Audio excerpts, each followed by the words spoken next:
having a sound money system? Well, almost biblical. I think you're not supposed to have a lightweight and a heavyweight, and that may be from Deuteronomy.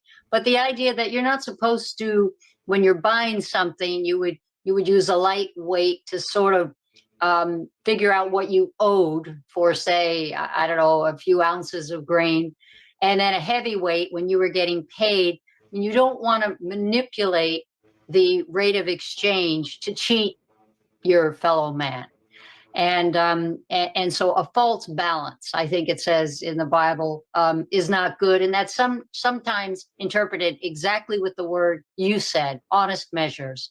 We're supposed to have honest measures because carrying out trade with each other as humans, it's really an act of commerce and voluntary. And you need to trust who you're dealing with, and you have to both agree on the medium of exchange. And so it has to be an honest measure to protect both sides of that transaction. And I think it's just a basically fundamentally moral approach to carrying out transactions in the context of the money you use because it's legal tender. That to me then compels the government to make it be sound money, to perform as a meaningful unit of account and a store of value, because you have to use it. And so I think you deserve to have sound money in a moral sense, since your government provides it. You instantly reminded me, I have to ask you all the books behind you. Do you have the book Money, You Shall Have Honest Weights and Measures by James Ewert? Yes, I do. Okay. Yeah, that's exactly, and he goes through that whole idea and he uses the legal definitions of what a note is and all that. And of course, that was Trump's nominee, this lady here, in 2016. Oh, let me mute this. But the Senate didn't confirm her. They pushed Powell. So when people say Trump put Powell in his position, his administration was forced to by the Senate. He didn't. He chose this woman for the exact reason she's speaking. Being a PhD, you know all that. So or Steve Forbes always talks about money as a measure, and why would you have a ruler that's 11 inches for some people and 9 inches for others? You absolutely have to have a common, unvarying standard and as a unit of measurement. It's getting interesting. And I know what you've proposed or maybe advocated in the book about going to a gold-backed bond, perhaps 30 or 50 years. But on a bigger challenge, what do you believe would be the biggest challenge of implementing a modern gold standard? What would we have to overcome to get, let's say, the political class into our camp? Well, I go back to historical systems to just talk about how nice it is, actually, if the money works for everyone the same way. And so you have to define what you mean by a gold standard. And under a classical international gold standard, you as an individual, if you thought that things were getting frothy in the economy, you had the right to convert. You could convert into gold. Under Bretton Woods, if you thought the U.S., who was the anchor country and the only country that had to have a fixed rate of exchange between the dollar and gold, if you thought the U.S. was exporting inflation and you were a foreign central bank, you had the right to convert. As far as a modern gold standard, I'm not advocating either of those per se. I'm saying there should be some kind of gold backing for the dollar. I propose what I think is a pretty pragmatic initiative, something we actually could do. I'm not such a dreamer that I think you could go on what some people think of as a gold standard, who they tend to think, well, you turn in paper money and you get gold. Well, those days are long gone. Right now, the Federal Reserve notes outstanding, just the cash, the paper US dollars in cash, I think it's about 2.5 trillion, roughly. And about 70% of that circulates outside the United States. We don't know how it's being used Hey, or what's for up, what Admiral? purposes. So I'm not suggesting that we would say all of those Federal Reserve notes, those paper dollars, should be convertible into our What's up, Mike? holdings of gold. They're worth about 700 billion. I don't want to wipe them out. Instead, I'm saying, why don't we use what we have that we haven't touched in over 50 years as collateral for a new Treasury Hey, how's it debt going, Hillary? instrument, which I think would grab attention and start to make citizens focus on what were the advantages of these prior monetary systems linked to gold. One thing that the money was sound in the sense you had a claim to gold, something with intrinsic value that you could exercise at your own volition under the first one, the classical. And I think under Bretton Woods, you had something very important if we are to preserve the principles and the logic of international trade, and that's a level international monetary playing field. So I want to recapture some of those virtues in something new, but I'm proposing a pragmatic initiative that's actually doable as a way to move us toward potentially a broader system. And I mean, if people like having treasury instruments convertible into gold and they start valuing, say, what you might call a solid US dollar, maybe you issue stable coins against these gold convertible treasury trust bonds, maybe that you ask your trade partners to do something comparable. I mean, it could evolve into something larger, but I want to start out being successful in just this one small endeavor. See, she brings up a big point here. Everyone wants instantaneous change. It took us 50 years to get where we're at. It's going to take a while because, like she mentioned, other countries have to adopt it as well and agree to it. So we're not going to get out of it overnight, but incremental steps will get us there. And this is what she's proposing that I like. Because I think we could pull it off. Hey, what's up? So Andy? I've been at this a while, and I've studied monetary history, and I'm not a know-it-all. I'm a learn-it-all, and there's a lot of things I don't know. I ran across a paper years ago on This is interesting. Gold Eagle. It was one of the first websites dealing with gold and all subjects thereabouts. And there was a paper written that was called "Gold Standard Equals Fiat in Disguise." And I'm just going to read you a paragraph out of this, and I want your take Hey, on what's it. up, Roman Prepper? How's it going? His name is J.N. Taglia. It was written in 2002. And he says, we can have an honest money regime when gold is priced in silver and silver is priced in gold. You hear Physical that? silver and physical gold. But once gold is priced in printed pieces of paper instead of pieces of silver, the honest money regime is gone.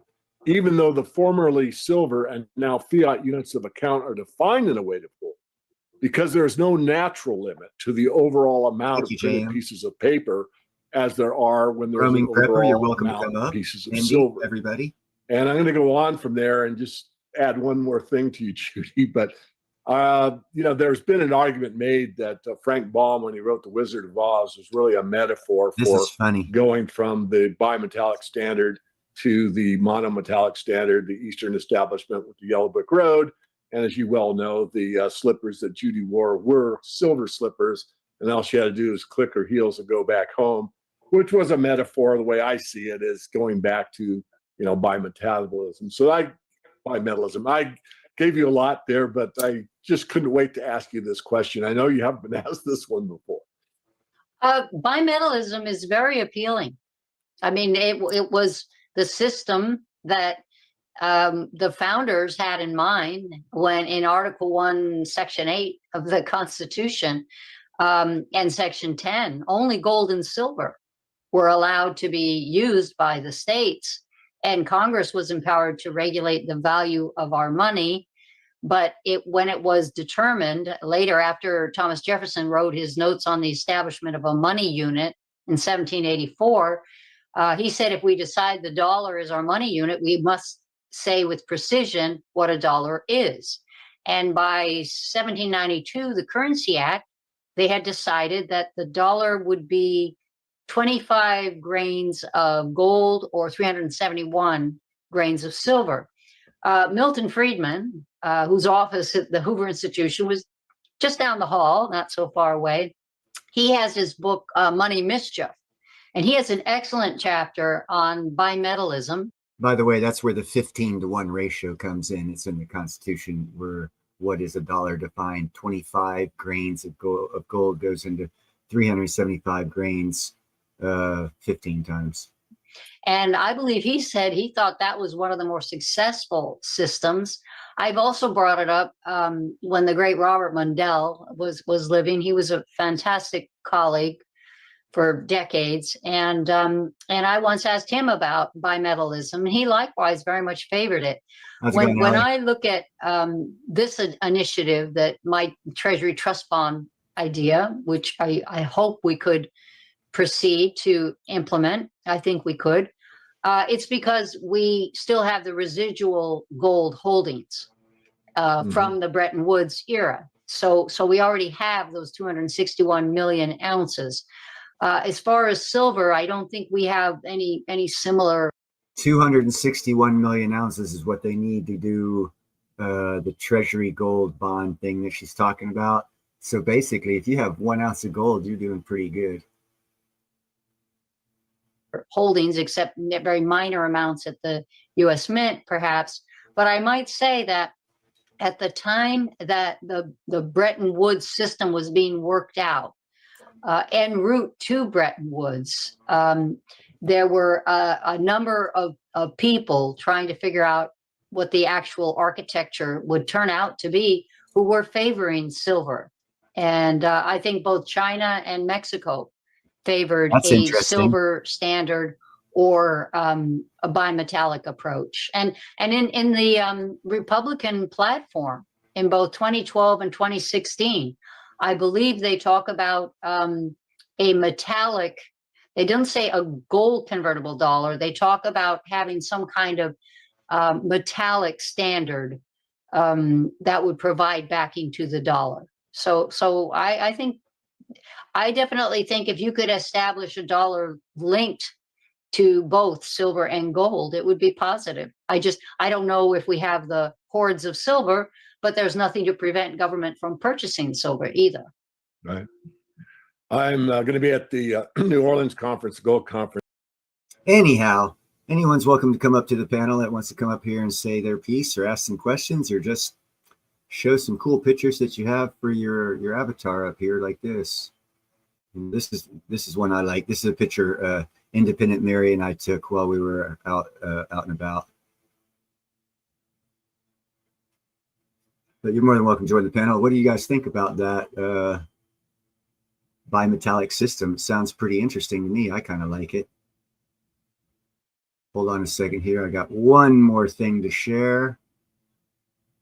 And here it is.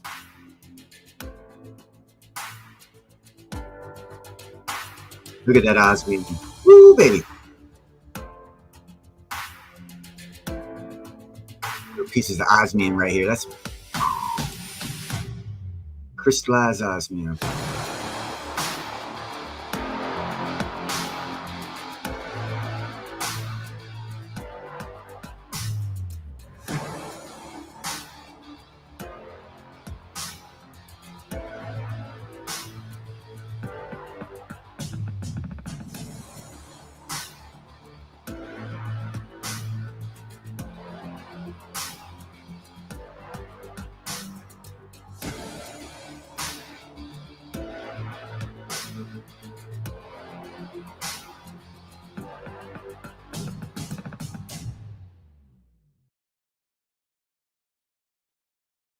There we go.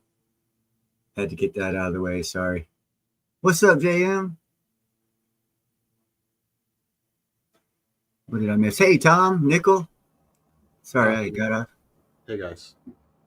Nickel, Tom, got you guys, Mike.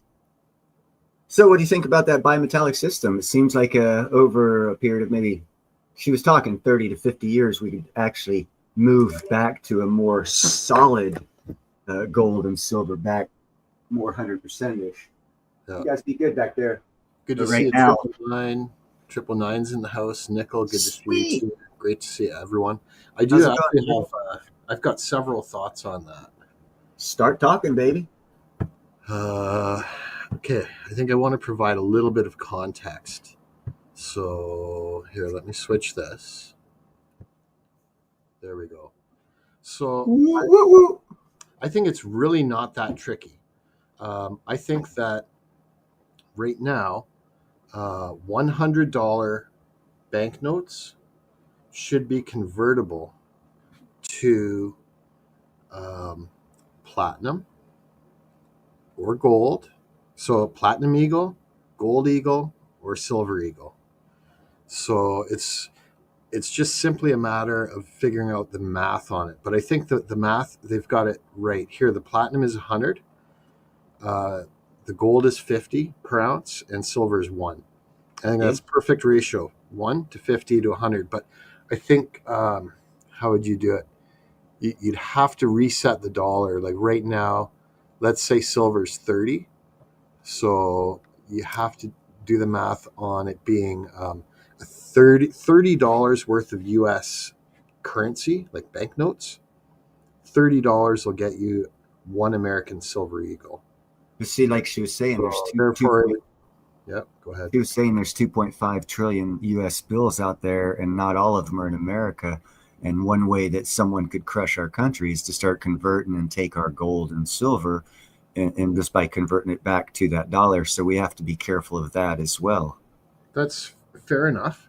So, on any major orders, or maybe all of them actually would have to be tracked or somehow limited. Like to say it's limited to say American citizens. 10 grand per. Yeah, there you go, and maybe 10 grand per day or per week conversion. But I think if you may even have to have it tighter than that. Yeah, because, like you said, it's a big transition. It could take several years, but yeah, once people have 100% confidence that they can turn $30 US cash right now into the physical silver, like a 1 ounce silver eagle.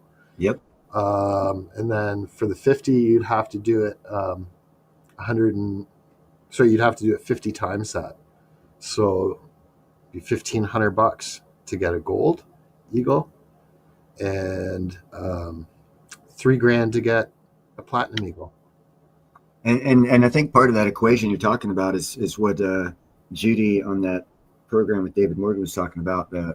25 grains of gold would equal $1, along with like 275 grains of silver. So that would have to be balanced out to the ounce weight type thing. That would have to be added to the calculations to get to that platinum number of 100 for an ounce of platinum. All those numbers would have to be worked out and gotten to somehow figured. Another way is, and I think they should start doing it, is they should start coining the dimes in 90% silver again, and the quarters in 90% silver, and the nickels should be at least 90. There's no reason for them not to be able to do pure nickel. True that. Right. And in which case I would also suggest that the American Treasury should be allowed to purchase and run a silver mine, so that way any expenses, because if you're looking at all that, there's someone's got to pay for it. And the cents should be copper. And the only reason that they can come up with not doing it is they say, "Oh, it's too expensive to put those metals back in it." Oh, see, that's why I say they should be allowed to see. Great. Well, that's because it's way underpriced. Well, how much does it cost to pull an ounce of silver out of the ground if you own the mine? $9, $10, $11. They could afford the Treasury could afford it if they owned a mine and they had the overhead of a $9 to $11 per ounce, and we're still having a $30 per ounce distribution point to the biometallic system that we come up with. Then they would have a profit margin to be able to pay their people and run it and do everything, and not have a tax to cover that. You see, I'm looking to have our institutions as self-funded as possible in the arenas that they're at. So that way they're very familiar with what their rules and regulations do to the industry. Because right now you have everything controlled by a couple people in Washington. If you had the agencies actually involved in the industry that they are agency of, they would have a better understanding of how that system works and how their rules and regulations affect that system, to where right now they have no freaking clue other than paperwork that they're handed. Hey Neil, sorry for my ignorance here because I'm in Canada, but in the States, are half dollars still circulated pretty common? No, I heard something, and I don't quote me on this. I heard something to the effect of they're not going to be making them anymore, but don't quote me on that. It was a one time here, and I'm not sure if it was a temporary not making them or permanent not making them. I'm not 100% aware, but I have not seen any in a while. We used to have them here, and I'm sure they still mint them, but it's more like probably collectors. Yeah, it's not a distributed for financial use in the economy type, in that number, shall we say. But that would be another good way to go, would be to even come up with a new coin, physical coin, that's maybe around the size of a half dollar. You know what I mean?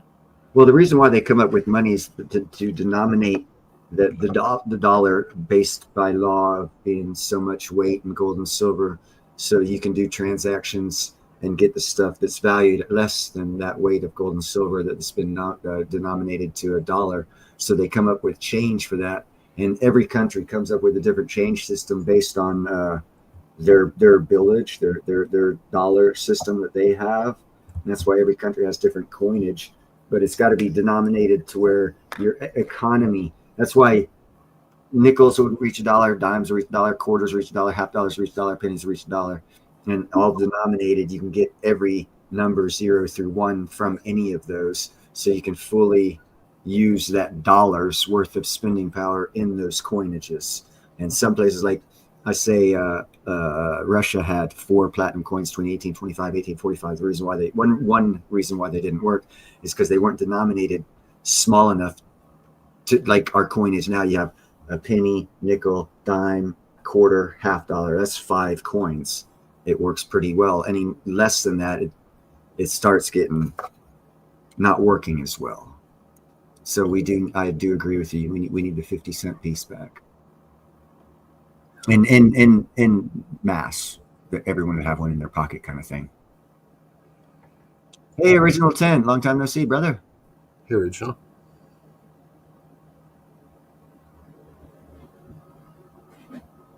Yeah, I really like the idea, because the Silver Eagles, Gold Eagles, and Platinum Eagles already have the denomination stamped on them. They're already being circulated. So it's almost like you've gone to a restaurant and there's a buffet sitting right there, but it says closed. Right? Sorry, you can only order truck stop food. And that's done intentionally. That's why when they say we don't have enough gold, I always call bullshit, because America stopped the mass mining of anyone other than big industry of gold back in like 1855 for the general populace. Then that's when they regulated it to where only big business could really afford to do it, or it cost a lot for a small guy to get into it. And a lot of gold mines in the East Coast were given up and never refounded. So, I mean, and there was like 90% of the gold left in the ground out here in California when they stopped the gold rush. And they stopped the gold rush for the purpose of, we had too much gold and not enough physical bills. So it's having that exact opposite effect of inflation. It was going to deflate us to an explosion of an economy. And that's why they stopped the mining of gold back in 1855. Yeah. And I think we had a similar conversation of this in the past, and I think we ended up agreeing. But it's further to what you were just saying there, and that is that the central banks, so in the States that's the Federal Reserve, are creating the fiat money out of thin air, putting it on the people and charging interest on it. Yeah. So it's not just being distributed; it's actually being lent out. So when you get a check, they're paying you in money that's been borrowed that has to be paid back by guess who? You. Yeah. The taxpayer. Yep. And so then the central banks, with that interest that they get for lending you cotton fiber notes and digital numbers on a ledger as debt and paying the interest on it, that allows them to accumulate gold. And like technically the gold should be backing the dollar, as we've been discussing, but no, they're just sitting on it. It's not backing it. And there's a grand plan for that. There is something coming. All economies have grand plans. I was going to show this one video, and I decided not to. It was about a horde of the first money system from like, oh gosh, it was 2400 BC, somewhere in the Central Eastern European area. They found like 40 different sites that had this one substance, and they were like, what the frell is this, you know? And then finally, after years of finding it in the same condition, they determined that it was probably a money system. This is like 2500 BC. If you know anything about history, we didn't have money back then. We were still trading in you know, you give me corn, I give you wheat. There was no centralized money system. But they determined this stuff was a money system, and it was pure bronze. Looked like kind of like a nose ring, but bigger than a horseshoe. And also straight ones with little knobbies at the end were about a foot long, and they were all bundled up together like you'd see dollar bills bundled up together from the bank. Yep. And they found hordes of these things everywhere, and they finally come to the determination that that was money. And the reason why it took them so long to determine this is because money wasn't invented till about 1,000 or so years later, showing that mankind always reverts to some sort of a commonality trade system. Yeah. Even before our modern day history says so. But now you got that platinum up there. This bothering me. I gotta say this. If you look at the platinum to gold or platinum to silver ratios, don't look at any other numbers. Don't look at dollars. Don't look at graphs or anything. Just look at the chart between platinum and gold ratio and platinum to silver ratio. It is historically the lowest it's ever been. Yeah, platinum sticks which out is a buy signal, and I don't see why every freaking economist YouTube channel out there is not mentioning this fact to you guys.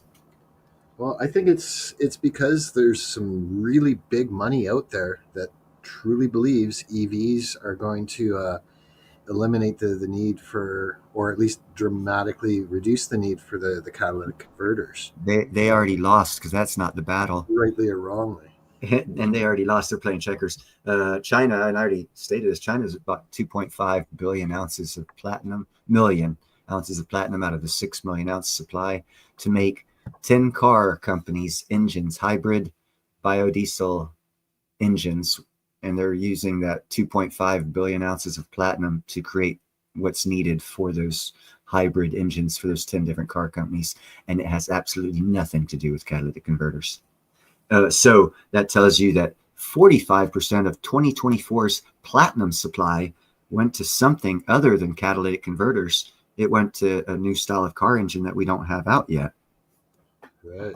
That means it's coming out next year, guys. Like I've been saying, technological drop, or technology is fixing to drop a bomb on us. We're going to have a lot of innovative stuff dropped on us next year.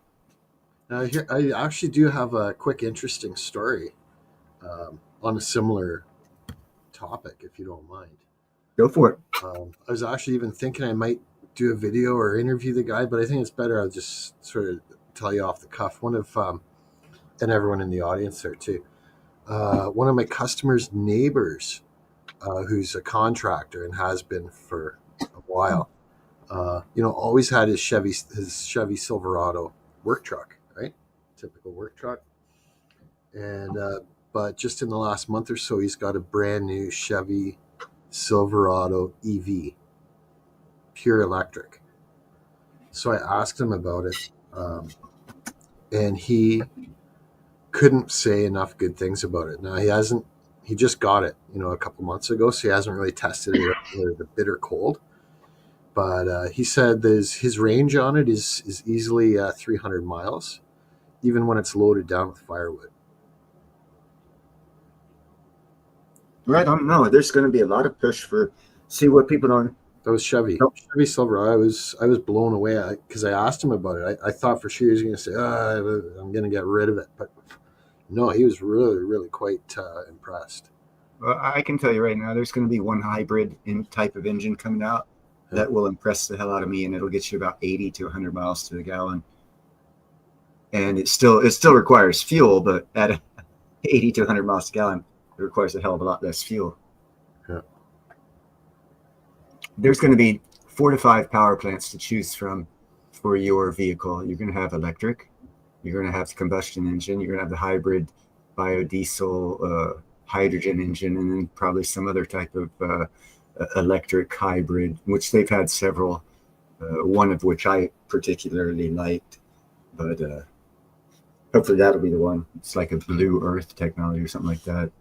You know, But there's you're going to have 4 or 5 choices, and that's going to be enough percentage-wise to take the American consumer, percentage of American consumer off of the combustion engine, which for the country will lower our CO2 emissions to keep us all within the Green New Deal's fucking numbers, all this other bullshit, and still get us off of oil. But it's going to introduce a lot of new products because we're going to have more power plant choices. What that means is right now you've got electric, which, oh, by the way, it's totally subsidized by the government, same as in China. As a matter of fact, 3 Chinese EV companies, the largest one in the world and 2 others in China, have already gone bankrupt because their government subsidized their EV companies, and they quit doing that, and the EV companies aren't profitable, so they're going under. That's the future. There what original intent is saying there too. I was just going to say, you know, there's some days where I actually wouldn't mind having a little one of those mini nuclear reactor powered cars. Mm-hmm. That's like it, baby. Especially if you're gonna have a flying car. That is how it would be achieved, isn't it? Yep. It's like well, the uranium's lightweight, but I don't That know. would make my housing building system worth a lot of money if enough people got flying cars.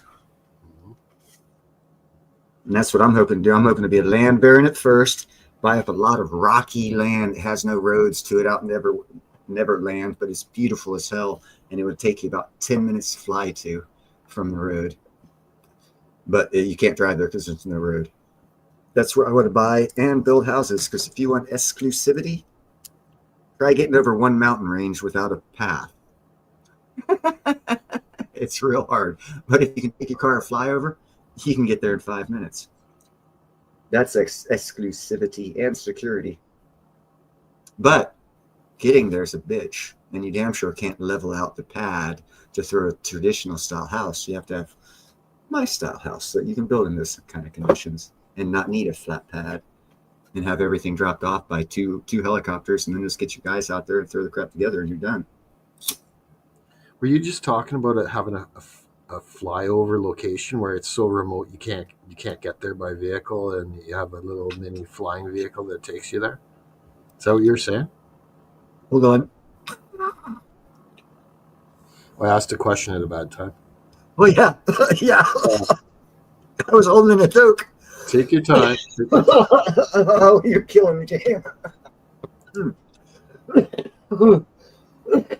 Yes, that's what I said. Oh shit. Whoa, that was one hell of a hit. Yeah, that's what I'm saying. Because, you know, rich people right now, John Travolta started this trend, and no one hears of it because only the mega rich do it, is airplane destination towns where there's no road to the town. And it's not really a town, it's just a community of people, and everyone's got a hangar instead of a garage because you have to fly to get there.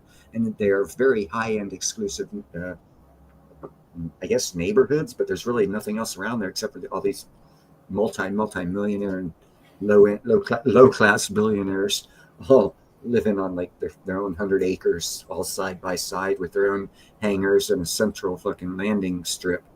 Yeah. Well, the next evolution of that is the flying car, where you take away the landing strip and you just, you know, build a regular house with a garage, and you just do it with no roads and no infrastructure, because then you won't need no electrical lines electrical poles or any of this other stuff. So you won't need a road for them to go on. That's And what no, if it's nuclear powered, you micronuclear. won't even need a runway. Yep. You'll Right. just be able to land it on a helipad. Yep. Right? And each house could have their own. And the micronuclear power plant can power like 10,000 houses, so you'd have more than enough power for a small town. Off grid. That would actually be ideal for charging stations too, because it would take away one of the major draws from the grid. Yeah, that's what I'm saying. And then people, I don't know what people think of me. You probably think I'm nuts when I say by 2030, energy prices are going to be 75% cheaper. I'm not lying. I see there's already been like 80 micro nuclear reactors purchased in Eastern Europe. That means 800,000 human beings housed, 800,000 houses worth of energy is no longer being taken off the grid. That's going to increase. I hear what you're saying, but I'm still skeptical because I literally remember being in grade 3 and grade 4 when computers were just coming out, and the teachers were so excited, and they were telling us how we were going to have such a wonderful future because, and they show it was like a little TRS-80, like before the Commodore 64 even, and they're like, this is going to make things so much more efficient. The prices on everything is going to just drop, and technology is going to cause all of these efficiencies in business. But I think what happens is these companies, they just suck all of what they could have given you as a discount, and they just suck it all up in profits. That's why I was flabbergasted. And I don't even know how old I was when George Bush II once said this in a speech when he said, greed is good. And he was president of the United States when he said that. My jaw dropped. I was like, holy freaking heckfire, we're screwed. Look at that. And it just started that day, because that's when what you just said started happening big time. Yeah. So that's my concern. Like I can absolutely see how the cost savings should drop our energy prices, by 80%. So I can see power companies going out of business. But I think they'll just take it all as profit. That's what I'm concerned Well, about. if you see, if you're involved in local politics, and this is why I say, everyone, if you're concerned about the future, get local politics. If you're involved in local politics and you have like a small town or 15,000, sorry, that's Gandalf in the back. He's having a good time. A town of 15,000, you get on that town city council or town council, whatever they're called, and you vote to do a tax to where in 3 years you're going to buy a, what are you doing? Sorry, that's my cat. Where you're going to buy a small micronuclear reactor to power the town, and you have the people in the town's tax dollars gathered up for 3-5 years, however long it takes, and then you buy one, then they're all off grid, and none of them have a power bill ever again. And you sell the extra electricity to your neighbors to where it powers just enough for maintenance and all this other stuff without any cost. Once one town, this goes into the Department of Education, Federal Department of Education going away, because once one town does something like that, the neighboring town's going to hear about it, because the people are going to talk, and they're like, what? And the next town's going to be bigger, and they're going to say, shoot, we can do that in 1 year. Let's do it. And they're going to take 2 years and buy 2 of them. And then they're going to take the extra power and sell it. And once you're going to get to a saturation point, and when you get to that saturation point, do you remember when oil was selling for 0 and negative? I sure do. Yeah. Okay. There you go. Sure do. That's what will happen. But that was only on the supermarket. We have our power grid is geared to carry so much power. If it gets cut in half, they're going to start paying you to use it. Oh, I see what you're saying.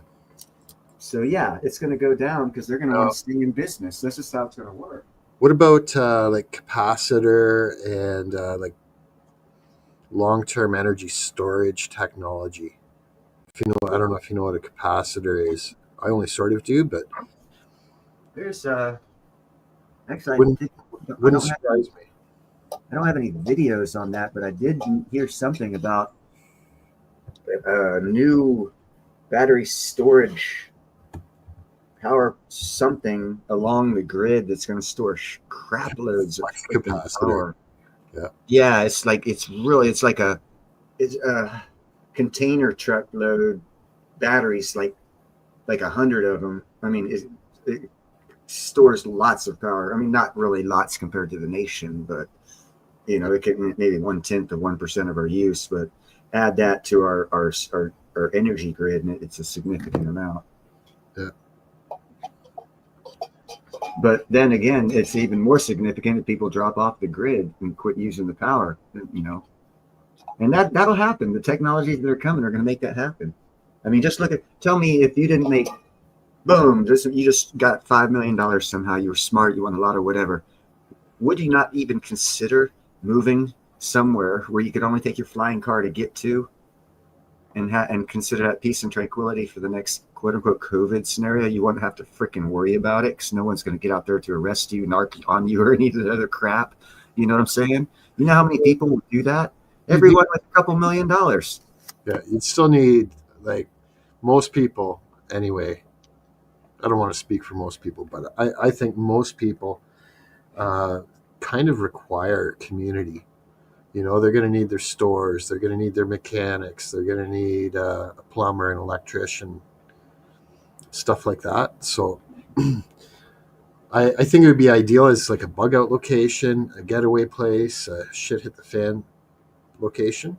That as well. What I'm hopeful and perspective for others is that instead of working for someone else in a big corporation like Plumbers R Us, nationwide, whatever, you open up your own local and you take that money away from those internationals and you keep it local and you make the money. And that also goes back to a video I did on Norway and why every Norwegian town is richer than Heckfire. It's because they have to be, because they have every industry that's needed in that town, because they don't have the infrastructure of driving and highways to centralize all that stuff like we do here in America. We centralize everything in Washington and New York.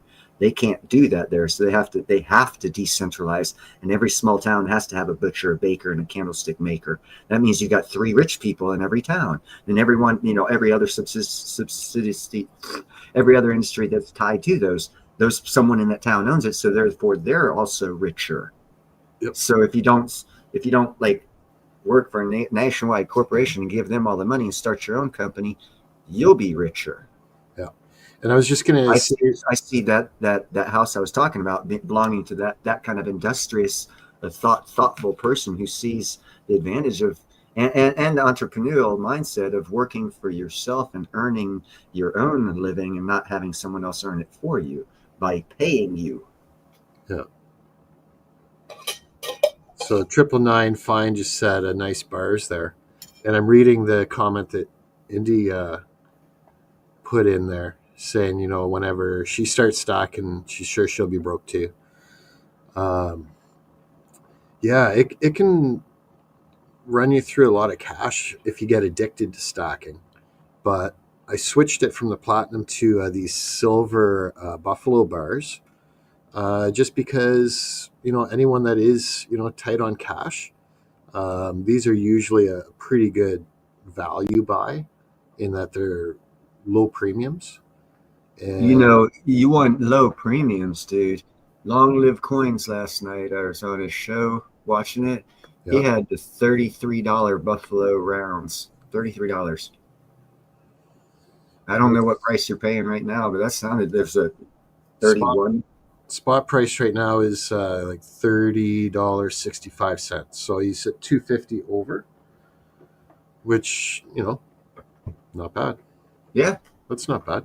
So if you go to local community or your local YouTube communities, you might find guys offering deals on these rounds and stuff like that are, as close to as possible to some of these bigger places. Going back to what I just said about opening up your own business and being able to compete, So, hey, Indy, what Neil was saying there is Long Live Coins. He's another guy in the precious metals community, and he's right into osmium too. But he does auctions on his channel. And so not only do they have these buffalo bars in this bar form, but you can also get them in what they call rounds, which is like the round coin form too. Usually they're about the same sort of premium or markup. Excuse me. But yeah, they've usually got the buffalo on one side and the Something else on the other. indigenous on the other side. I just got a cool freaking coin. One of the 4 Horsemen of the Apocalypse coin, 2-ounce coin. Oh my God! It's the Horseman of Death. It's gilded. It has some black on it, so it's colored. I got it from Long Live Coins. Beautiful coin. I saw it. It's like, oh, I had to have it. I don't care how much it was. I still, to this right now, I don't even remember how much I paid for it. I know it. It was more than $30. Came with a box and everything, so it was probably 120 or 10, something like that. Right on. Sometimes I see stuff I just have to buy. I don't know what it is. I think that's the female chromosome gene that I have every now and then comes out. I've been tight on cash recently, so I haven't really been buying much. Other than I did put a purchase order in for some osmium there. How's that going? I am just waiting to hear back from Ian. You haven't heard? Okay. No. Right now he's getting ready to go down to New Orleans. They got not a conference, a osmium expo kind of thing going on in New Orleans. I think next weekend. He's getting everything ready for that, and they actually have sent his orders are being sent down to that expo and being held down there. So there's going to be a delay because of that mess up on where they're supposed to send what orders. Because I have 2 4mm rounds I ordered, and no offense to anyone else, I'm supposed to get expedited service because I'm me, and my order got thrown in that one that's going to be in New Orleans. So, Well, aren't you I got freaking waited. special? Huh? You freaking special. You know, sometimes you just place yourself in the right spot at the right time and do the right thing, and you get rewarded. That's why you should always be kind, helpful, and grateful. You never know. I'm sure that you appear in Ian's dreams. You know, he's crashed out, flaked out, sleeping. There's Ian chirping in his ear. Hey, I'm going to do this. I'm going to do that. He writes down a lot of my designs. I think he's going with a few of them. I'm not sure. It takes a long time for these jewelers to get shit done. Yeah. I gave him several what I consider winning designs. But, you know, I feel like I'm just like I'm vain, I guess, like everyone else. I think everything I do is cool. Well, that's good. That's actually really positive. Well, yeah. If it wasn't really cool, why would you do it? Yeah. I guess, you know, self-confidence, but you got to have something to back, you know, your self-confidence. Someone else might not fucking feel the same way, and your shit still falls apart. That's right. Well, a lot of people come out negative with a negative. Oh, yeah. Most They're definitely. like, you know, my life is crap, or, you know, what a crap day. Nickel, you're giving away trade secrets, brother. Neil gets his free.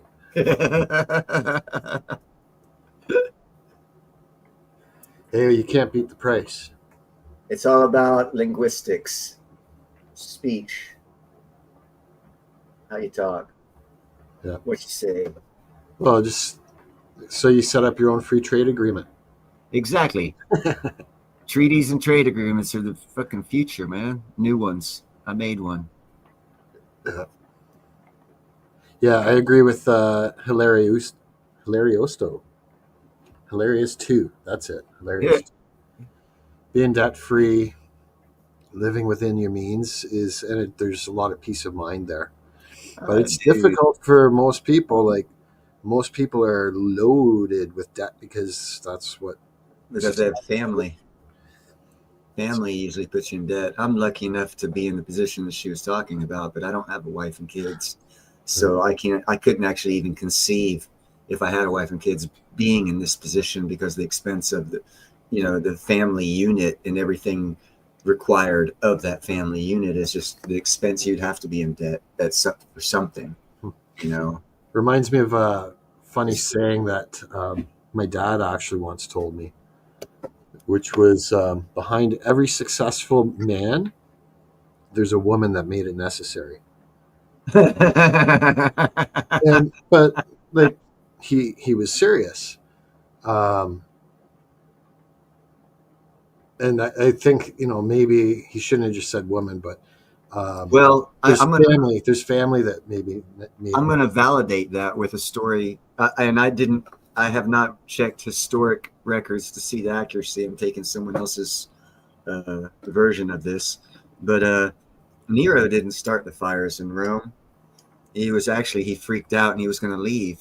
And from my understanding of what I heard, his wife, while they were getting on the boats, decided, fuck this, I'm the empress, I'm going down with the city. And she took the centurions with her, and Nero was shamed by his wife into going back into the city of Rome, and that's why he was so vicious in the what happened with Rome, what he allowed to burn before things happened and whatnot. That was the backstory to the Nero and the burning of Rome and whatnot. But I don't know the historic accuracy of that. But I can believe it because most, and I hate saying this, but most men in power are fucking cowards, and they have strong women behind them. And 999 actually made a really good point there. Debt can be good. A lot of businesses take on debt because the interest is tax deductible.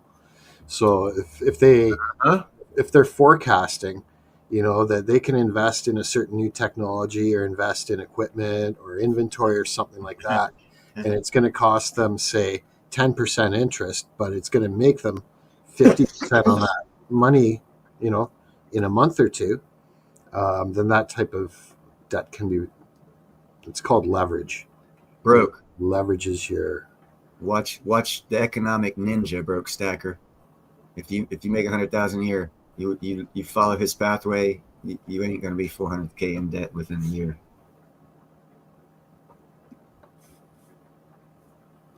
If you make 100,000 and have 400,000 in debt, why does it take 20 years?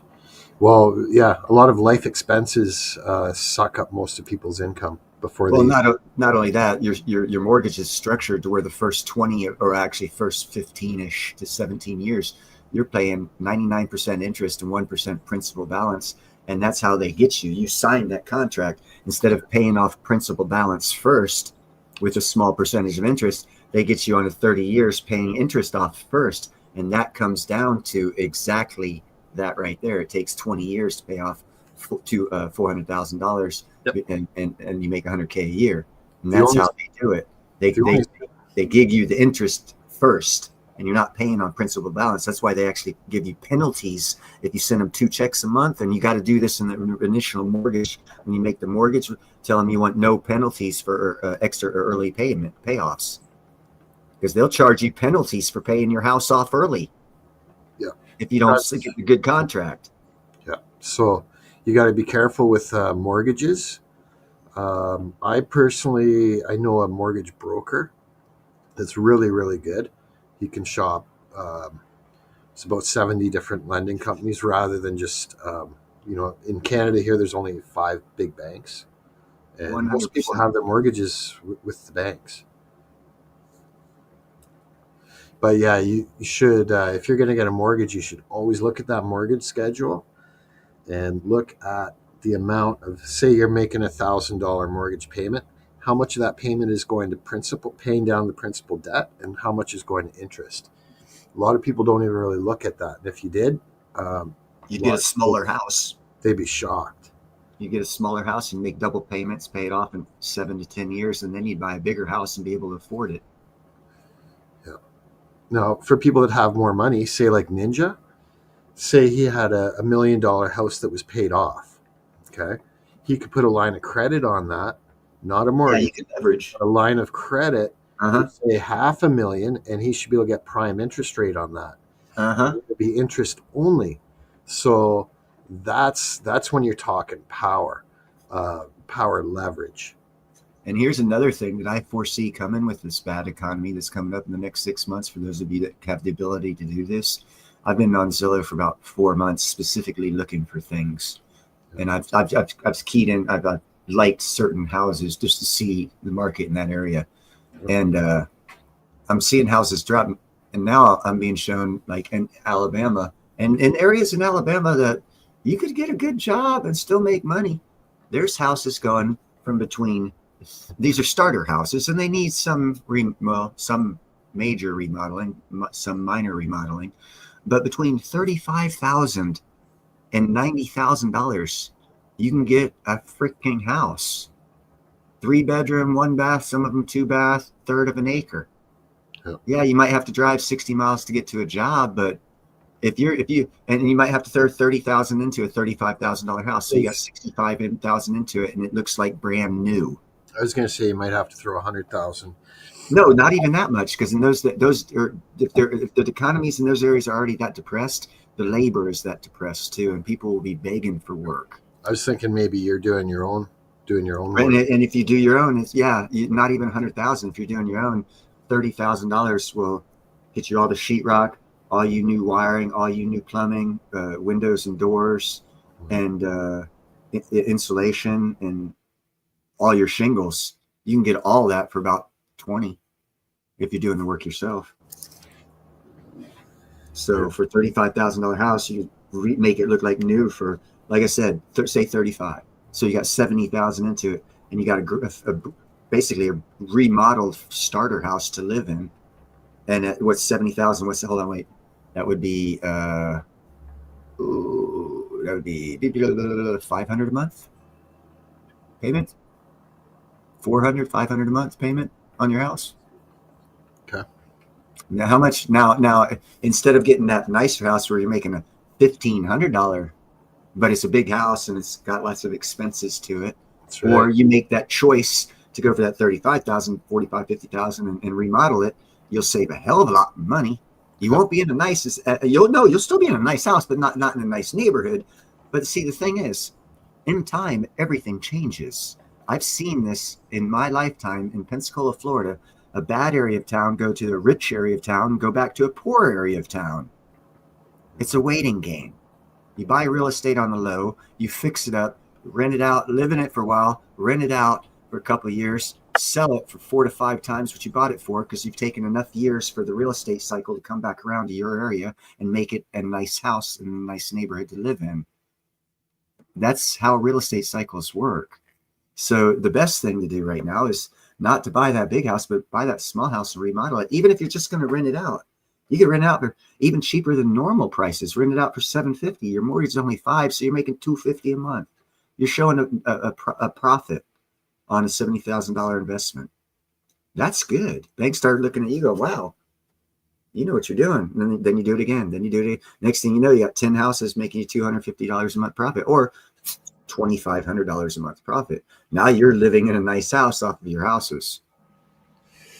And you still got to be careful. Like it's one of the horror stories in my life is I Yes. lost quite a bit of money on real estate too. Yes. You got, if you don't screen, and this comes down to who's renting it. If you don't screen, you got to screen your renters. And if you don't screen them, you get what you get, bro.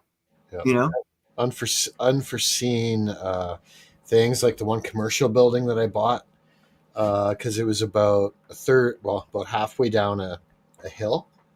I didn't consider that when we got the heavy rains that the basement in it would flood out, and I didn't consider it might need sump pumps, right?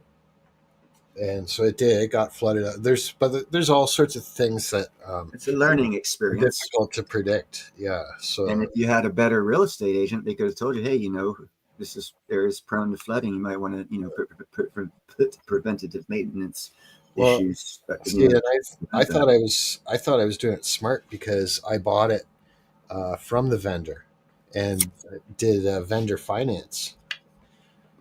Right.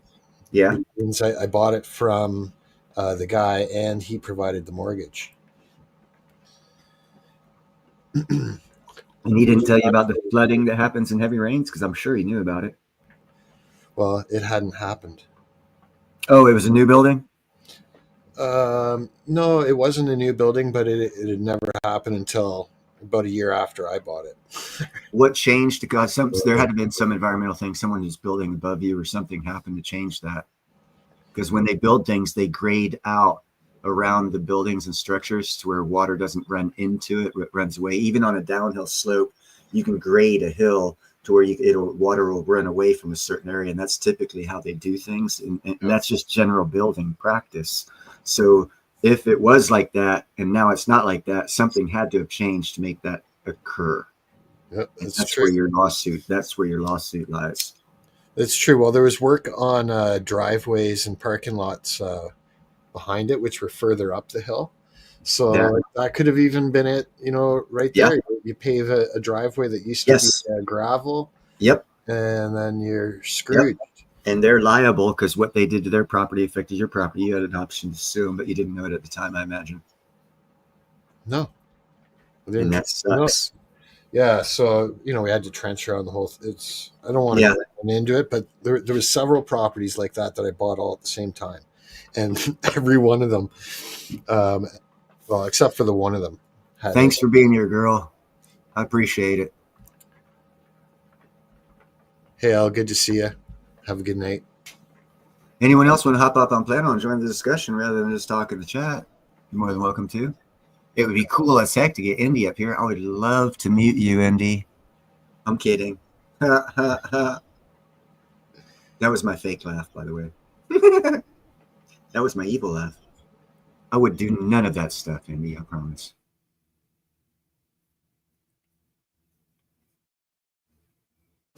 Hey, Neil, are you familiar with Monty Python?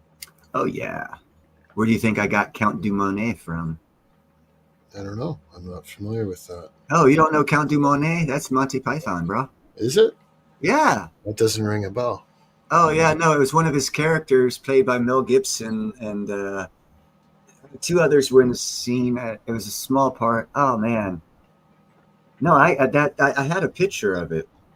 They were in like French outfits and stuff, but it didn't have Count Dumonet name, but it was from the movie that he was in. It was a Mel Brooks movie. It might not be mine. It was Mel Brooks. Mel Gibson. No, Mel Brooks. It was Mel Brooks movie. That's not Monty Python, is it? Gotcha. Yeah, it was a Mel Brooks movie. My bad. Yeah. Hey, Tom, good question. Vendor ended up taking it back.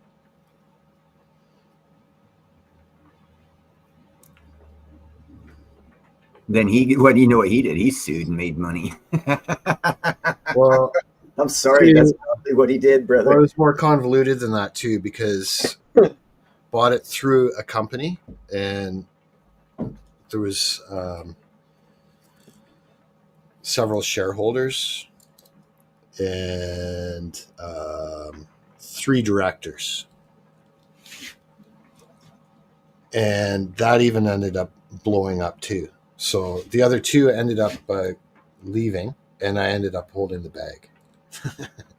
I was the last director on the company, so I ended up folding the company. The vendor took the properties back, and then the one previous partner also tried suing me, suing the investors, suing the vendor, and suing the other directors too. He launched lawsuits on all of us. And that was a stupid move, and it was very unsuccessful. And I can tell you that before you even tell us. Cost me $15,000 in legal. The one guy cost him almost $100,000 in legal, but we won. Of course you did. Yep, and that partner ended up. He's fucked now. He's got hundreds of thousands in debt. That's what greed gets you. Legal debt. Yeah, that's what greed gets you. He has to pay for all of it because he lost the case. Yep. That's it, Nickel. They tell people to sue everyone. And that's where I was talking. I think it was on Indy's show. It might have been. I was talking about there's too many lawyers, and where America really one area that America got fucked up in is when we started allowing so many lawyers. Yep. You know the amount of lawyers now compared to the 50s? Why? A lot of them are just hanging out on the street, just waiting to freaking sue somebody or pick up. See something happen. Oh, here's my card. Yeah. And then you got those ones that are sleazy going, oh, well, this definition was redefined under this law over here, so maybe we could sneak this by and do this. And no, man, people are looking to subvert the law legally as possible, and then you get a friendly judge and you're able to, When you get, it's like anything else. When you get too many of them, it's no good. Did you see Hilarious 2's comment there? Up a little bit. The Biden administration caused inflation, which raised the value of your home. Who said? And raised the price. Hilarious 2. Oh, okay. Here we go. Is this it? Let's see. Yeah. Okay. Which raised the value. I'd call it the price of your home and raised your property tax. Yeah. Now they want to tax you on your unrealized gains. Now think about what unrealized gains means. Like it's a stock or something like that. That's easy to calculate, right? Because you can see it. It's being traded. But your house, how are they going to evaluate what the unrealized gain on that is? Unrealized gain is the gain that somebody arbitrarily says it's made without you ever selling. It's ridiculous. That's about as obvious as theft gets. That's just pure theft. So that's a great comment, and I agree with it 100%.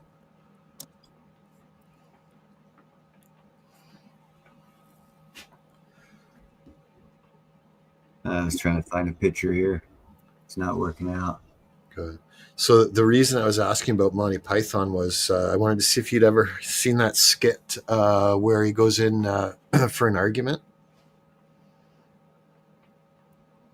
The Black Knight? The Argument Clinic. No, it wasn't. It wasn't that one. Oh, I love The Black Knight. That's the Holy Grail you're talking about. Yeah. This I've one, still got a leg. I can spit at you, sir. Come here, I'll bite you. Oh, it's a flesh wound. Love that skit. I also love the one where they go where they act like they're riding horses up to the French castle, asked to be let in, and the guy starts mocking him. I'm the king. The king of what? I don't recognize that. It's hilarious. Total mockery. It's great. Sorry, what were you talking about? Which one? It was a different skit. It wasn't the meaning of life, I don't think. But the guy walks in to the clinic and he wants to have an argument. Oh, there's always an argument clinic. Okay.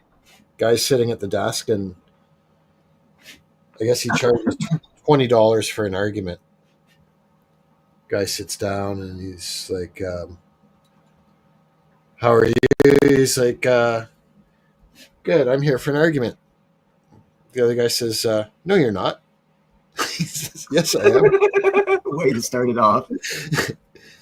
He's like, well, in that case, you're going to have to pay me. He says, I already did pay you. No, you didn't. Yeah, maybe. Yeah, that would be a job I'd rather have fun with. Yeah. How's it going, Blue? So when I first joined the panel, I was thinking I was going to open my words with "I'm here for the argument." At which point your response would be, "No, you're not." That's it. No, you're not. Yes, I am. How could you possibly know?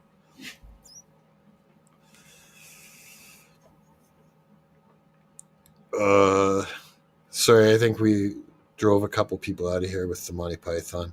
Oh no, man, it doesn't matter. I don't care about that. I care about whoever comes up on chatting, and on panel, chatting, and people talking in chat, having a good time talking with each other, or interacting with whoever's on panel. I'd like to see a couple more people up here, but if you don't want to come up, that's cool. Take care of the broke stacker. Yes, indeed, sir. Thank you for showing up. Link is pinned at the top of the chat there. Yep. StreamYard link. Join the panel, switch the topic. That's it. Come with whatever topic you want, baby. Unless it's Nickel wanting to talk for an hour. Except Nickel is not allowed up here if all he's going to talk about is sports. You're just razzing Nickel. If anyone's not familiar with Nickel, he's right into stacking, collecting, auctions, sports, music, all sorts of things. He's got a channel too. He's a well-rounded guy. Smart guy, man. I'm telling you, if he lived in my area, I would definitely look him up and go to, try to pick his brain. Go to some auctions with him, try to learn. For sure.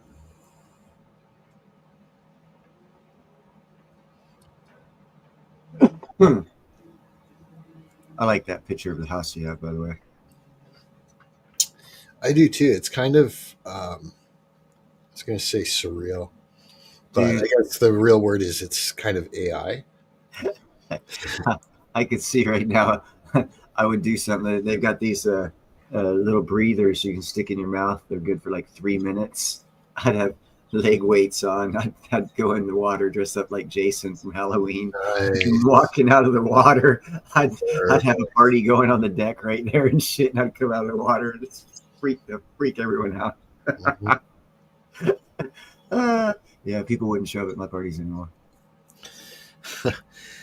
That reminds me, my one ex girlfriend used to go to the beach. It was the lake, not the ocean, Lake Huron specifically. And she had like a strap-on dorsal fin.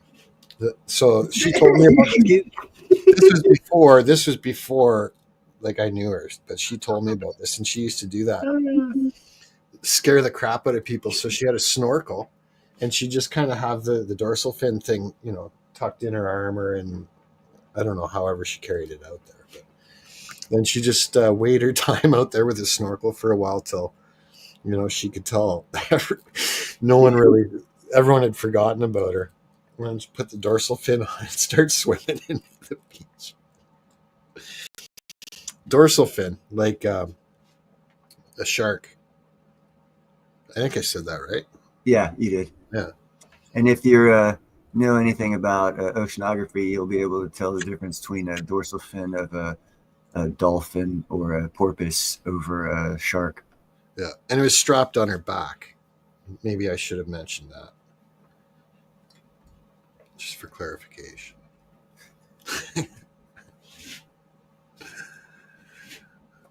I'm not sure how good a prank that is. Like, I could see someone having a heart attack. Oh yeah, That's why I was laughing, because I believe one person already had a lawsuit launched against them because of a similar stunt.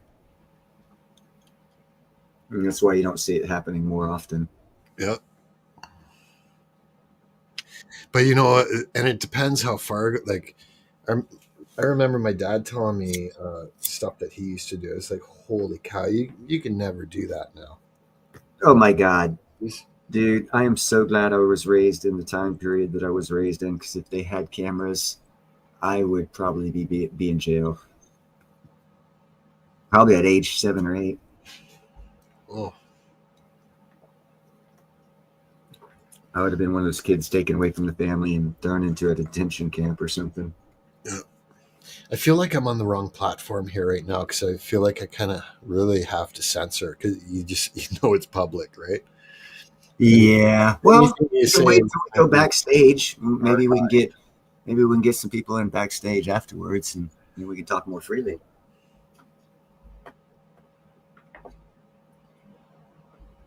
That's wild, though. I look at the picture of that house there, and I think to myself, who's going to vacuum that, and who's going to clean the windows? Dude, funny you should say that, because today I actually vacuumed and did the windows. So my answer to you is I would. With that house, I would. I mean, look at the deck. The deck runs all the way around. Easy. Windows would be easy as hell to do. If they didn't have that second floor deck, it'd be hard. But it's like 2 first floors. As far as now, there's very, very top ones, but they're not that far, because it's actually a small ladder and you're up there. No, I'd be to have that house and that view. I'd be happy to vacuum and clean windows. Okay, so that brings up another funny story.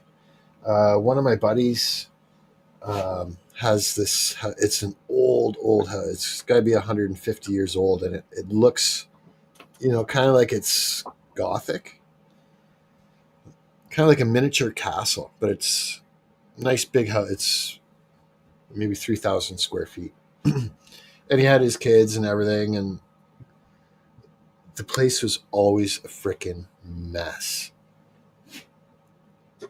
Absolute no one vacuum, no one clean, nothing. But he's a construction worker, and he looked at it as his workhouse because he bought it cheap.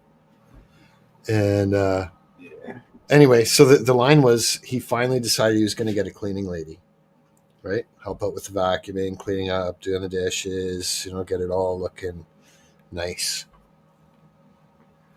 And so we were asking him, so like, how often is she going to be there?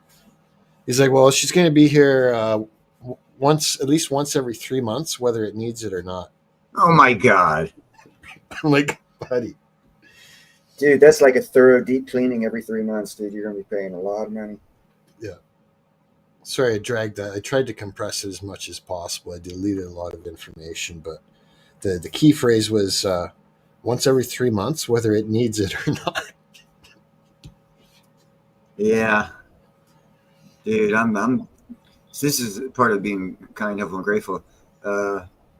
Because I only got this little like 2-room thingy with these 9 cats. I figured a broom and a dustpan would handle it right. I finally broke down and bought a vacuum cleaner and a vacuum 2 days in a row. I've only got one carpet. It covers about half the room here where I'm at, and no other carpet, right? And it's just floor. So that's all I had to vacuum. And the amount of freaking hair 2 days in a row, it didn't diminish the second time. It gets packed right into carpeting. Oh, so I'm very, very glad I finally got, because I was going to get myself 3 things when I got my money in. But I was going to get a hot plate, a microwave, and a vacuum cleaner. Yep. But I decided to get a piece of equipment for making jewelry, and that cut out my expenditures for myself. But I still had to squeeze in the vacuum cleaner. So, yay.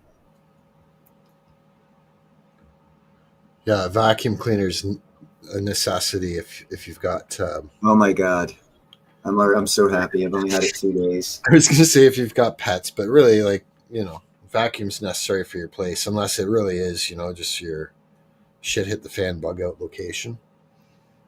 Even then, it's still cleanliness is such a beautiful thing. Yeah, I grew up out in the country. Like, I know I've met lots of people that just they're living like a hermit. I met a couple people. They live in their barn because the house was so run down.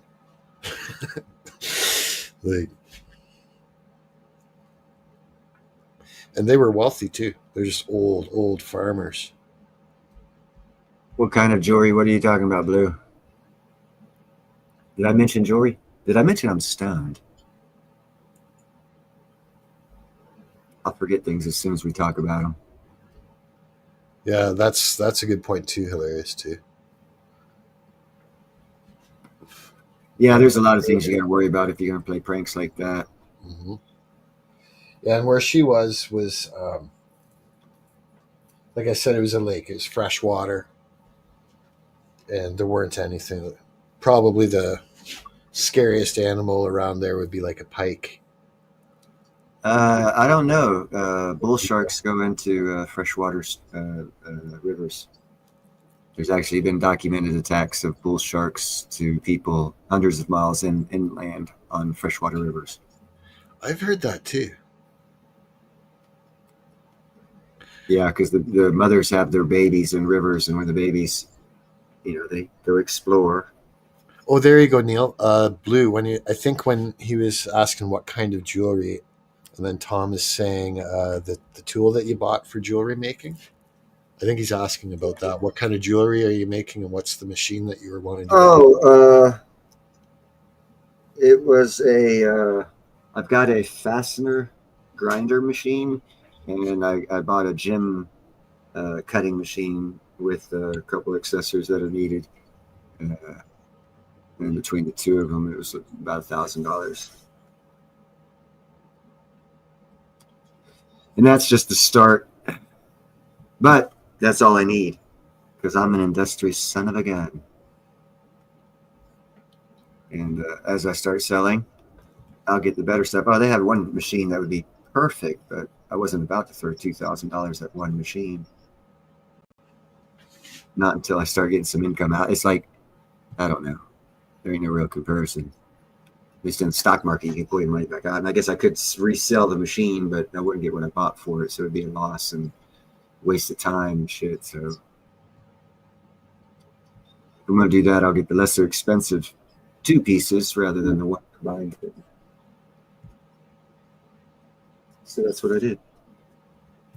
And when it gets in, I also ordered about $200 worth of gems. So like 5 gems coming in. I'll be cutting them center guns up along with the couple that I have. And I already have the osmium I need. I've already put in the order for the gold that I need. I won't be getting it. That's the order I was talking about earlier with you, Jamie. I won't be getting it till probably December. Is that just because it's backed up? Well, he's going to that show, and that really did just added to everything. But he needs to, but he needs more help. Gotcha. But trust is a big issue in that business. So Why don't you play that osmium ad so Blue can see what the osmium is that you're starting with? I think that Blue's asking about the jewelry he wants to see. hold on a second here.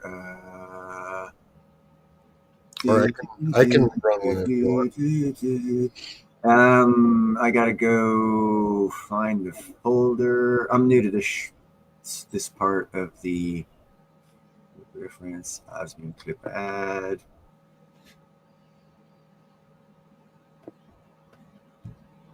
Is that it? That's it. Okay, hold on just a second. I'm not fast with this stuff. If Indy was up here, it would go a lot faster because she knows how to do this. But that's okay, girl. I'm not pressuring you. Do you feel the pressure?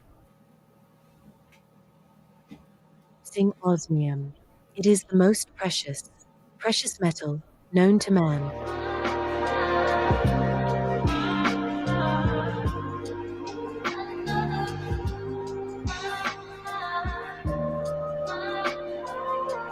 Is that the one?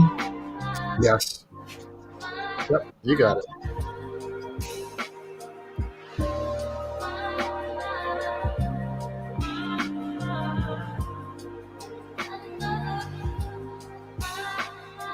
That gem's going to get cut.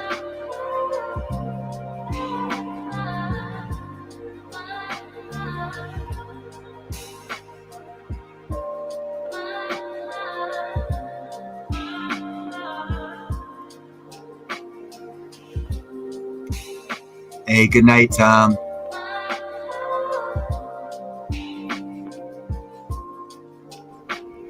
Yeah, that amethyst getting cut. That's why Osmium. It is the most precious metal known to man. Boom. Nice. It looked like it was kind of blurry on my end there for the first maybe 10 Couple seconds. Yeah, it looked like that on my end too. It might have just been pushing your internet. Yeah. I got a crappy computer, bro. Okay. Well, it cleared up pretty nicely after about 10 or 15 seconds. So Now we lost everybody. really, We went from 12 to 4. what? Yeah. That's crazy. Yeah, it is what it is. That's why I don't keep up with numbers like that. I don't care. I notice, but I don't care because if you put too much on it, then it'll affect your health, and I don't allow that. So I just don't put any meaning onto it. Whoever gets information I talk about is meant to get it. If no one else wants it, then they can rewatch it or never get it. I don't, it's no skin off my back. Yeah. Like I told you, I don't care if I grow as long as I get the information out there. Whoever's supposed to get it will get it. Yeah. Yeah, he's a newfie.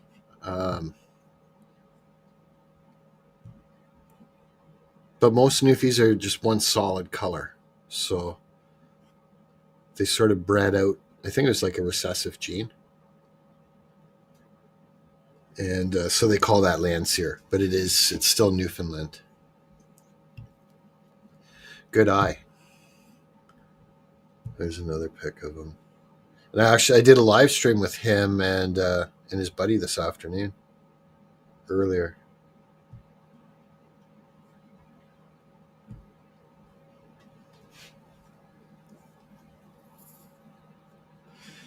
Hey, Finshaw, good to see you. Hey, Finn. What's up, man? Yep. Have a good night, Tom. He was missing some DLC.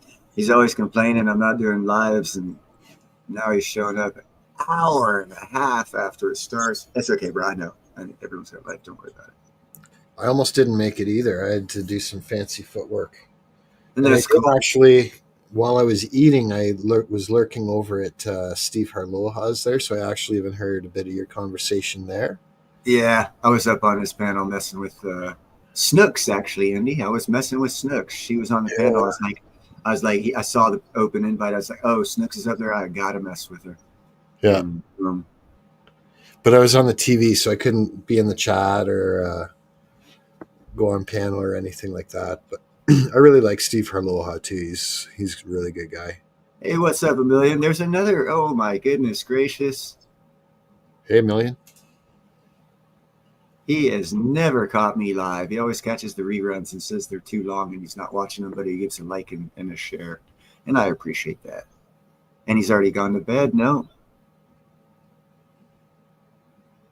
Yep. And he's already taken off, but I do appreciate every time he shows up. Well, yeah, I see a million crazy stories over at Ninja all the time. Yeah, he's Ninja's moderator. Yeah. And Original Intent was here earlier this evening. He's also one of the used to be a moderator for Ninja. He was here. That's right, bruh. But Jingo, I'm actually probably eventually by next year I'll have some merchandise up on my YouTube thing that has that written on it. I guess that's what you call it, merchandise for sale. Yep. Yeah, little self-promoting stuff. I guess people have asked. It's not like I'm self-promoting. People have asked, so I'm like, okay, I'll go through that headache of getting it done. What's up, Mike? Mike was over there at Steve's. Yep.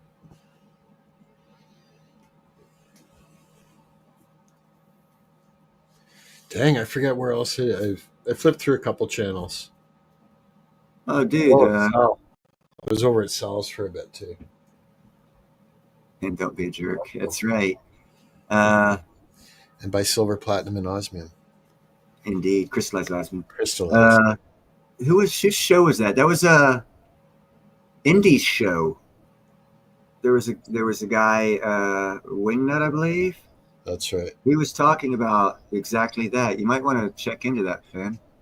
I think it's He's and Anarchy Television. Yeah. Someone was throw his link down. Everyone's a mods, except for I think Blue. Well, I think they're building a community of people that are interested in that because That's why I mentioned it, so you could maybe hook up with them. Yep, good call. I got to take a quick break, but I'll be back. You do that as long as you leave that platinum coin up. There you go. Thank you. Okay. It looks pretty. But then again, I'm drawn to platinum for some reason. But you see that number there? It's not just 999. It's 9995. And most typically, the other 0005 is rhodium. Rhodium, excuse me.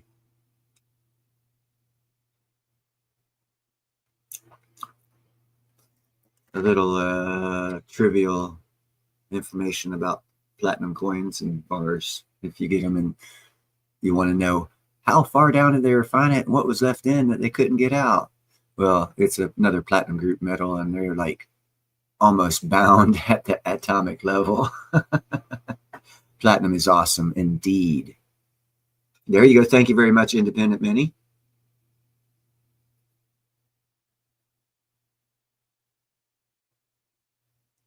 The Landseers are also cool dogs. A good night, Mr. Silos. I appreciate you being here. Thank you for showing up. Cook something good. I know you're a big restaurant guy, cook, chef. And yeah, hey, start a YouTube show. I'm gonna talk to Travis tomorrow and tell him you came in here and you had the time to come in here, but you didn't have time to do a 5-minute video for your own show. Yeah, that's right. Narking you out. Maybe that's why you don't come on. That's understandable. You should do a cooking show. You'd get more hits than Ninja. Everyone in the world loves food. Well, eats it, don't loves it, but eats it. So you got a good start. Especially if you oh man. I watched some, okay, this is how crazy. I watched some bread making shows, okay? Because when I get a house with a nice setup, I want to make my own bread, all different types. Kind of set up to do it now. I just don't have the oven. One day I have a dream.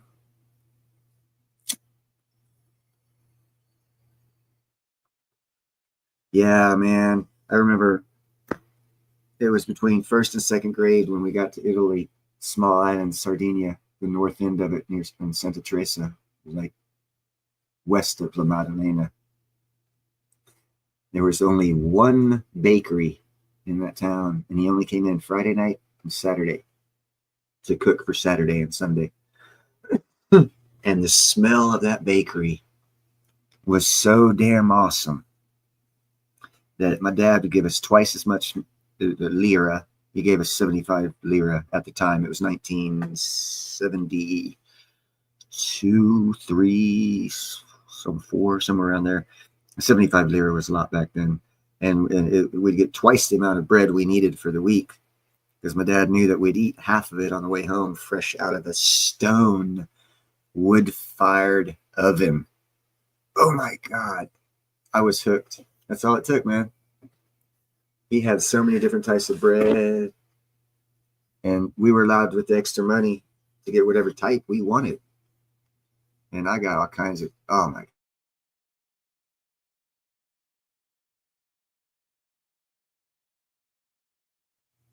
I got hooked on making bread and pasta, and then back then came cakes and pastries, and oh yeah.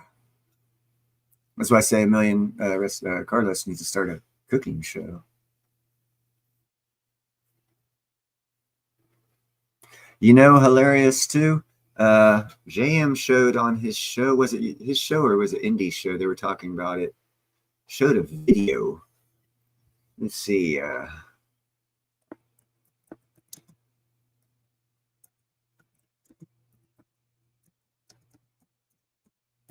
Of a dog pulling a boat and then pulling 5 people along with that boat. Let's see. Funny thing is, I'm the one who gave him that video, and I can't find it right now. Water dogs. Let's try this.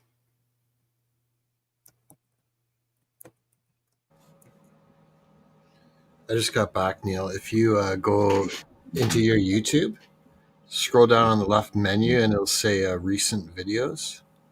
Okay, hold on. And then you'll find it really easy. Or I've had a lot of videos, bro. But in the last 3 or 4 hours? Oh yeah. I'll let you just see 1, 2, 3, 4, 5, 6, 7, 8, 9, 10, 11 in the past 2 hours. Okay. Let's see. Scroll down, you'll find it. Oh, there it is. Hot damn. It was like the 22nd. And I can come back over here, present, share screen, swimming dog. Do we have it? We have it. Let's put it full screen. Just because it's the burger, even though it's not a bacon. cheeseburger. Jamie and I are pictures of those. Hey, It looks like a chicken burger. plant-based chicken patty. Want me to cue the birds of the tractor again? That'd be great. Birds! Tractor! There you go. It's good on the farms. Morningstar Farms. There we go. Look at that dog pulling that boat. That amazed me. I was like, damn. Yes, this is Beastly. Super swimmer dog. I'm gonna You get Found Friends, a charity group whose dogs are super strong, super sensitive, super swimmers. Sorry about the They're an volume. incredible breed, and they just know when someone is in trouble and needs rescuing. The group of water-loving giants have been Sounds working alright. with vulnerable children and adults for over 26 years, teaching water safety through mock rescues. These dogs are just so supernatural. They're just like from another planet. They are gentle giants. They know when they've got to be careful, and they know if someone has got a disability and they need to be a little bit more sensitive with them. They're very sensitive dogs. They do know. Weighing in at up to 150 pounds, You're gonna pull in these 4 gentle people. giants have webbed feet, which complement their unique way of swimming. They swim in a different action to most. They don't do a doggy swim. They do more of a breaststroke, four-wheel drive swim. That gives them immense power. With a powered dog, pulling people, pulling boats, they are unique without a shadow. They are the #1 canine swimming champions by no mistake. I'm a trained Awesome lifeguard dogs. and try to rescue one person, Yeah. and it's very difficult. To do 2, okay, you can just about pull it off. Look at You that. see these dogs pulling 9, 10, 12 people. That's something no man can do. And that one did not have a life jacket on itself. No, that black one did not. New Some of the Found others Friends did. have even When been they're training honored them, with they the Royal probably Life Saving Society, their life-saving skills and promotion of water safety. Worth the wait on The gold. on a organisation boat. is currently training the next generation of these superpower dogs. Guy's still learning. So this is obviously. Yoda. He's 16 weeks old. He's still in training. At the minute, we're just making it all a game, all fun. 64 months He old. really Look how enjoys big himself. he is. So he's learning to go out and fetch something and to hold things in his mouth. Because obviously when he's older, he's going to have to jump and rescue someone either by pulling in the ring or pulling in the torpedo. Yeah, come on! Bee's superpower is that she loves to jump from the boat. Her jump from the boat is amazing. And she just loves to do hand rescues in particular from the water. So she'll grab your hold of your hand and bring you into safety. I enjoy the love that the dogs have for the water, their excitement, seeing people, their excitement when you pull them. It's just great fun. Let the dogs do what they That one love. looked like your dog. They are the best without a shadow of doubt, and we love them. I could trust my life with a Newfoundland. My hero! Yeah, they're awesome dogs, man. Well, and the funny thing on that topic is that this guy here in the picture, his owners tell me that they have a tough time having him out in the backyard with them when they go swimming because I guess it's just so many generations it's been bred into them. He thinks every time someone's in the water that he's supposed to go back. So like he gets upset. So I think that they don't know how to help him through that. I've been looking at some studies and watching some videos on inherited traits, and they're looking at it from humans as is in animals, and they used dogs particular as far as inherited traits, and something in their brain is wired to do exactly that, pull people out of the water. And it's what I don't recall. It's new science. I haven't gotten the terminology. I don't even recall the word. It's not the right word, but it's like an inherited trait, but it's not that word. It's another word they use. It's in supposedly ingrained. It's ingrained. It's like ingrained in their generational pre-cortex or memory, or not even memory, but in their synapses pathways are wired to start because of the training, I guess, of so many generations. That the adaptation of nature. I guess Darwinism kind of sort of plays a little part in it, in that, and it wires their brain for that specific action, whether they're trained for it or not. So I could see where, and that's a problem with having some certain types of dogs too. Well, and you were saying that too with the wildcats, like servals and ocelots. Once, what is it, 7 or 8 generations of them have sort of been domesticated, then Yeah, 5 generations is safe. After that, it's like embedded in their mind that they're domesticated, and how they act as a domesticated creature. Yeah. Because obviously, like the servals and stuff, they don't act like wild cats in your house because they have been domesticated, and humans have been domesticating animals for thousands of years. I mean, you look at these dogs right here, these pictures. They're all their great whatever, how many long time ago grandfather is a gray wolf, or a mountain wolf, or a forest wolf, or something. You know, it's a wolf, and now look at them. But yet they all came from wolves. So how we do that to them apparently affects the brain, and because of we know them, like the lab's a good swimmer too. It goes out and gets, certain labs go out and get like ducks when you have to duck shooting and stuff like that. So they have an affinity to water as well. And then you have the Dobermans. We all know what they're used for, so they've got an affinity for that. But if you don't use them for that, then you get a unique personality of a dog. And that's where you hear people saying, well, I had a Doberman. He didn't act like that. And then you say, well, did you train him to protect? They'll be like, no. And they'll be like, okay, well, because that's what he was bred for. If you didn't use him for what he was bred for, then he's not going to act like a dog that was used for what he was bred for, which is what you're expecting. But you didn't use him for that, but you still expect him to act like that. It's like it's torture for the dog in reality. Yeah. Oh, Hey, sorry. I didn't say hi to ER or now we got ER. William here too. Oh, hey, ER. I saw William, and then ER's right above her. I didn't even see. Right above him. Excuse me. We got on the subject of dogs. William, I'm pretty sure that everything that man thinks about is in a chess position. So if he does do that, we'll get something in return. Oops, wrong one. Oh, I like that one. Actually, put it. Well, I don't know. We're going green. Yeah, that looks like a sativa.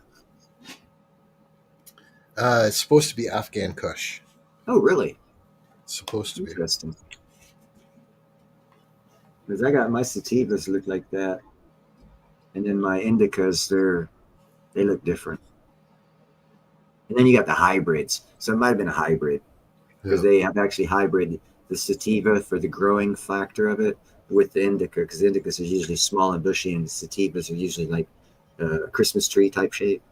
And because of small bushiness, the indicas are usually like popcorn bud style, or bigger, but still that style. They're compact to where the sativa bud is a more fluffy. And when they hybrid them, they hybrid it to get depending if it's 80-20 or 60-20 or vice versa for the indica sativa to sativa indica. Oh God, there's a science behind that shit. I used to do it like 15-20 years ago. I used to mess with that shit, but it's hey, all-nighter, holy cow. Hey, all-nighter. We have a newbie here. He's actually not a newbie. I'm sure everybody knows him. My understanding is with the sativa, the leaves that are growing on the stems, like even before the bud, you can tell the leaves are going to be very, very, very, very skinny and long. Whereas with the indica, they're going to be really fat leaves. I don't know. There's too many hybrids now for that to stand true. Yeah. I guess it would still stand true, but hardly will you see it because you have like indica and sativa. Okay, so that's two. Right. So they're all medium-sized leaves now. Okay, so now you take 80-20, 60-40. That's two from indica to sativa. Now do it from sativa to indica. So that's four. So you have 4 hybrids, no less than 4 hybrids for the 2 originals. So you have 6 basic species. Only 2 of them will show those traits. That's what I'll say. Gotcha. The other 4 species are hybrid species that might or might not show that trait. That's why they're hybrid. For they were bred for a specific purpose, and the leaf size would be affected the same. depending on what they used as the masculine and what they used as the feminine on the plants to come up with the hybrid. There's a science behind it, bro. A little bit of math. No, you actually have to. You can transfer, like, say you have a Afghan Kush and say purple X. Okay, if you feminize, or if you make male the Afghan with the purple X, you're going to come up with one strain. If you make male the purple X with the Afghan, the two will mix. You'll come up with a different type seed, a different plant, and different traits will be passed on. And what I call that is the masculine or feminine. So if you have two plants and you like the trait of a purple stalk and purple limbs and everything purple bud, and then just green leaves, and you like this other plant, what you'd want to do is you'd want to, well, hell, first off, you'd want to actually, honestly, just take, it's the harder process, but you'd want to take one limb and make it turn male. But if you did that, you'd waste the whole plant, but all the plant's bud would be filled with guaranteed feminine seeds of that species. But now if you wanted to hybrid it with another plant to come up with a different species, you would take whichever species, the purple one that you liked and this other one you liked, whichever you liked best, you would make it, you would male that part of it to feed over. Because if the male was like the purple stem one going to the other one, you'd have to see what genes crossed over to that other one. And if you got the cross genes of the purple stem and purples, everything, with whatever qualities you're looking for whatever the other species of plant you're doing. And if it didn't work out, you'd have to do it the reverse. And then you come up with, and then after you get that mix and match of those two that you like, theoretically, you should grow it 5 times and seed it to itself to make sure you get the same characteristics. And then after you get those characteristics, after the 5 seeding, which I believe they call H1, 2, 3, 4, 5, after that, you can seed the 5th one, and you can seed the 5th generation and get feminized seeds from it and sell it and be guaranteed that they're feminized of that new species. But a lot of people nowadays don't know the science behind it, and they'll just take 1 season or 2 seasons and come up with a new strain, sell it to you, say they're feminized. You'll be buying seeds left, right, and center. They'll turn male on you because people don't know what they're doing because they don't want to do the whole process. Dang. Yeah, there's a science to it, bro.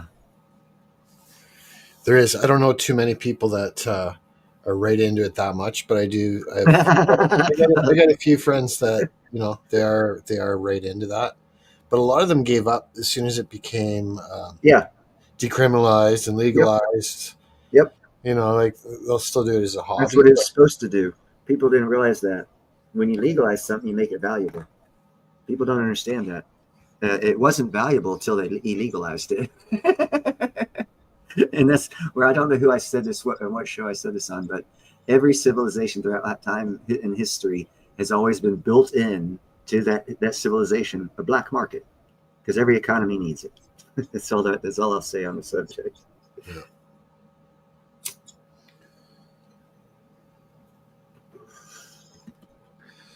For anyone that just got here, Neil pinned the link to join the panel for anyone that would like to. Yeah, if All Night wants to come up. Yeah.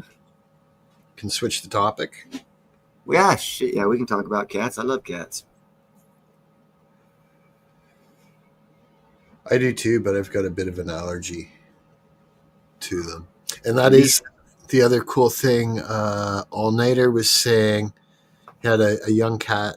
Yeah, leash trained. Yeah. And that's all. Like I see that from time to time, people out walking their cats, but they have a harness for them. Yep. And I prefer harnesses for the dogs too.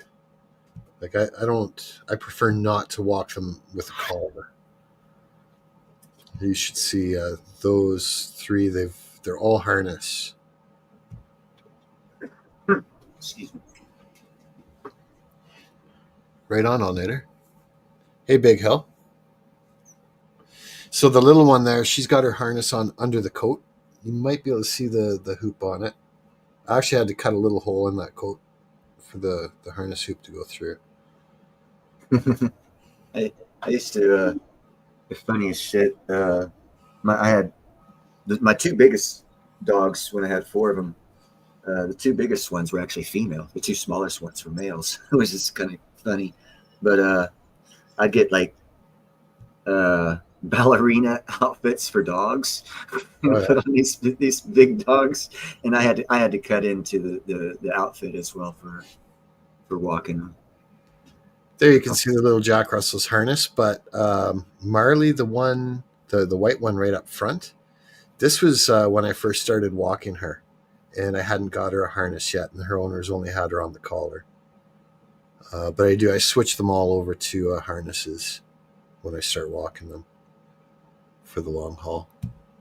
I don't care for the hairless cat. I don't see why it was bred the way it was bred. You took away all its protections of defense and warmth and staying alive. It's now more 100% reliant on human to live. Mm-hmm. So I'm not big on the hairless cat. And I believe the Chinese are the ones that bred that. So that kind of explains everything. We had lots of cats back when we lived out in the country, in the barn.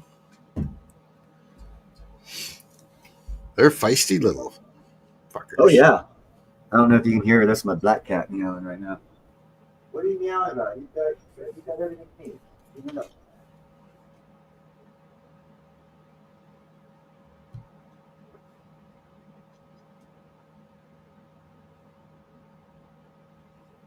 I don't think you should declaw cats at all, Mike Herrera. It's a disgusting practice, and you stand a chance of if the doctor doesn't know how to do it properly, you could actually paralyze the cat's arms while trying to declaw them, and that pretty much then you have to euthanize them. So it's risky and stupid. Keep the nails trimmed. Yep. I wouldn't have even gone that far, but I would definitely say I'm against I'm it. sorry. I always go off the deep end. I love cats and dogs. I love all animals. I'm confident a lot of people have a tough time trimming their cat's nails. Oh, I'm confident of that. It's easier to train them and quicker, but people don't want to do that either. Yeah, take some patience and some know-how.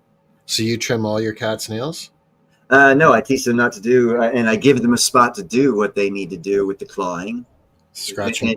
In teaching them, I give them their spot to do what they want to do naturally. You know, I give them the toys and the climby, ropey thing where they can scratch and tear it apart, and just don't do it to the furniture stuff, you know. And then I've taught them, and I got 9 of them all. I mean, I do amazing things that people say can't be done with animals. I had 4 dogs for 7 years in this backyard, and the neighbors all around didn't even know I had 1 dog. I had a blue nose, a red nose, a ridgeback, and a mutt. And no one even knew I had a dog, and they were all that different, and they all got along because that's how I trained them to get along. And I didn't give them much training. I had basically just said, "This is your pack.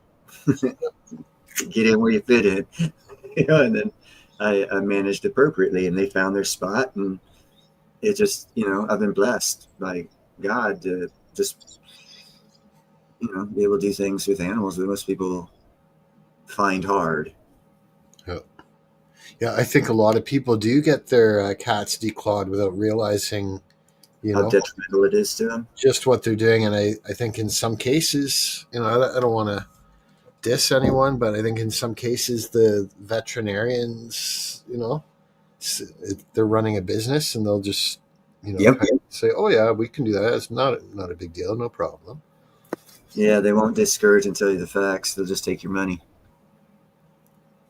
Some of them anyway. I don't like lumping everyone all in the same group, but I think there is an issue there with I'm saying veterinarians just absolutely rocking people's pocket. Can't be held accountable for knowledge you don't have. Yeah. Once you have the knowledge, then accountability comes in, and you should make appropriate moves to find yourself in this scenario that puts you in the moral right or the right end of whatever it is you're doing. And if everybody did that, we'd have a greater America.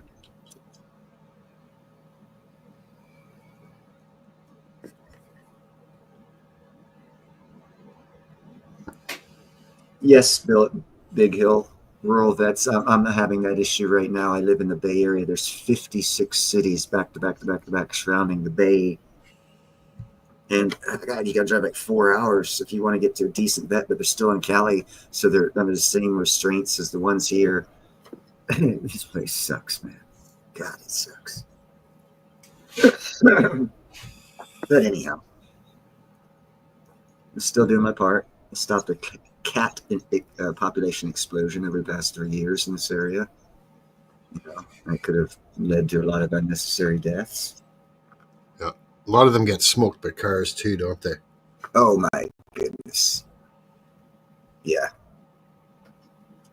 Yeah, a lot of soulless people that are driving around on their cell phones, or no offense to the ladies doing their nails, eyes, or hair, reading the newspaper, doing something while driving. And it's not one of those hands-off driving, self-driving cars. Yeah. That would probably be better, but nah. No, I see it all the time. People fucking looking in the mirror, talking on the phone. Squish. Yeah. The dogs in this picture are Newfoundland, Labrador Retriever, and Jack Russell. From left to right. Yeah.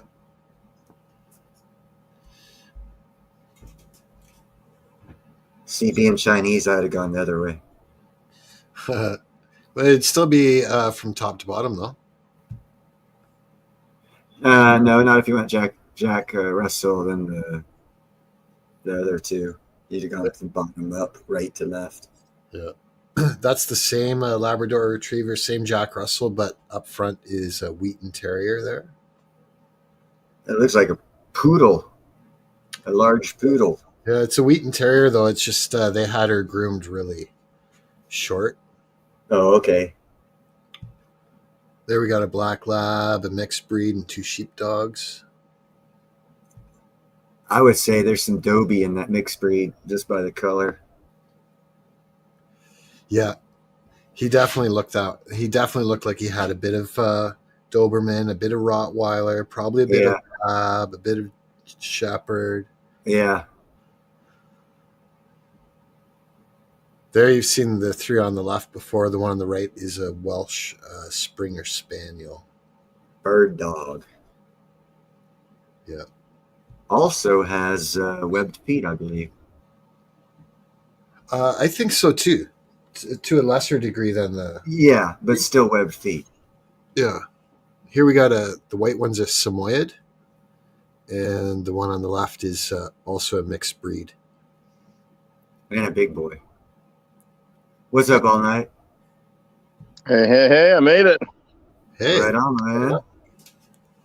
Got past all the technical difficulties. With StreamYard? Just had to set all the settings and answer all the questions before I could enter the chat. Oh, wow. Yeah, that crap. Oh, I'm still waiting for Independent Mini to get up here. So how you been, bro? I've been doing well. Had a job canceled this morning, so I went ahead and threw the yak in the water and went fishing in San Diego Bay. Caught a small halibut and a bunch of lizardfish. A halibut was good to keep. It was small. It was only 11, 12 inches. Oh, well, at least you had a good day on the water. Yeah, still a fun fight. Yeah, it was a good time. Yeah, I was Monterey 20-some years ago. Me and my boss at the time rented some kayaks. And it was the first time I experienced the Pacific undertow and how it affected the surface. Because they were just like rental kayaks, right? Man, we started on the north end of the bay. We ended up barely getting to land on the south end of Monterey Bay. Up where all the restaurants are, and we just hit those rocks, and we were sweating our booties off because that current was serious. and we walked the kayaks back. Oh man. Yeah, it Yeah, wasn't. I spent $3,000 on this kayak. It's a nice Hobie, 12-foot compass. It's designed for fishing, and it's got a pedal drive system that's really efficient. That's what you need. Yeah, that thing is awesome. I can sustain 4 knots pretty damn easily for a good 15, 20 minutes. How do you like their Hobie cat? Um, The what do you call those tripods? the outriggers. Outriggers, yeah, with the net and the sail possibility of sail. Yeah, I haven't done that yet. Dude, I've been not yet, but that's on the list. I've been looking at those for a couple of years. They look fun and very utilitarian. Yeah, especially here in San Diego, I could get out into the water offshore just super quick. Oh yeah. Drop the sail, start fishing. Pick your shit up, put it on the nets, holding up the pontoons. I saw a video of a guy that was kayak fishing and got hit by a bull shark. woke his ass up. He had a tripod on the back of his kayak, had like a 360 vision on it, and it showed him just sitting there leaning back. And it showed the bull shark coming out of the water, hitting the back of that thing, totally flipped him. He was in the water. He probably lost a lot of shit. And then he got up. Yard sale. Yeah, there's some other people around. So he was yelling, "Shark! There's a shark in the area!" As he's climbing back in his kayak. What a feeling! Wake up call, baby. I'd go in for the day and be happy with taking a bath and with my rowboaty. Right. Go clean my shorts. Exactly. Yeah. Yeah, I like the scuba dive too. That video. I like the scuba dive too, and I like to do night dives. And the worst part about the night dives was jumping in and just bobbing on the top of the ink. Oh yeah. Because it's just ink, man. It's hated that part. So I'd love to get down below the surface as quick as possible. I used to abalone dive up here in Northern Cal. Would free dive, abalone dive, same thing. Till it became illegal. So I gave it up. Yeah, illegal and unlawful are two totally different things. Yeah. It's a lot of trouble from where I'm at to go up above Salt Point and I don't have a Zodiac with an engine, because there's a special spot we went. There's always abalone, always about 30, 35 foot, but there's always abalone around. You know, one of the little secret spots, little inlets passed down from friend to friend type thing. Mm-hmm. I never did kayaking or anything like that after that one bad experience in Monterey. I was like, nah. I did do rock climbing on the cliffs up here in Northern California. I loved free climbing. I did that for years out by Muir Woods. Oh, Stinson Beach. Yeah, Stinson Beach. They got a nice rocky south face of the beach. Goes from about a mile and a half. It's kind of fun. Hey, Silver Boys Blues. Silver Boy Blues in the house. Good to see you. So what kind of side gigs you got going? You're a roofer, right? I'm self-employed as a contractor, really just a glorified handyman.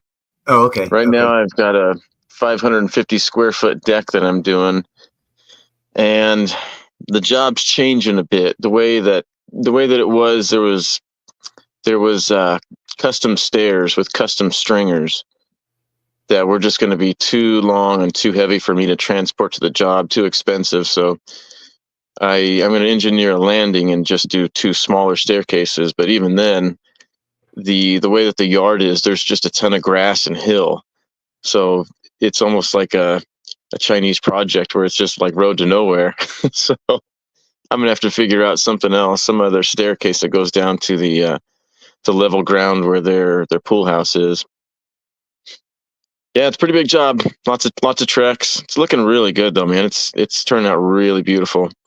I've got a different color border that runs all around the perimeter of the deck, and then all the field is different color treks. So it's got Right that on. two-tone effect. Yeah, it's really Yeah. really nice.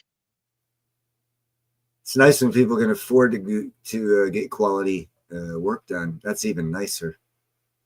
So many times I used to do, before I got an ironwork, I did woodwork stuff. I was before nail guns were around, I was a stud framer, and on the weekends I'd help a buddy out who did some specialty shit for wood houses, and there was a lot of fun.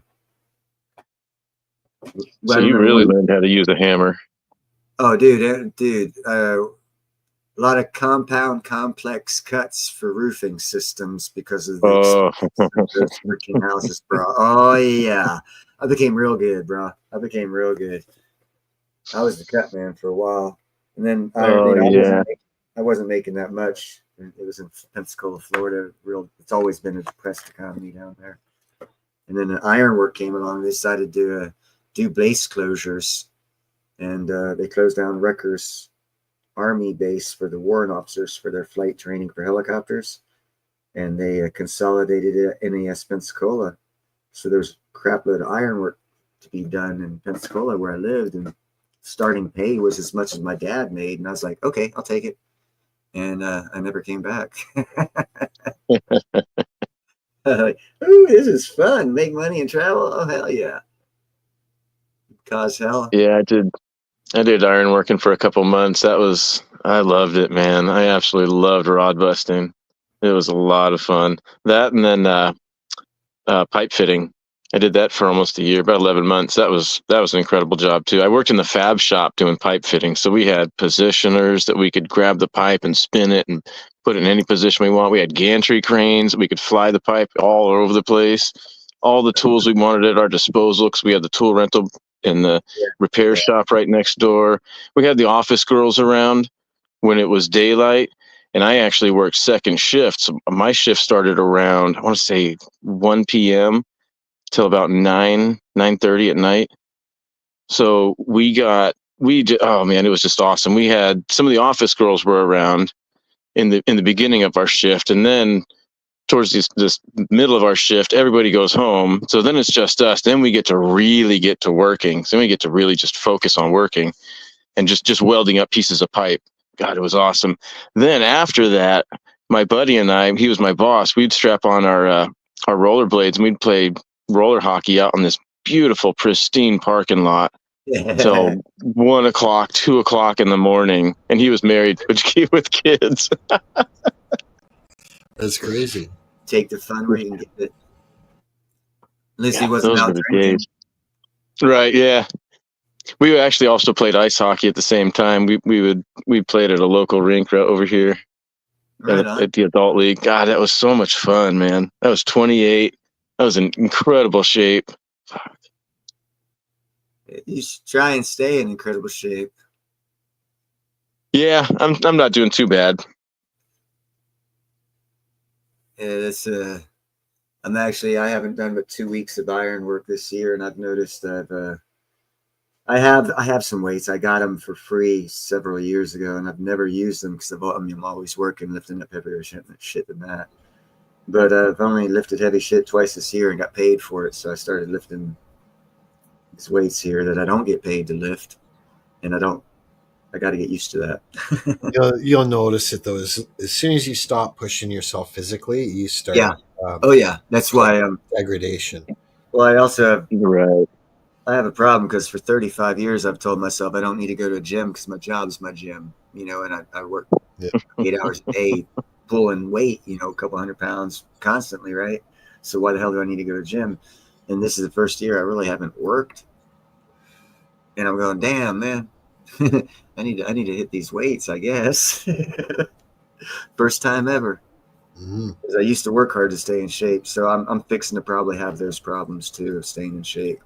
Because I've been bred it into my brain for 3.5 decades that my work will keep me in shape, and now it's not. Yeah, so now you don't get paid. Now you don't get paid. Exactly. I don't get paid to fucking work It's out. like, well, you got to take a note from Sal there. You know. Oh, one day. Secret Once I get monetized. Yep. Well, you could put a Cash App or Venmo or PayPal thing. You could be streaming it on a banner right now if you wanted. Yeah. I hear you though. Yeah, do cash for push-ups. That's that's what Salivate Metal does. PayPal, $1 gives you a push-up. So if you do a $10 super chat, you'll do 10 push-ups. And if you PayPal them, it's like 2 for the price of 1 deal. But friends and family only. If that makes any sense.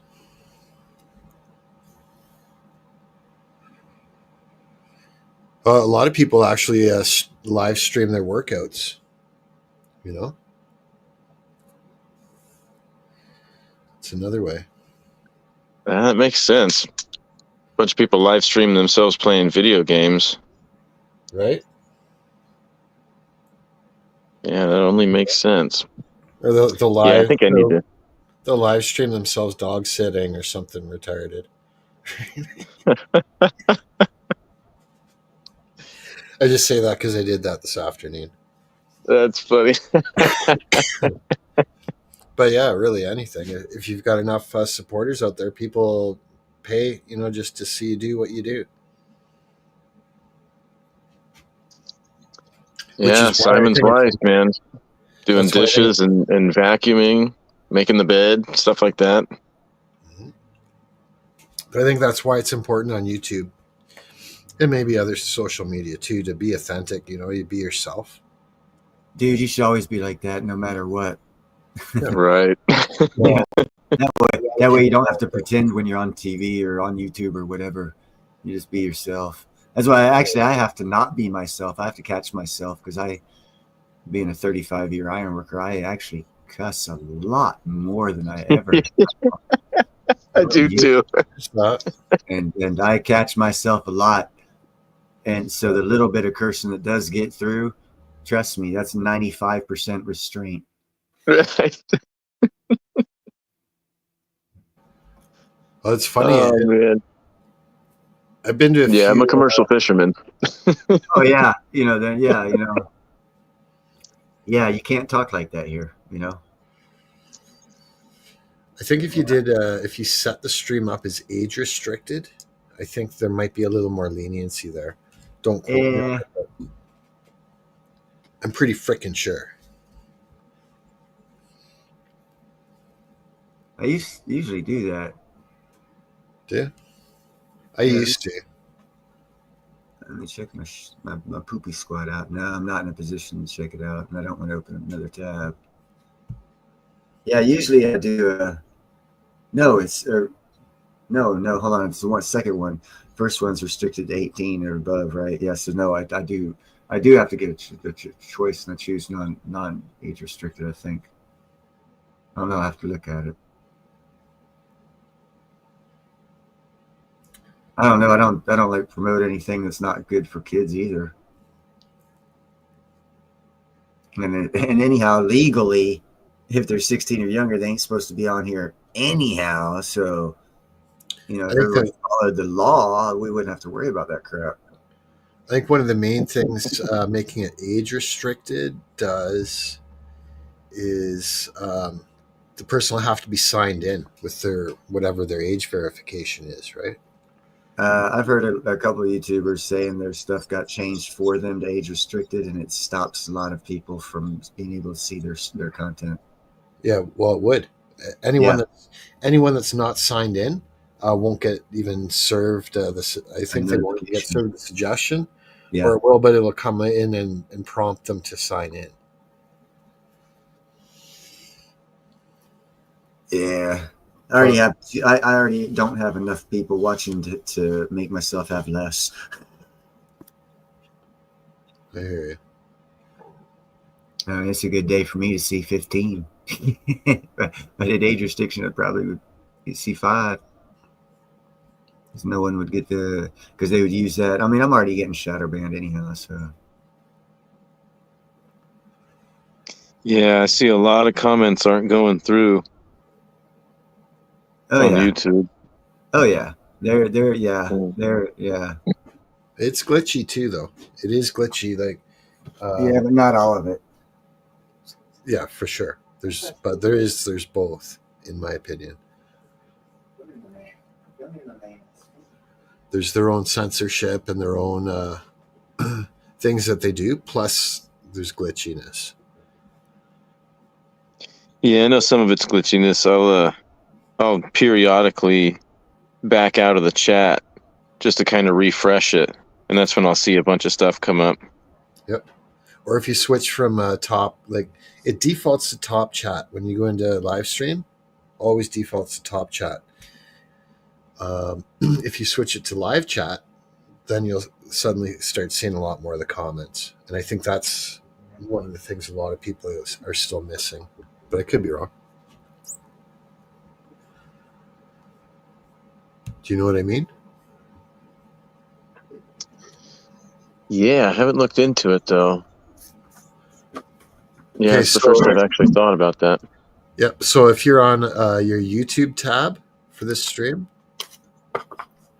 at the top of the chat, it'll probably say top chat because that's what it's defaulted to. If you click click on that, you can switch to live chat, and then suddenly all these new messages may appear. To YouTube, actually. I X'd out of it. Gotcha. Too much audio going on at once. Right. Yeah, you don't want the echo. So what's everyone on panel think of Platinum? I like Platinum. Just hold on a second. Neil, I'm going to share a screen here. If you don't Okay. mind. Can you put it full screen? Uh-oh. Yeah, That one? Yep. Uh-oh. What? Looks like mine. So I wanted to show you for anyone that doesn't know, or like I think you got X'd out. Here's this very live stream, but I've got it paused so we don't have the echo, but the live chat's still going. And I already did it, but it defaults to top chat. That's your default. And frequently what will happen is you can put a comment in and it'll just it'll disappear. It's like, what the heck? Or there'll be people talking to each other and you can't see them. And if you go up here, you can see it defaults to top chat. Just switch it to live chat and it should clear it up. And it can even happen the other way too, where it's on live chat and it'll go glitchy like that. If you switch it back to top chat, then it clears it up. So that's what I mean by glitchiness. Interesting. Yeah, that's very informative, man. I really appreciate that. Yep, no worries. Yeah, it's weird that they have. I still don't know. I guess the idea with top chat is that it's supposed to filter more out that might be spam type comments or questionable. But who knows? Yeah, maybe even prioritizing users that get more engagement or something. Possibly, yep. Who knows what the algorithms do? So yeah, as much as I do like Platinum, I still like Silver more. It's close though. Definitely look at Platinum as a good value buy right now. Historically, it's around twice the price of gold, and right now it's around half the price of gold. Oh yeah. Like I said, the gold or platinum to gold ratio and platinum to silver ratio is at historic lows. Yeah. Still really like silver too. Yeah, silver's cool. Yeah, it's all right. Yeah, I got gold and silver. Don't have any platinum yet. It'd be worth getting some, bro. Yeah, you don't need to go head over heels into it, but I think anyone that's got a decent, stock of gold and silver already, adding a little bit of platinum in there's definitely.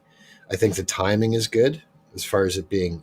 It's you're buying low. Oh yeah. That's there's no question. Yeah, historically low, right? Yeah, that doesn't mean it won't. It couldn't go lower. It could still go lower, but it won't stay there for long. And everything else can go lower, right?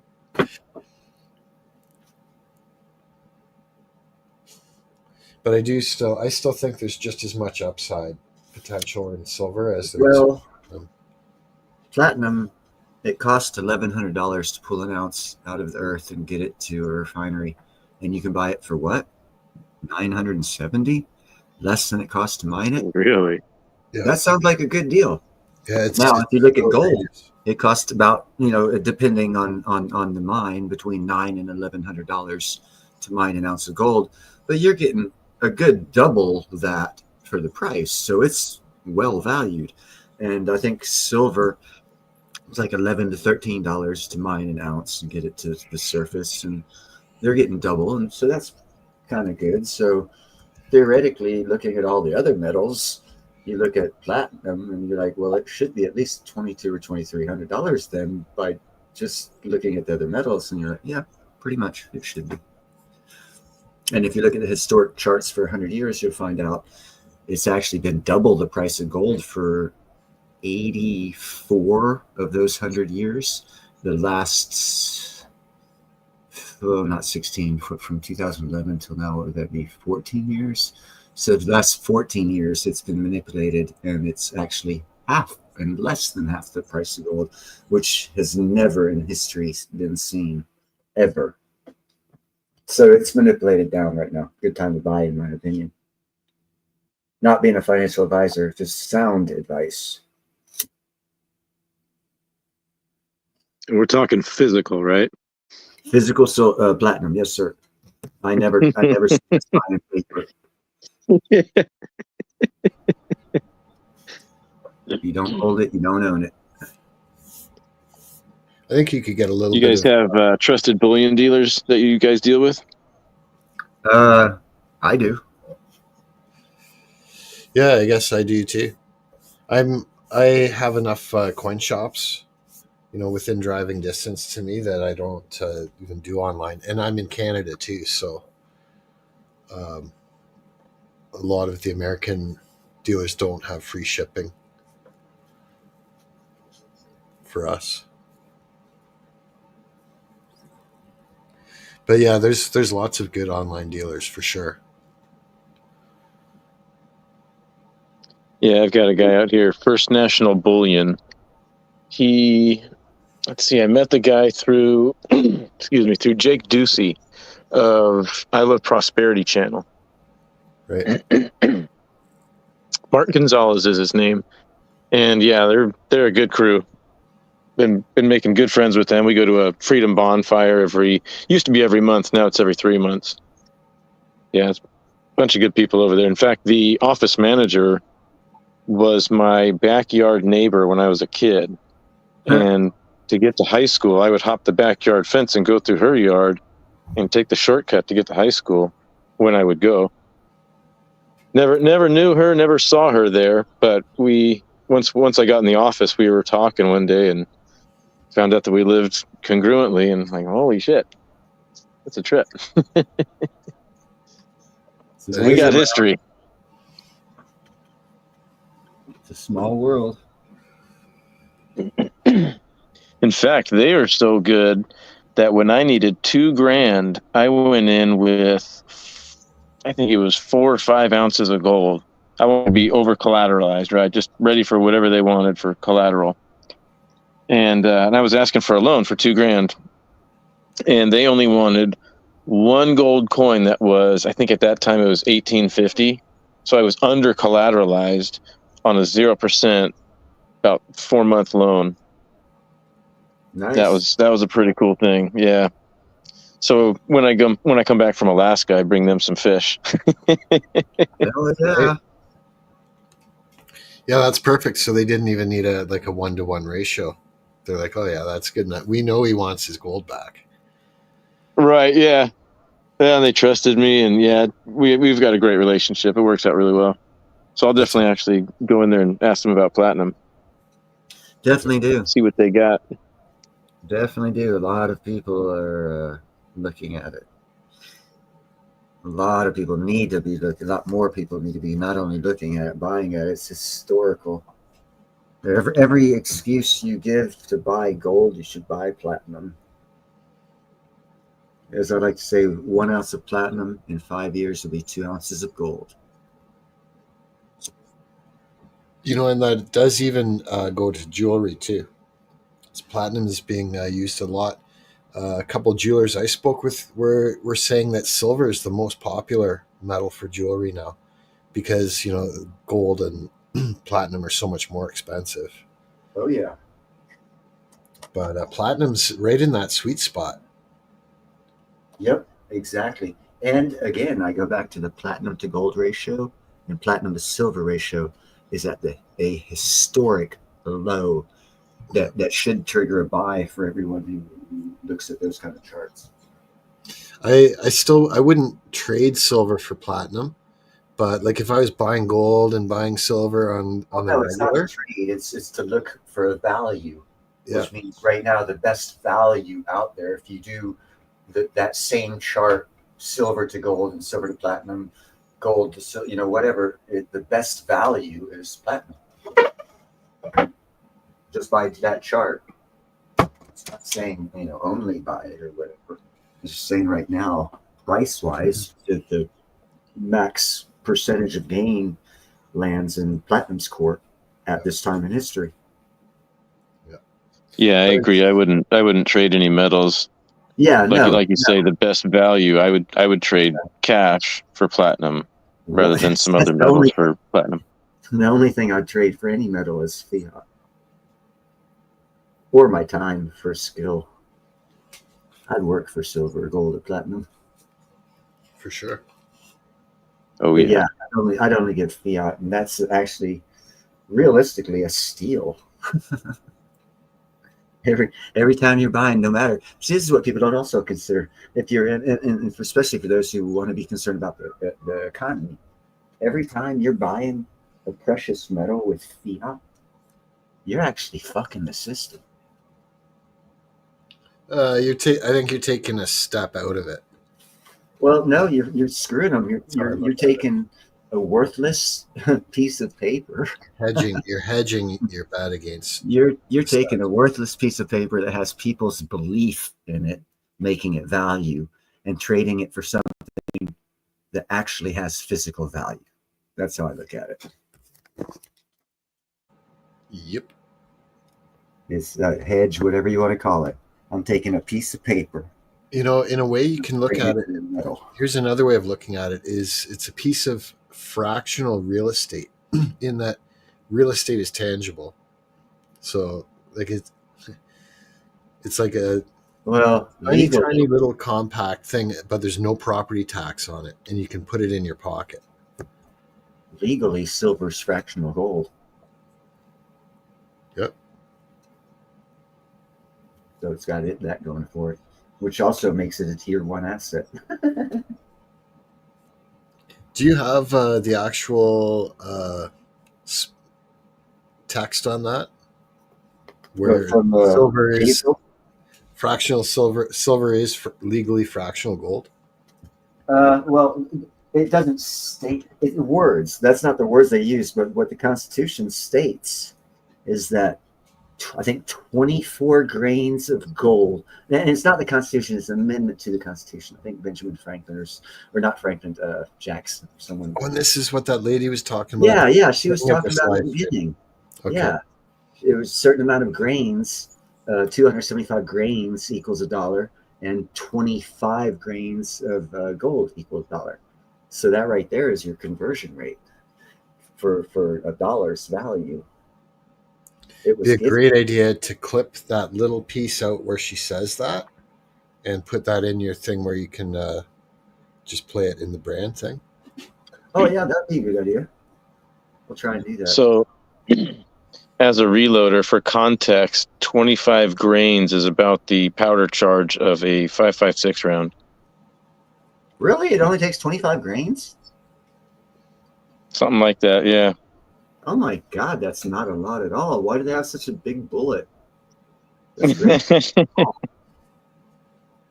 The casing, the brass casing, doesn't need to be that big for 25 grains. Huh. I think I'm right on that one. Now I need to look it up. I'm looking it up right now. I'm not sure, and I figured you guys were looking it up, so I'm just in pause. But I was thinking, I've seen guys like on the indigenous reserves here. When I've been talking with them about silver, and a few of them have actually pulled out. They got the little grains of gold. I'll be a son of a 5 bitch. grain or 10 grain. It's Anywhere just from 20 tiny. to 27. They must, the word grain must mean something different. I'm thinking of those little bitty, like a tenth the size of a BB grain. And they're saying 20 to 27 of those. I must be using the wrong word for grain. Huh. I'm gonna have to research that. My understanding. I'm trying to remember. I think it's. I want to say it's 7,000 grains to a pound. Yeah, and you know how long a 5.56 is?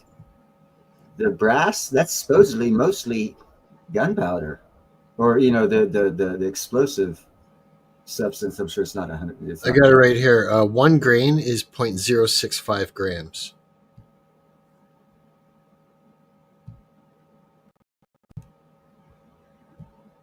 Yeah, it's a small measurement. I'll show you. I'm sure it is. Here, I got the share screen here. Huh. That's just bizarre. No, but that's I've never according- really actually put thought into it, though, I guess. So this is 1 grain of gold. And it specifically says not grams. It's grains. But right here, please be advised. And it's such a similar word, grain versus gram. But 1 grain is 0.065 grams. So it would take 10, be about 20 grains to make 1 gram, I think. If anyone can do the math on that. I'm too stoned to care to. Sorry. Okay. I'm honest, man. I've been smoking for the past 2.5 hours, bro. Nice. Enjoying this live stream. Having my cats around me. But I wouldn't recommend people buying gold or silver in that small a quantity. The premiums Are terrible. will be ridiculous. Anything under, for anyone that's new, and I know there's a few people in here that are new to stocking. As soon as you go under 1 ounce, the premium's going to start going up. So usually your best value is going to be to buy, full ounce. Don't be getting half ounce, quarter ounce, unless you really want it. Or the premium's really low. That's right. I was going to ask, what are premiums on platinum looking like? Higher than gold. Very high. Especially a great example for fractional, right? If you want to get a quarter ounce platinum, around here, you're going to pay almost twice what spot is. Wow. Like it's more than a 50% premium. But see, now what you also must For understand like a is quarter ounce. premium is also relative to actual value. So That's if the right. premium's twice more, Right. Yeah, then so that's also an indicator that the minerals should be twice what gold is. So that means somewhere in between the people selling it and the people buying it, the manipulation occurred. because there's indicators all over that say that platinum's twice gold's price. You see it right there, $100 listed on the 1 ounce. What's on gold? 50. And then what we just spoke about now, the premiums are twice on platinum what they are for gold. Another indicator of true value. Yeah. So I'd be all for paying, it just shows it's a steal right now. With the higher it goes, the better a deal and a steal.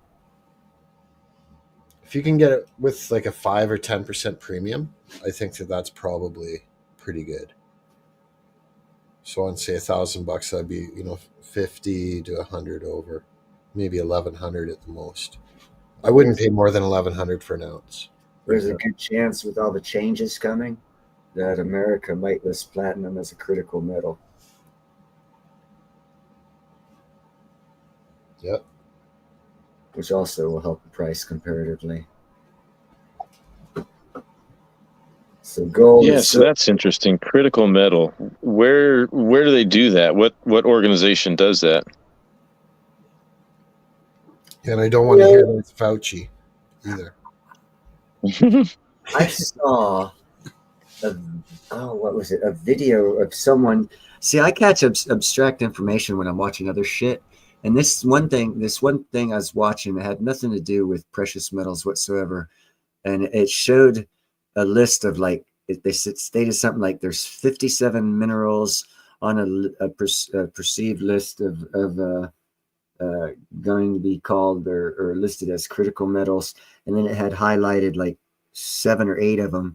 And that's when it caught my attention because I saw platinum was highlighted. I was like, what? And then I paid a little bit of attention, but it was at the end of the show thingy, and it wasn't enough. I didn't think it required the attention that it would get to learn more about what I just saw. So that's all I saw. But it was on a list of like 50 other minerals that once everybody's finish doing their separation from a global economy to a national state economies, and everyone being as self-sufficient as possible, they're looking at, because of that, the stance right now of platinum being controlled by BRICS countries, mostly just Africa, South Africa, and Russia, like 90% of it. With the newest technologies that will be coming out, the need for platinum is going to be so great that they've considered it listed as a critical metal. And if it's a critical metal, then it demands that we own a majority of it, or at least enough for the critical need that they've determined to call it a critical metal for, which they have not said. But that's why I say it's going to be new technology. But then you find out that we're America, mostly Canada, has a new platinum mine opening up, and then you read up on them and find out what they've said about opening up, and then they say they're opening up, and it just tells you the price of platinum is going to skyrocket because they've got the newest discovery of platinum vein on the planet. It's bigger than South Africa's ever was. It's 5 times closer to the surface, which makes it cheaper to mine. And they still said they weren't going to open it until the price of platinum starts to change direction and is going in a positive direction. And then a couple months later, they come out with a statement saying, yeah, we're going to start an exploratory mining thing and open up 400-yard deep or 400-meter deep open pit gold mine style to get to the vein. And they're doing all this other stuff to preparing for extraction, which means the price of platinum is going to be skyrocketing, going back to normal, which should be twice that of gold, especially if they advertise it or change it to a critical metal. And then all of a sudden, America has a majority of control of the platinum that's being extracted on the planet. And they say the East is grabbing control of the gold and silver price. Well, we're going to be grabbing control of the platinum price. If we're losing gold and silver, we're gaining platinum. And platinum is a more critical role than gold and silver in the newer technologies that are coming out. That's why they're thinking of listing it as a critical metal. Hey Neil, do you think? Yeah, that was going to be my next question. Was what's its use case right now? Oh, right now in a whole bunch of shit. Cancer, drugs, cars, car engines, not only just catalytic converters, but car engines, the new hybrid engines. As a matter of fact, China in 2024, this year, was slated to buy 2.5 million ounces of platinum, and the supply for 2024 was supposed to only be 7 million. So they're going to buy well over 1/3 of the supply. But yet there was a shortfall in the supply of 1 million. Only 6 million ounces have been created this year. And China's taken half of that just for making engines for cars that aren't created yet. They'll be out next year. So that in and of itself, if they were doing 6 to 7 million ounces a year and selling it, then all of a sudden China buys up half the supply for a new thing. Well, the price is going to skyrocket because they lose demand of what, 13-14%, not demand, supply drop, because they didn't mine as much by 1 million. So it dropped from 7 million to 6 million ounces of actual mined platinum. China out of the blue buys damn near half of it. Well, who's going to get the other? Who's not getting their platinum this year? Well, obviously the jewelers are out the back quick. Every bit of platinum we're buying now is in people's old stock, because they're not buying new platinum. Once they run out of their old stock, they'll be like, where are we getting the platinum from? You want to know why the U.S. Mint's not minting but 12,000 ounces of platinum for 2025? They ain't got the platinum. they ain't gonna tell you that. They're going to tell you all kinds of other bullshit. Facts of the matter are, those little ingots they have to make the platinum coin, they ain't got them, because they don't exist on this planet. There is no platinum. No one knows it yet. So buy some, because what you're buying right now is stock that's already been made and ready for purchase that hasn't been bought. Once it's gone, ooh, price explosion. And that's when America takes over the price of platinum. So who's going to make all the money? The Americans, everyone who owns platinum, and the American miner.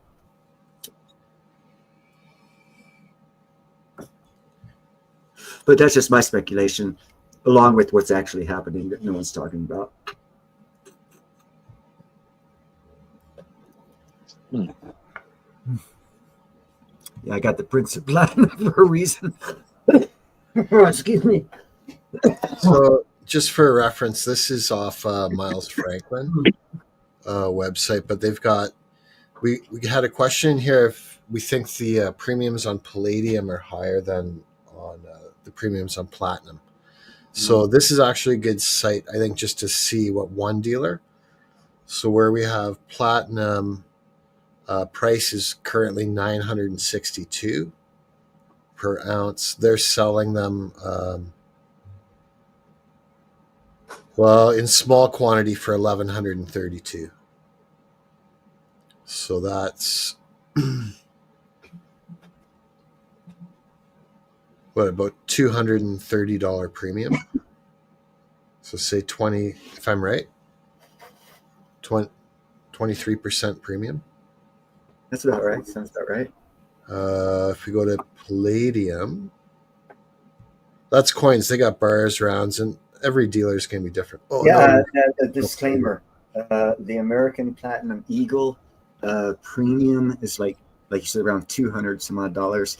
But if you get it in a bar, you can get it for less than 90 premium. So you could barely pay $1,050 for an ounce of premium if you get a bar.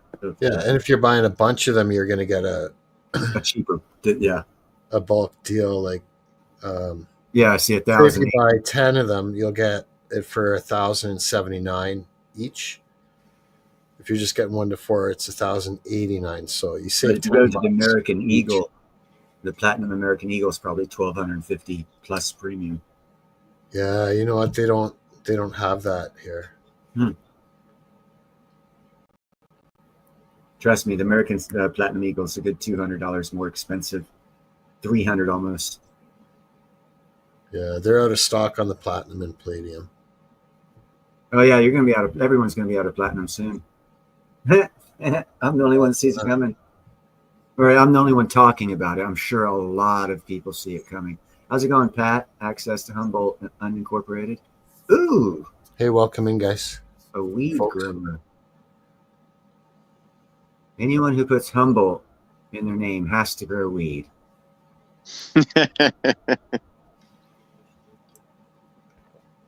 I mean, in my world, it's a given. I don't know about you guys' world. That or they're really big squid fans. Yeah, for real. I didn't think about that. But I'm a stoner, so obviously I'm going there first. Yeah.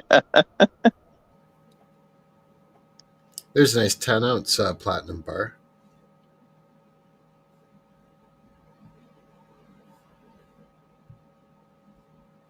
Yeah, welcome to the world of they're selling 5 and 10-ounce bars and coins in platinum now. I don't think that's ever been done. I could be wrong. I haven't kept up with the coins, and quite frankly, in my entire life, if I had enough to buy a 10-ounce coin of platinum, I would have invested it in a company because it would have given me a greater return quicker. You know, yeah. But that's just the way I think. But I have had the money to do it, but I was a dumbass and wasted it all on stupid shit. But I had a good time that year.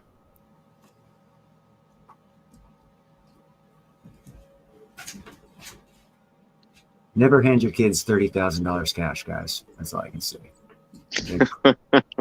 They won't keep any of it.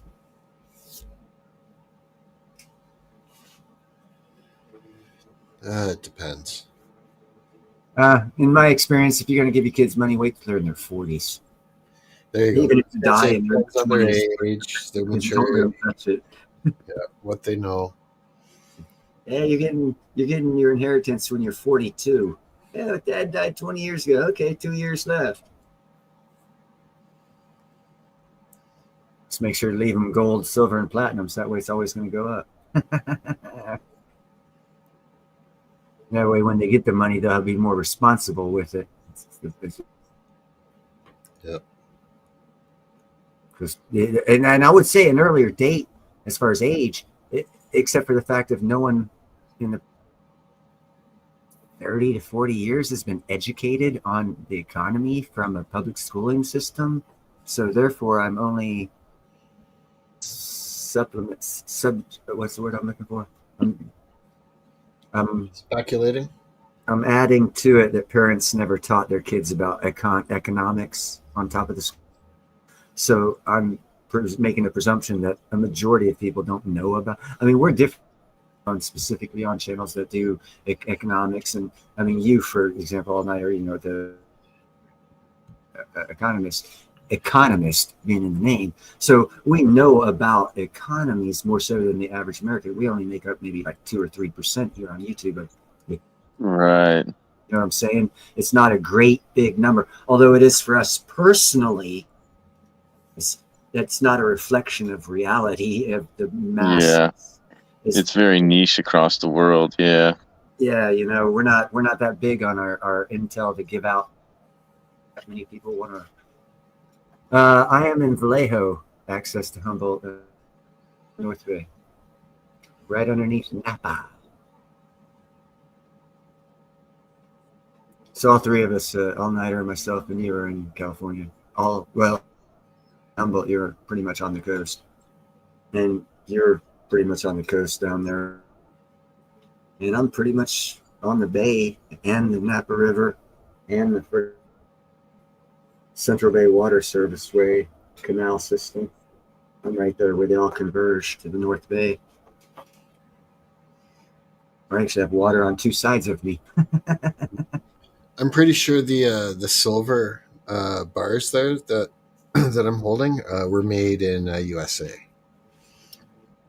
Pretty sure.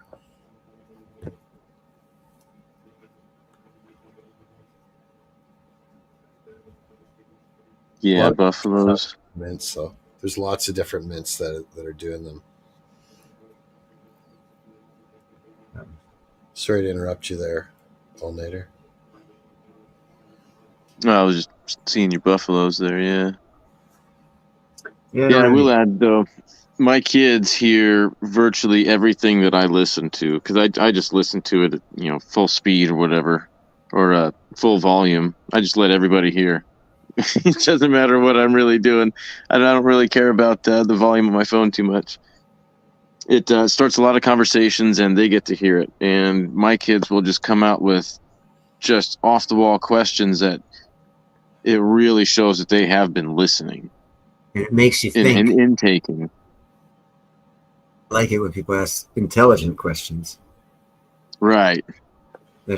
Yeah. That they've thought about, that they're really inquisitive about. And that's how you expand the person as a youth into adulthood, to make them leaders and not followers. Because a follower will never question, a leader will often, very often. Because you get more informed with more questions you ask. The less questions you ask, the less informed you are, so the easier it is to manipulate you. Right.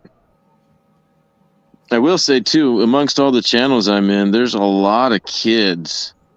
There's on Simon's channel, Cody is only 13. Sweet. There's a couple of 18-year-olds that are in a couple of real estate channels. Georgia's Josh, he's still only 21 or 22 maybe now.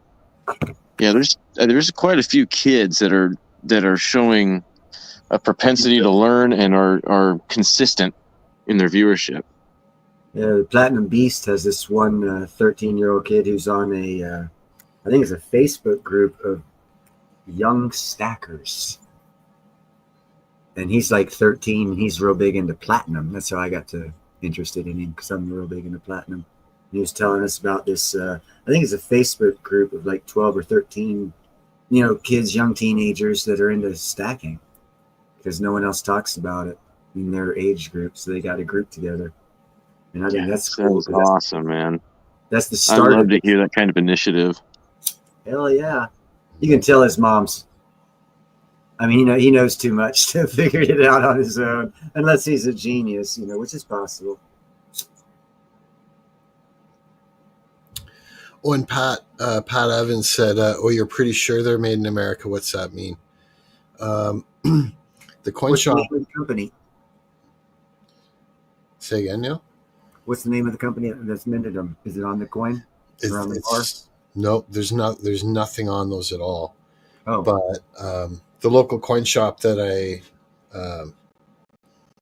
got those from gets from all over the place. Like they've got, every country's coins. It's, a big coin shop. But I think most of these bars are coming from the American bullion dealers. But you never know. They could be made anywhere, since they don't have like a mint mark on them. But they are verified pure silver. That means they're money. Yeah. Yeah, they could have been made in Canada. They could have been made in Australia. But and it doesn't matter. As soon as it makes it to America, it's money. Yeah. It's not legal tender, but you can turn it into legal tender. And just for reference, just in case you didn't know, I'm in Canada, so we forgive you. Yeah, sorry about that. But that it increases the probability that it, maybe it was minted here. I don't know. If I had to bet, I would say they were made in America.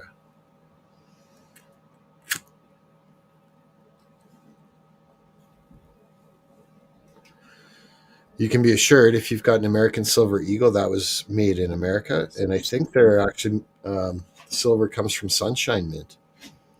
Yes, it does. Yeah, that's right. Or it has been for a while anyways.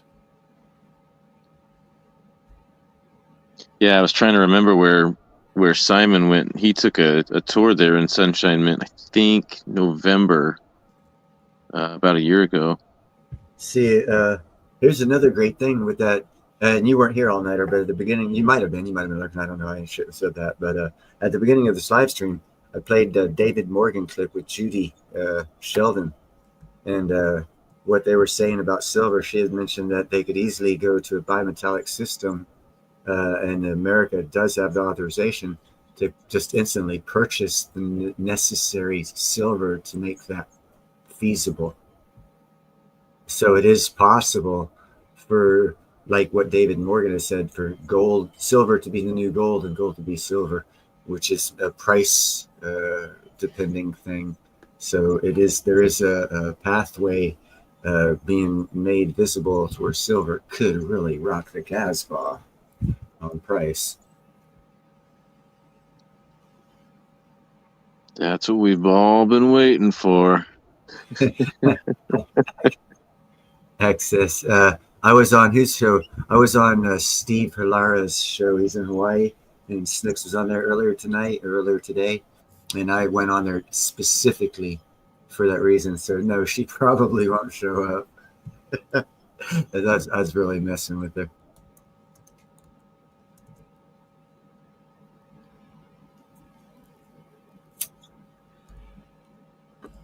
I suggest everyone, if you live in an appropriate area of America, or no matter actually wherever the heck you are, do some research.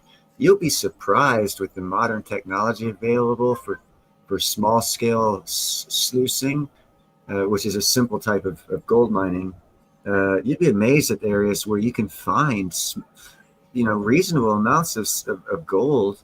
And like, I'm speaking from America, in the eastern United States and Appalachian Mountains, you could pretty much go to any creek and do some high banking if it's legal and come out with some gold, and it didn't cost you a damn thing. I started making a table that would sift gold. Wasn't a sluice or anything. It was a very, very smooth surface that would allow water to just gently flow over it, just enough to flush everything but the gold away, like gold dust. Had a very small catch at the bottom. I need to finish making it and make sure it actually works. I forget what it's called though. I forget the technique. I've seen several different types of tables like that on YouTube shows. So like Parker's Gold Rush and stuff like that, where they have water that extracts the gold over a semi-flat surface that has ridges, not ridges, I guess valleys, small valleys in it that the gold gets trapped in, and they're at such an angle that it goes off to the right side, and everything else due to the water flow goes to the left side except for the gold. And it's got like 15, 20, 30, depending on the size of the machine, up to like 60 of those little valleys to catch all the gold as all the heavier black sand gets washed away.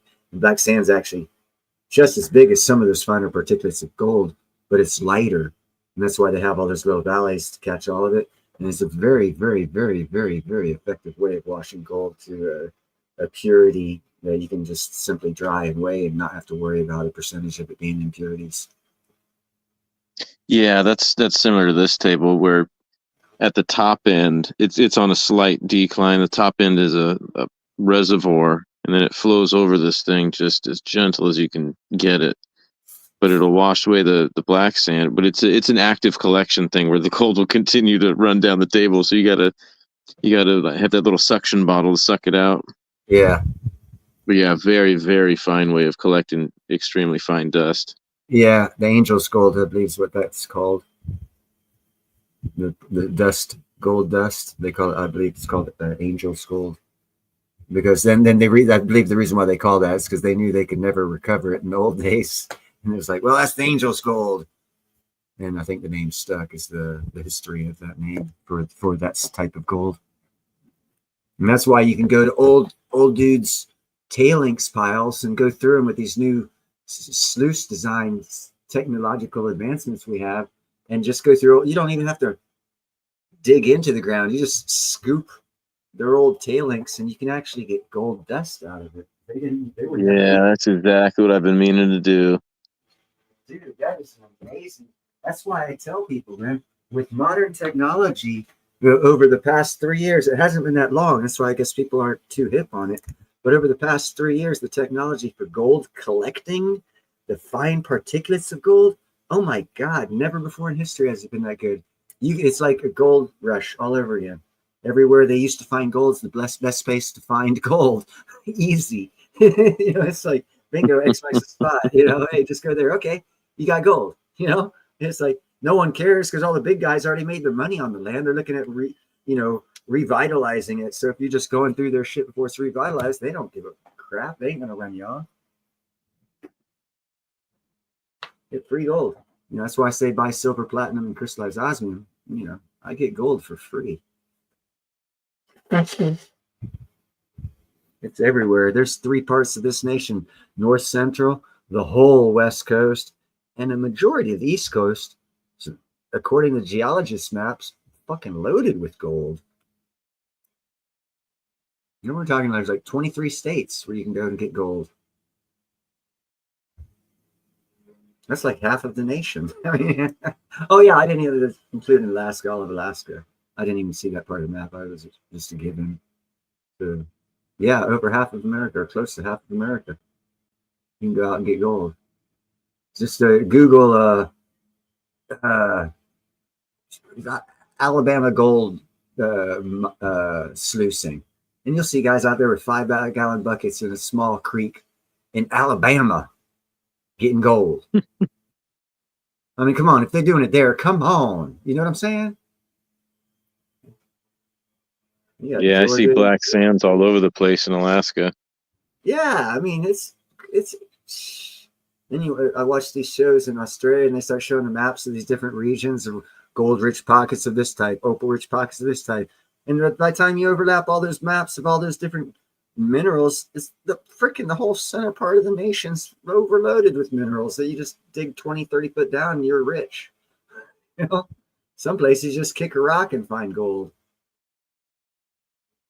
But anyhow, yeah, eventually everyone else will find out and get onto it, and all the free gold will be harder to get.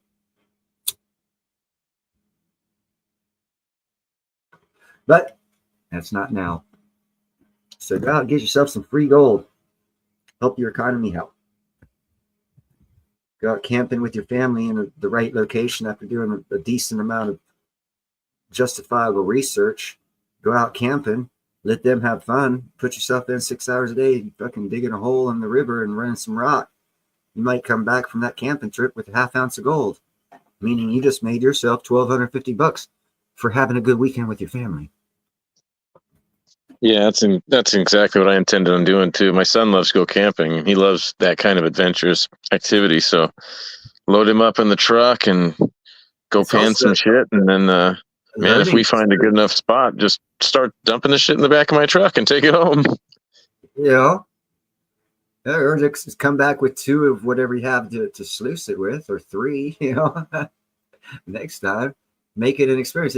It's so many. You can teach economics, geology, rock formation, what to look for, nature. I mean, there's so many things you can teach a kid while you're out doing camping, getting free gold. If you just put it all together and put in the time to research, go to the right areas where you can. I mean, it's not like everywhere you can, but there are areas you can easily get to and nice camping and still get gold. And if they get tired, bring a rod. Tell them go fishing while you're getting gold. You know? And you got the whole weekend, family time. You come back, even if you only have a 1/10 of an ounce. What's that? That's what, $250 for 2 days camping with your family. Shit, I never got paid to camp before, you know? I mean, if I think about it, when I was abalone, we'd go out for 2 nights and I'd get 4 abalone, and that's actually like $400. So we kind of sort of ate well, and that's considered pay. But other than that,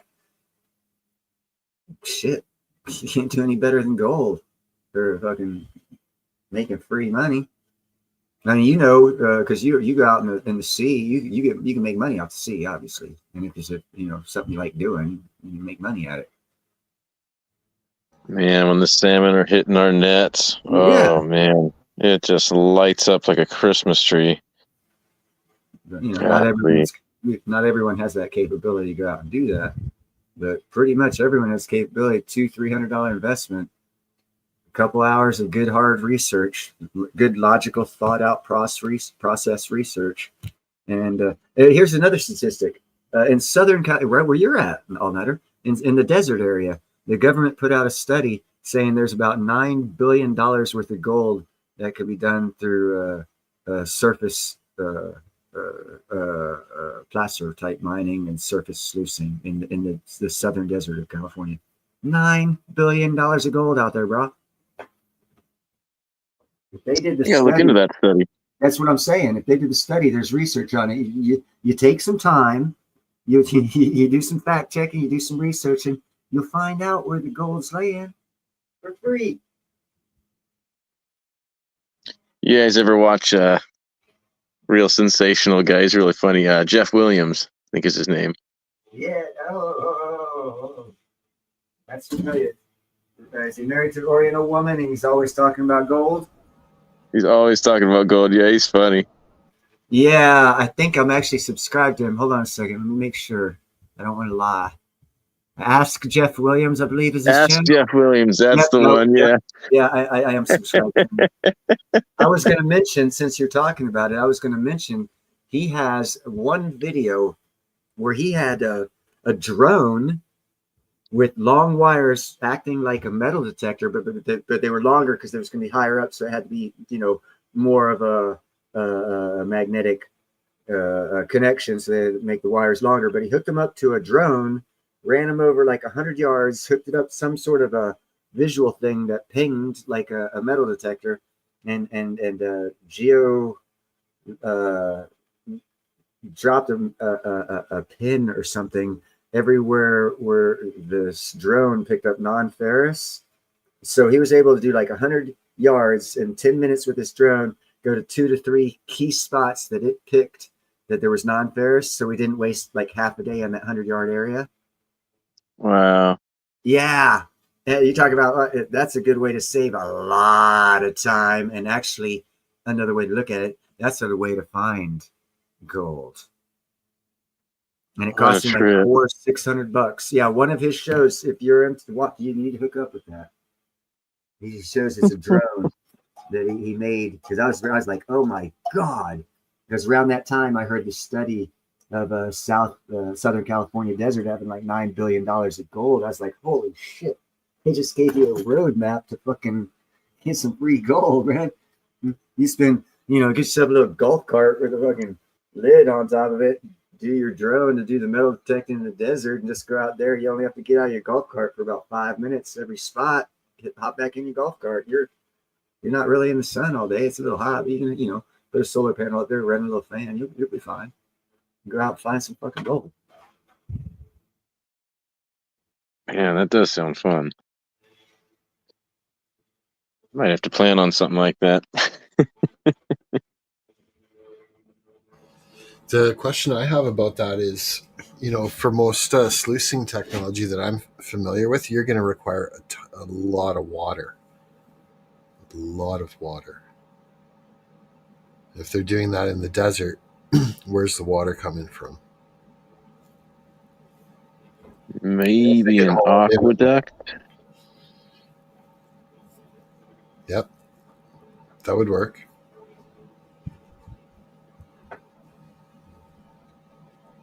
I wonder if there could be a kind of closed system where you could maybe bring your own 300 gallons in and scrub it or something. I don't know. That's what I'm thinking. But I'm not sure. A little bit of research.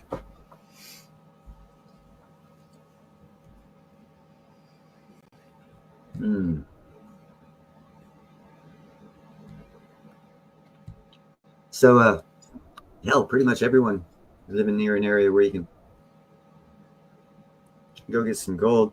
There's actually a YouTube show, guys out on Michigan Beach. I don't know which one. And he's high banking the sand, beach sand, and getting gold.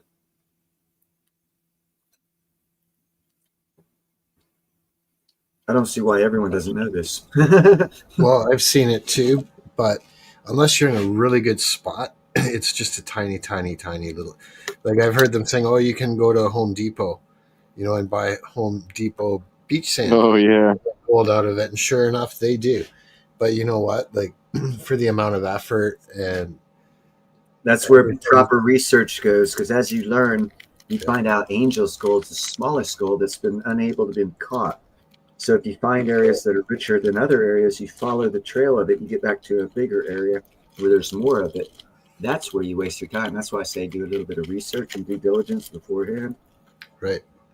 Because if you do, you can actually really make some money on the shit. Right. That's your way of testing where to go. Yeah. Real gold. Yeah.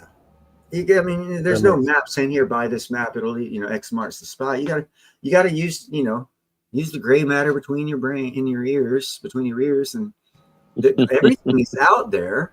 Just put it together, sequence it, do all your logical steps, come to a conclusion, go do it. Yeah, I imagine an older mine with that just didn't have the technology to get that finer stuff in a more rural area where fewer people would have gone. Bingo. Big tailings, yeah. And they're just laying there. So on the surface, you don't have to do any hard work whatsoever. Right. It's like a bank. Oh, I'm gonna go rob a bank this weekend, honey. What? You're basically robbing a bank. It's money sitting there. Get it out. It's their refuse. I mean, it's a little hard work, but if you have the right mindset, go out with a bud, you can have a good fucking time. And Dude, take some firearms, go shooting, take some fishing poles, go catching. Like I said, you could have a good time and make some money. What's wrong with that? Introducing osmium. It is the most precious metal known to man.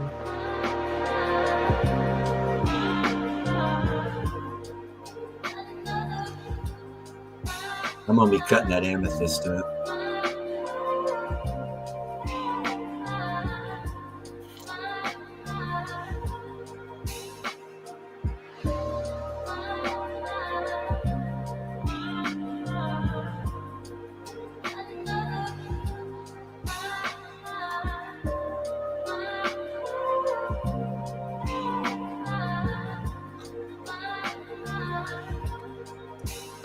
Man, that crystallized osmium does have some bling to it.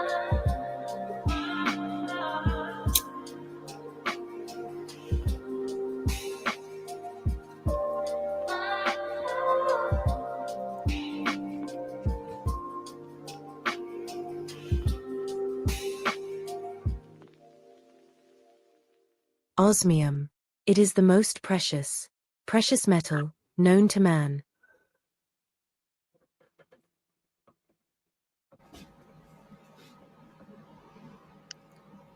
Bling, bling, bling, bling.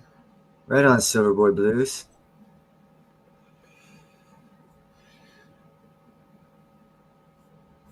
It's always good to buy shit for your grandkids. Teach them young what real value of thing is, not perceived value.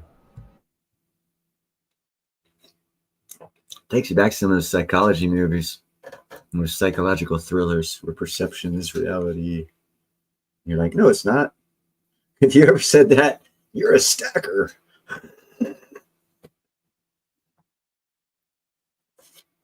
That's only about 3% of America, by the way. Yeah, that's crazy. No shit, man. I tell this story quite a bit, or I give this fact. It's not a story. Back in, say, like 1920, 95, and you think, oh my God, way back then they didn't have shit. Consider this fact. Back in 1920s, 98% of Americans had gold and silver in their pocket. Yeah. That's a jaw dropper, isn't it? Yeah. If you could take a time ship and go back in time and ask someone on the street, hey, how much gold and silver do you have? They'd definitely have silver, and a majority would have a gold piece or two. Nowadays, you go to the street and ask and see what kind of reaction you get. Much less, well, just see what kind of reaction you get. Well, that's because there's a full, at least one, if not two, full generations, maybe even three in some cases. Yeah, where they grew up, they were born without the silver and the gold in the coins, right? And they were born into that. There was no transferability. There was no silver certificates. Yep. Well, it's hopefully, and this is my hope. I know there's a lot of things that are going on, and it's only one hope of mine, but hopefully there'll be a role for Judy Sheldon in the economic development of a new economy. That's all I can say about that. Mm-hmm. Because sound money principles fall straight in line. All these sound money movements fall straight in line with her thought process on how things should work. She thinks long term too. She doesn't think short term for a quick fix, but long term for a stable long term fix, which means the majority of us won't see the finite product of a 100% monetary system backed by commodities actually, to where you'll be able to walk into a bank and actually drop a bill and get a commodity in exchange for it, whether it'll probably be a biometallic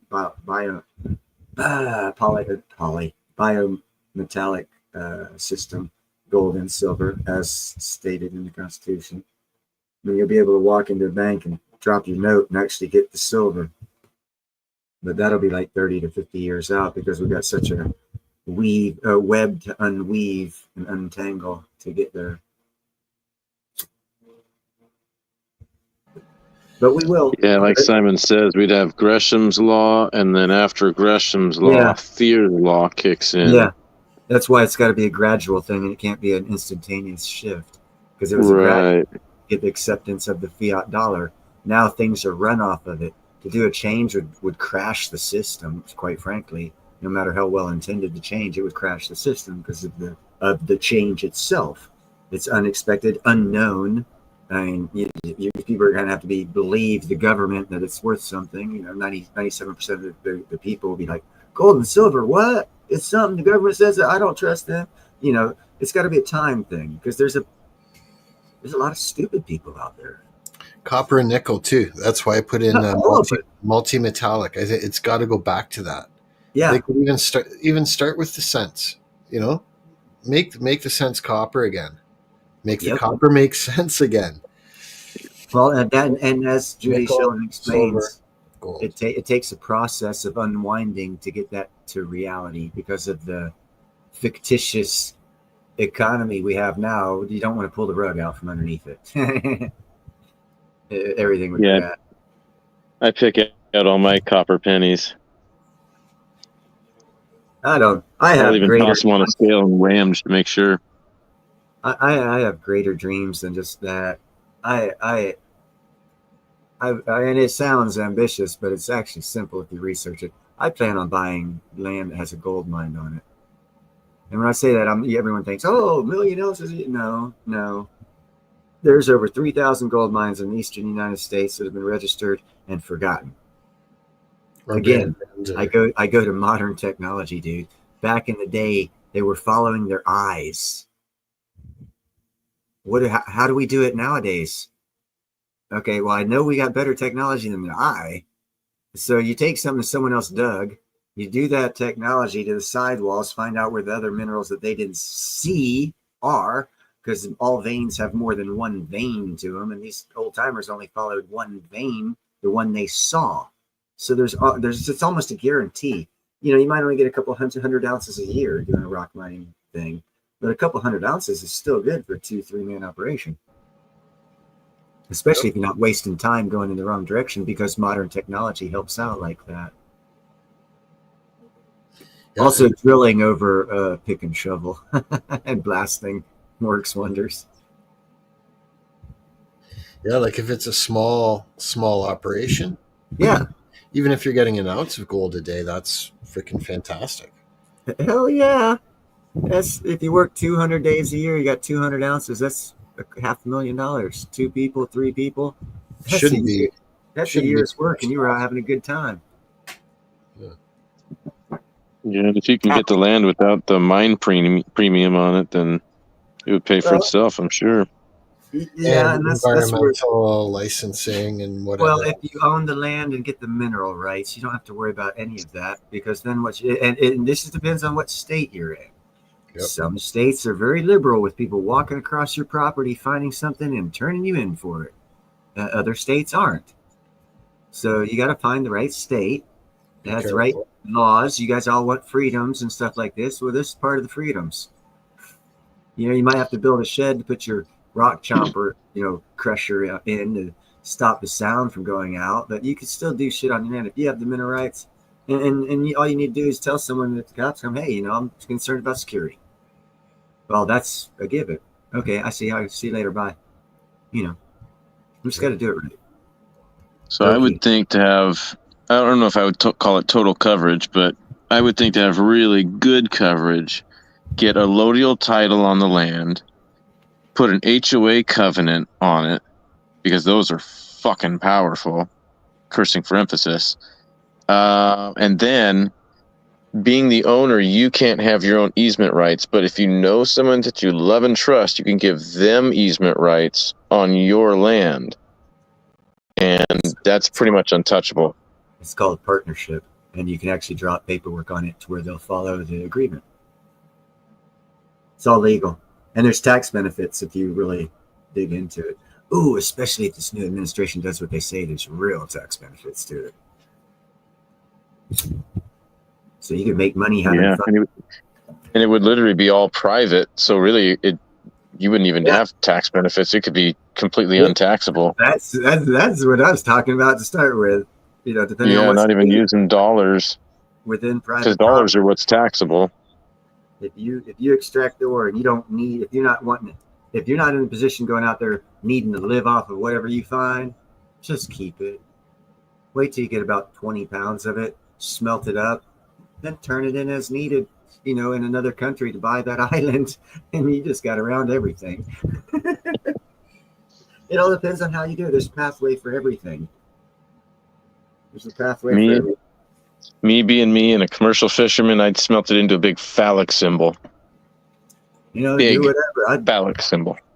Really? I'd buy more land and pay off a politician or two to make it legal for me to open up a true mining operation if the money was there. And if we go back to a metallic, multi or bimetallic system, they're going to promote the mining, especially here in America.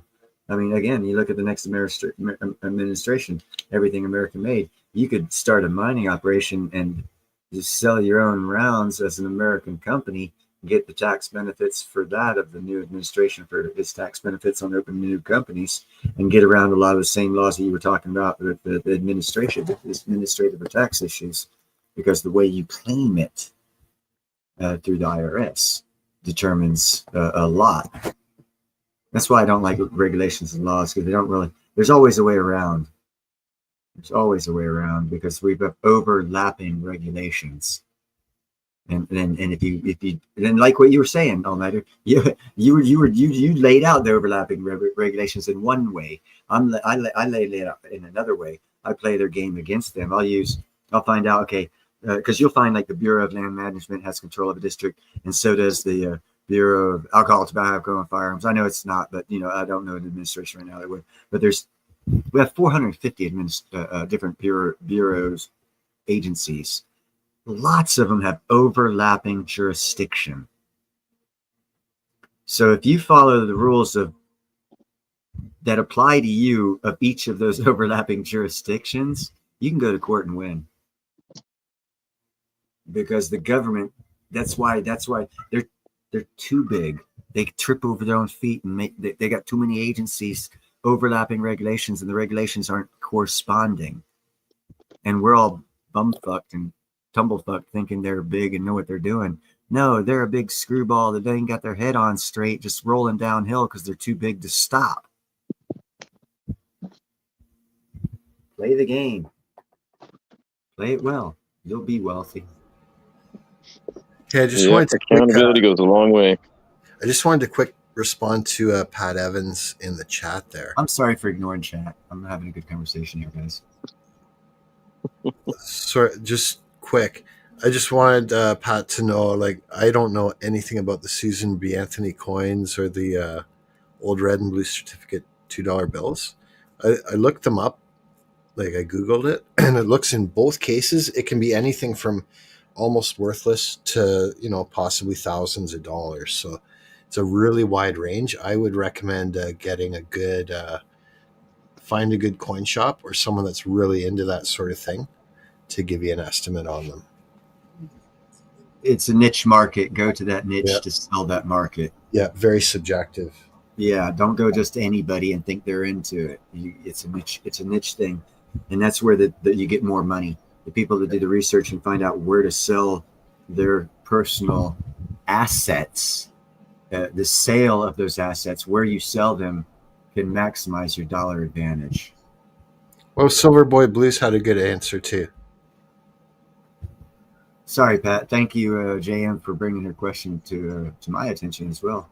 Yeah, I think Silverboy Blues actually has a better response than I did. There you go. See, that's why I like everyone in the chat. They're all intelligent. I'm stoned right now, so sorry. And I was just thinking, if I would have shut up, another 15 seconds, Silverboy Blues would have finished typing that out. And I wouldn't have even had to that's the be kind, helpful, and gratefulness of everyone that's in this chat. Team effort. Everyone gets it. It takes a village to raise a child. You raise them by yourself, you just pretty much raised a community.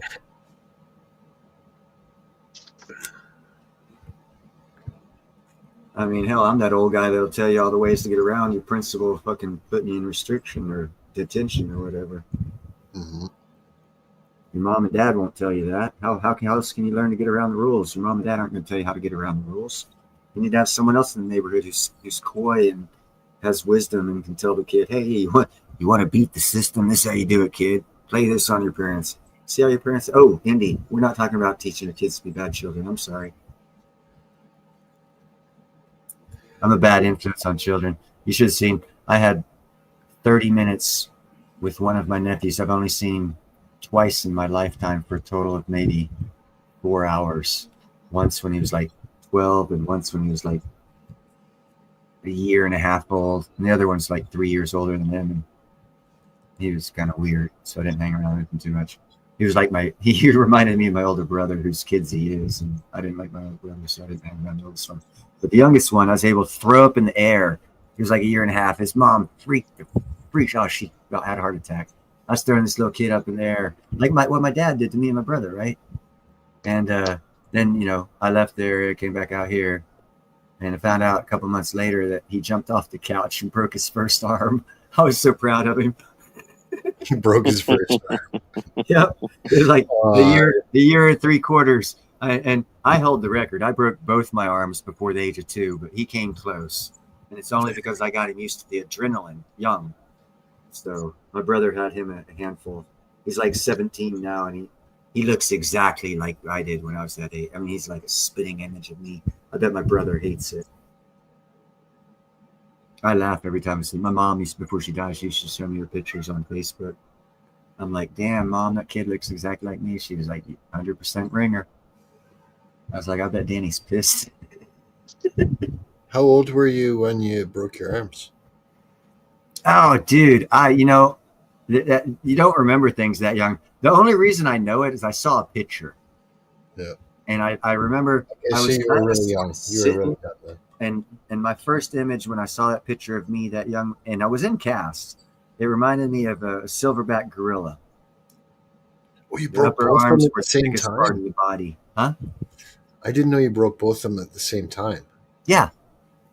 Shoot, before I was age 5, I was thrown out of a moving car about 15 miles an hour. Dang. Oh yeah, that's why my front tooth is yellow. Because I landed on my face and fucked up the nerves in my upper mouth, and that tooth died. I thought it was from you testing gold. Nah, that'd be a better story. Right? I saw that, Silverboy Blue. And I am going to leave. I'm going to have a living trust set up so that what I truly want to do can continue long after I'm dead. And it has nothing to do with humans. It has to do with animals and the cost of their care. And I plan on tackling that, like Kennedy's tackling healthcare and President Trump's tackling this. Or I'm going to tackle. Oh my God, 79! Quit spamming. 79 got you. Hashtag you're it. I'm going to reduce the price of healthcare in a part of the nation for animals where I decide to reside. And I'm going to have other businesses fund this one thing that's vets will be able to send all their animal tests to, and they get free, no charge. That way it drops the vet bill for everybody in that area, because they won't have to pay for the test that vets make money off of now charging you for, because they won't be able to legally charge me that, because I'll own the machines that do the testing. So they won't be able to fleece me like they fleece you. So if I give them that service free and they sign a contract saying if they come to me and get service free, they can't charge you for it, and you're probably going to get about a 60% discount on your pet's dollar, how much it costs you to go to the vet will probably drop by 60%, which means you'll be able to take better care of your pets.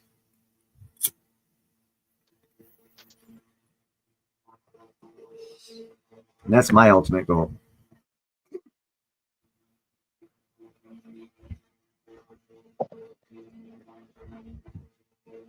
Because I don't have kids.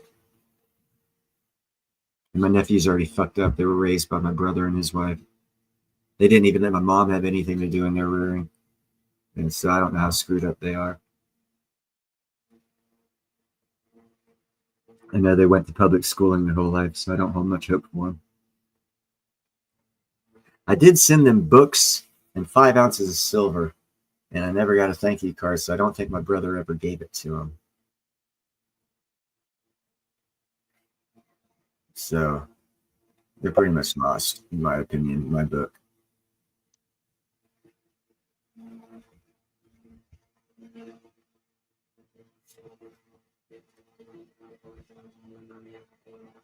That's why I don't talk about my family.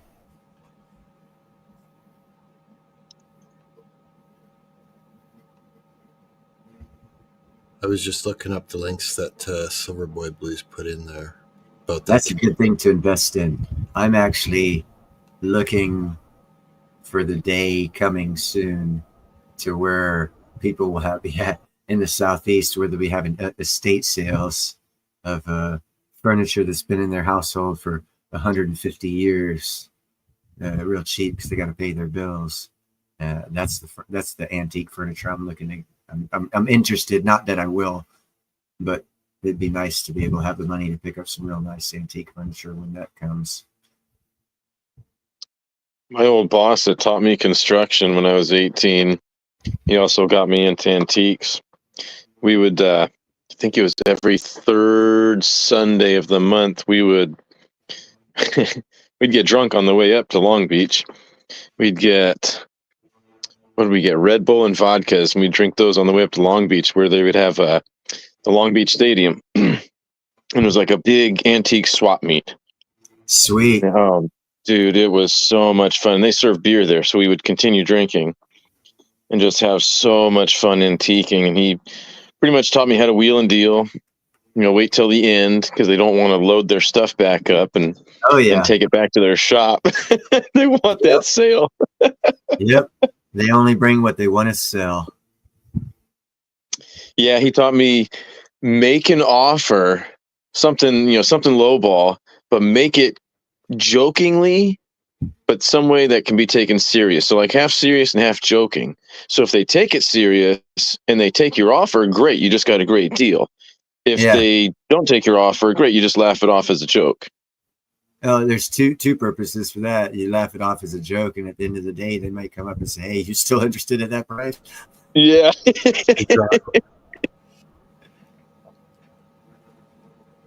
But if it's too ridiculous, then there's zero chance of that. Yeah, that's got to be somewhat reasonable. Yeah, just beyond the edge of fair, right? He had, being a contractor, he made his own house, and he had this huge wall, 2-story wall, just huge wall. So he took his, I think it was 250 plus at that time, Whiting and Davis chain mesh enameled purses.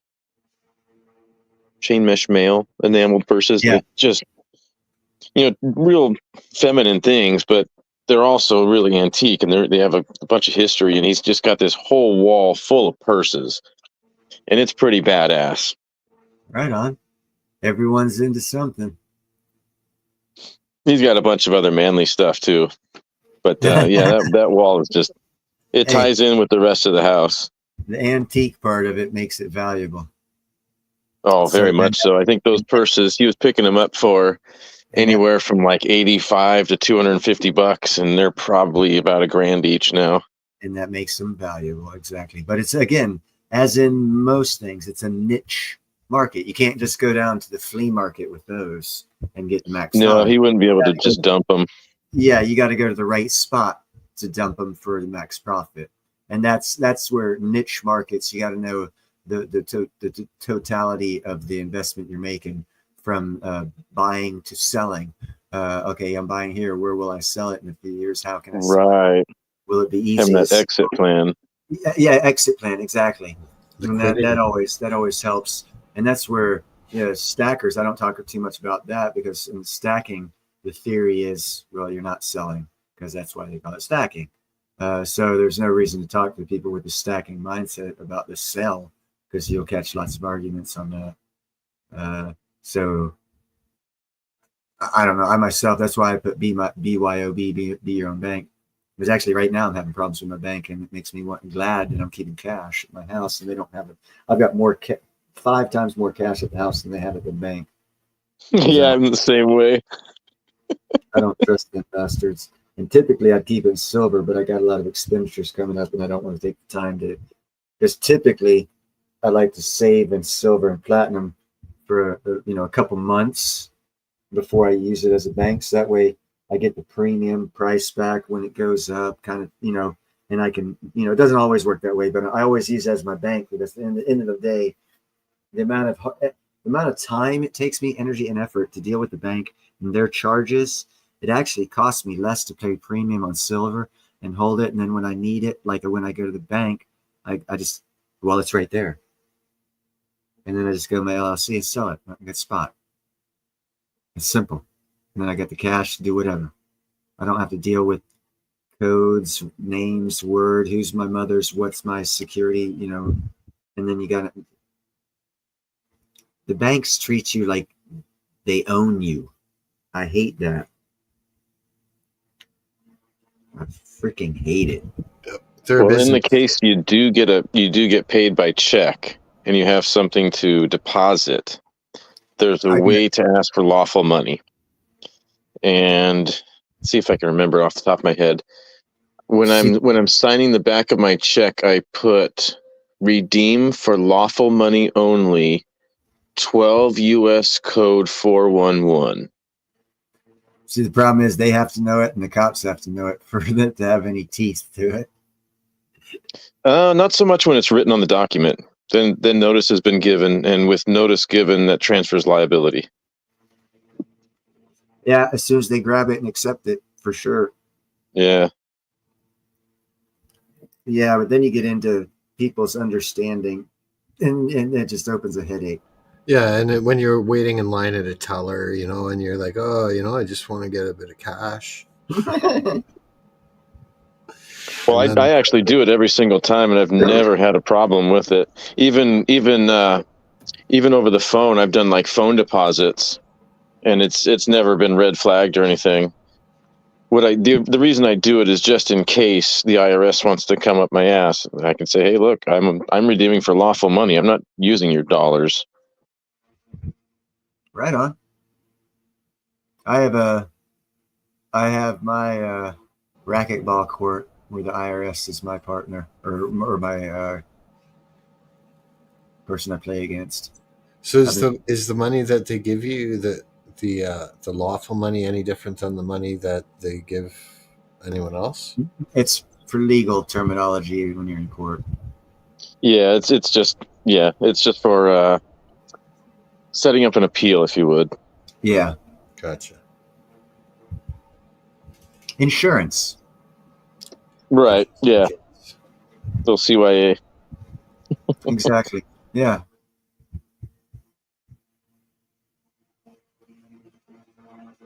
Yeah, everyone's got their own path, and everyone has to fulfill their own way to get to where they're supposed to be, because that's what makes this world a great place. Everyone has their own journey. It makes it more colorful as we look around, seeing people on their journeys different than ours, hoping that they don't go off the cliff. Financial cliff. That is. Yeah.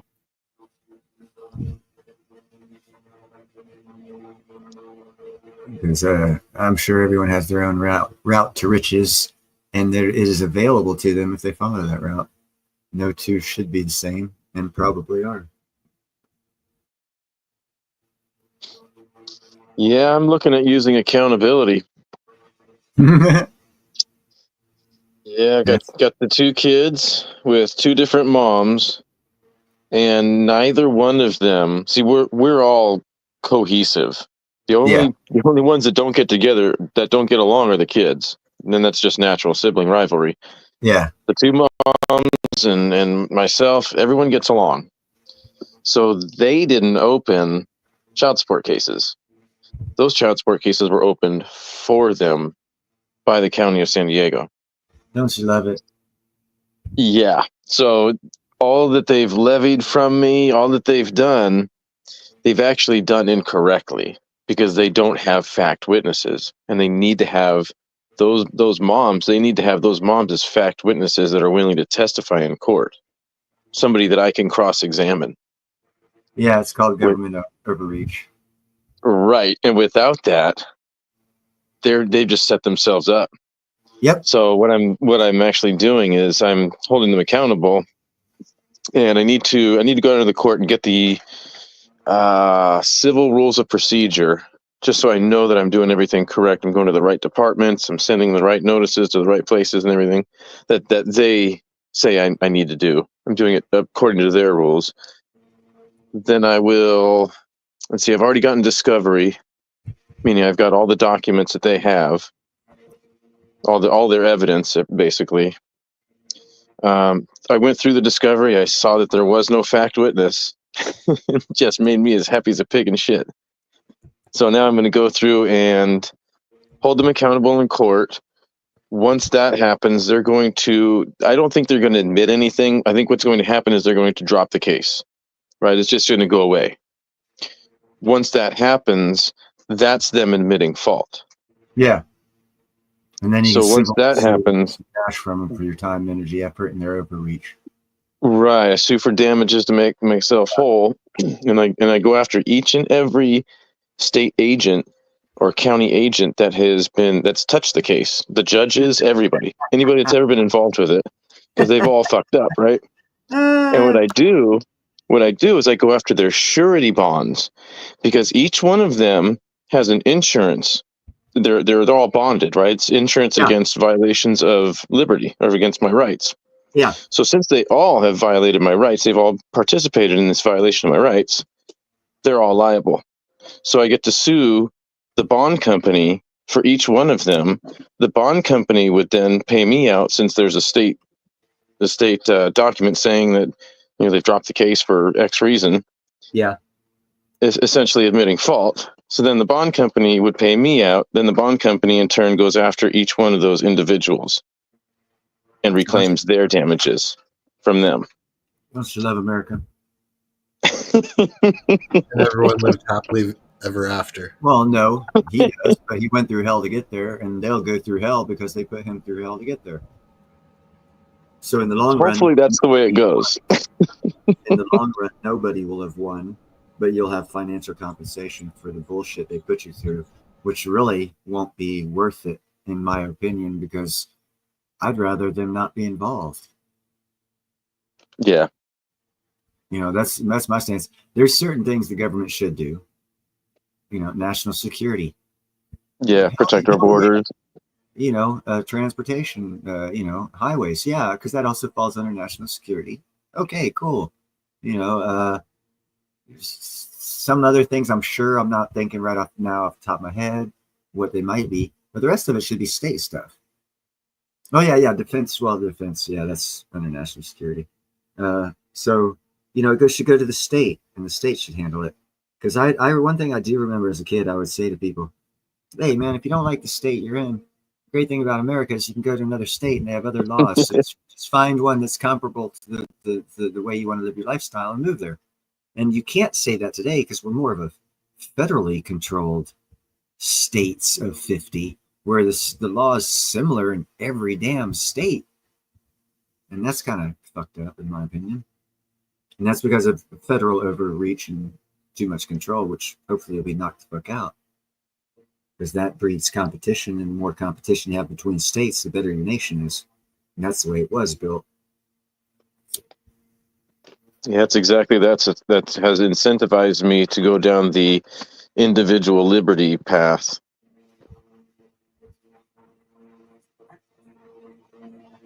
And in fact, there's case law about that. There's case law that says we have the same liberties as the king had upon his prerogative, or something like that. I'll try to look that one up real quick.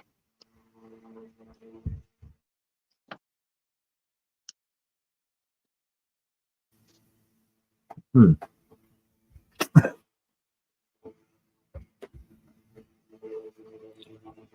I know my golden goose is the city I live in has no insurance. They're self-insured.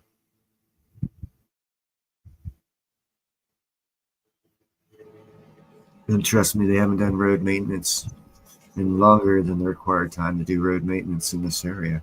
So if I were to accidentally break my ankle while stepping in a pothole and sue the city, they would settle out of court because they don't have insurance. Hey, Art Collector, good to see you. That's my golden goose. What's up, Art?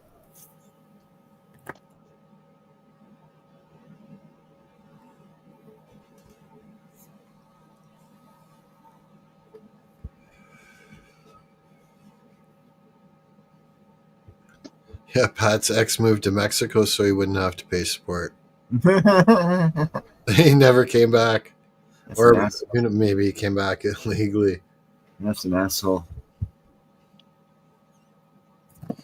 Yeah, that's not cool. No. Yeah, no, not at all. Responsibility is responsibility. Some people just don't have any.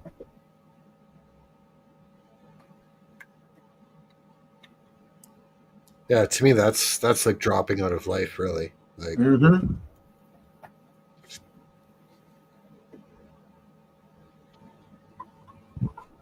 if not worse.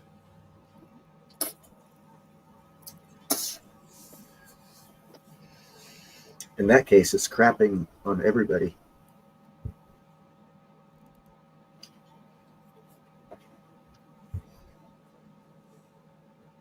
Here it is. I found that case law. It's Lansing versus Smith. The people of this state, as the successors of its former sovereign, are entitled to all the rights which formerly belonged to the king by his prerogative. Interesting. I want to stay as far away from the government as possible. I want them to stay away from me as much as possible. I don't want to stir feathers. But then again, unlike some of us, they haven't come after me, so at least not now, not currently. Yeah, I don't want to make any waves either. I want to have knowledge to somewhat protect myself. At least be able to defend myself. At least call them out. That's one reason why I'm going to be moving to Alabama, is because the rights and liberties that you have there as an individual and a landowner, and the rights you have to the defense of that land and yourself on that land, I like very much over here in California. In other words, you can shoot someone for trespassing in Alabama. Out here, if you shoot someone for trespassing, you go to jail for shooting someone for trespassing. And here's a big difference in my book.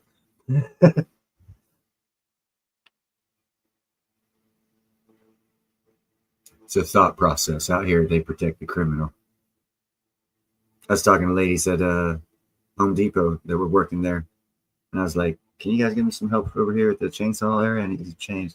It was like, "Yeah, we got to take keys." I was like, "Yeah, that's because some damn state's allowing people to steal $900 without calling the cops, so now everything's got to be locked up. It takes forever to get anything done." They were like 100% in agreement with me. I'm like, who the hell passed those laws if everyone agrees with me when I say that? Right. Who was the dissenting vote on that one? I haven't found them yet. Yeah. No accountability. I wrote a comment. I don't remember if it was today or yesterday, but it was to the effect of, I don't even trust these election results without any accountability. If I I don't. just don't I trust don't it, there's trust- nothing to say that I can trust them. It You know doesn't. what my thought on it was that it was actually still rigged, but to Harris's benefit. And that's why they conceded so quick and so smooth and so fast, because they didn't want to call it into question, because then it would have showed that it was more like 70-30 Yeah, or that's 80-20. yeah. They're like, oh shit. It still didn't work, but we can't call them out. I could be wrong, but that was my gut feeling on it. No, I think you're right. Because everyone's questioning where the 15 million votes were last time that for the Democrats that aren't Right. for this time, and then they didn't go to Republicans. So does that mean there's 15 million Democrats that just didn't vote? Yeah, they just popped up out of nowhere. But it doesn't matter. We'll see what things happen. We'll see the way things look at the end of 2025. Yeah, there's a lot of work to be done. But Oh, easily. I think everyone's got a better chance now. Yeah, the entrepreneur. It's time for the entrepreneur to step up and start. It's going to be hard, probably till summer of next year.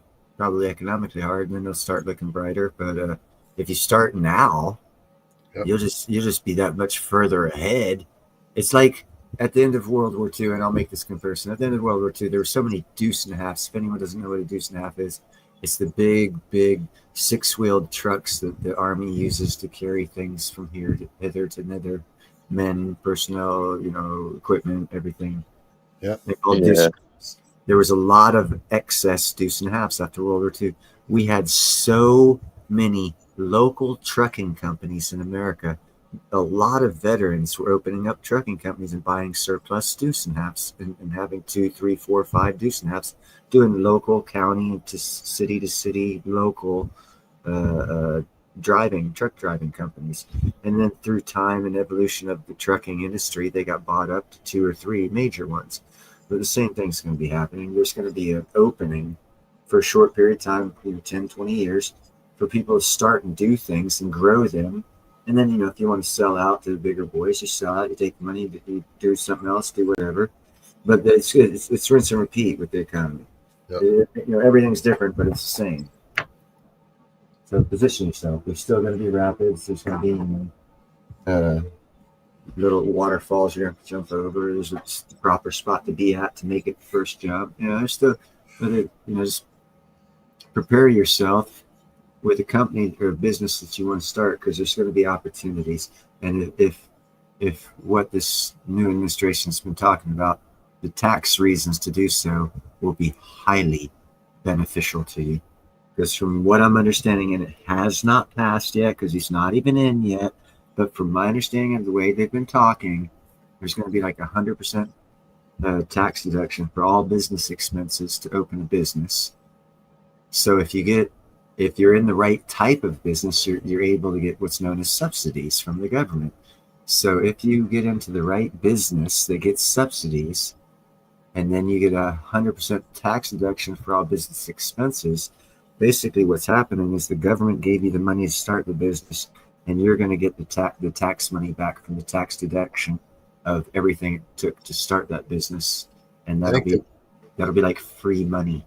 I think the best opportunity right now is manufacturing in America, made in America. That's what Trump's going to support. He's going to push for it, and you've got him behind you for that. I think everyone knows that. So, I would be taking a look at the top 5, 10, maybe 20 imports that come into America from China. That's a good way to look at it, for sure. Set up. Yeah. Pick the one that you think you can do the most, or that you can assemble a team to do. And I'm not saying us right here, but I think that's the best opportunity right now for someone that's got the resources. Yeah. Hook up with people, like-minded people that want to do a similar thing, if you can find them to do that. If not, do it yourself, but position yourself to do that now, because the opportunity, when it comes, if you're already positioned, that means you've already got it's a structure. You've already got the paperwork set up. You've already got all your dots and on your I's and your cross T's for the government, so you're rip roaring ready to go, so that when they say go, you'll be off running to where everyone's still getting their documents together, dotting all their I's, crossing all their T's, and you're going to be making that money, because power hates a vacuum. And whether it's an economic power, a nuclear power, whatever kind of power, it hates a vacuum. So once China goes away and we start having to manufacture our own stuff, trust me, the first one to fill that gap is going to be making all the money. Yep. And then there's going to be lots of that gap to fill. We actually get probably 80% of our shit from them. So that's like we're talking 320 millions get 20 Americans, 320 million Americans get 80% of their shit from a place that they won't be able to get 80% of their shit from. That's how much gap there's going to be to fill. Yeah, and even look, you could even look at it as, imagine you woke up tomorrow and nothing from China could come into America. What are the things that you would actually need and miss? Pretty much, a lot of people would be Knock looking those for out. 3D printers, and that's actually a good business to get into. 3D printing, what they give us now, it's plastic anyhow. I think the biggest challenge will be the high tech stuff. So much technology is coming out of there. We've already been building high tech computer chip manufacturing. Yep. Plants Semiconductors. For the past 2 years, they've been building them.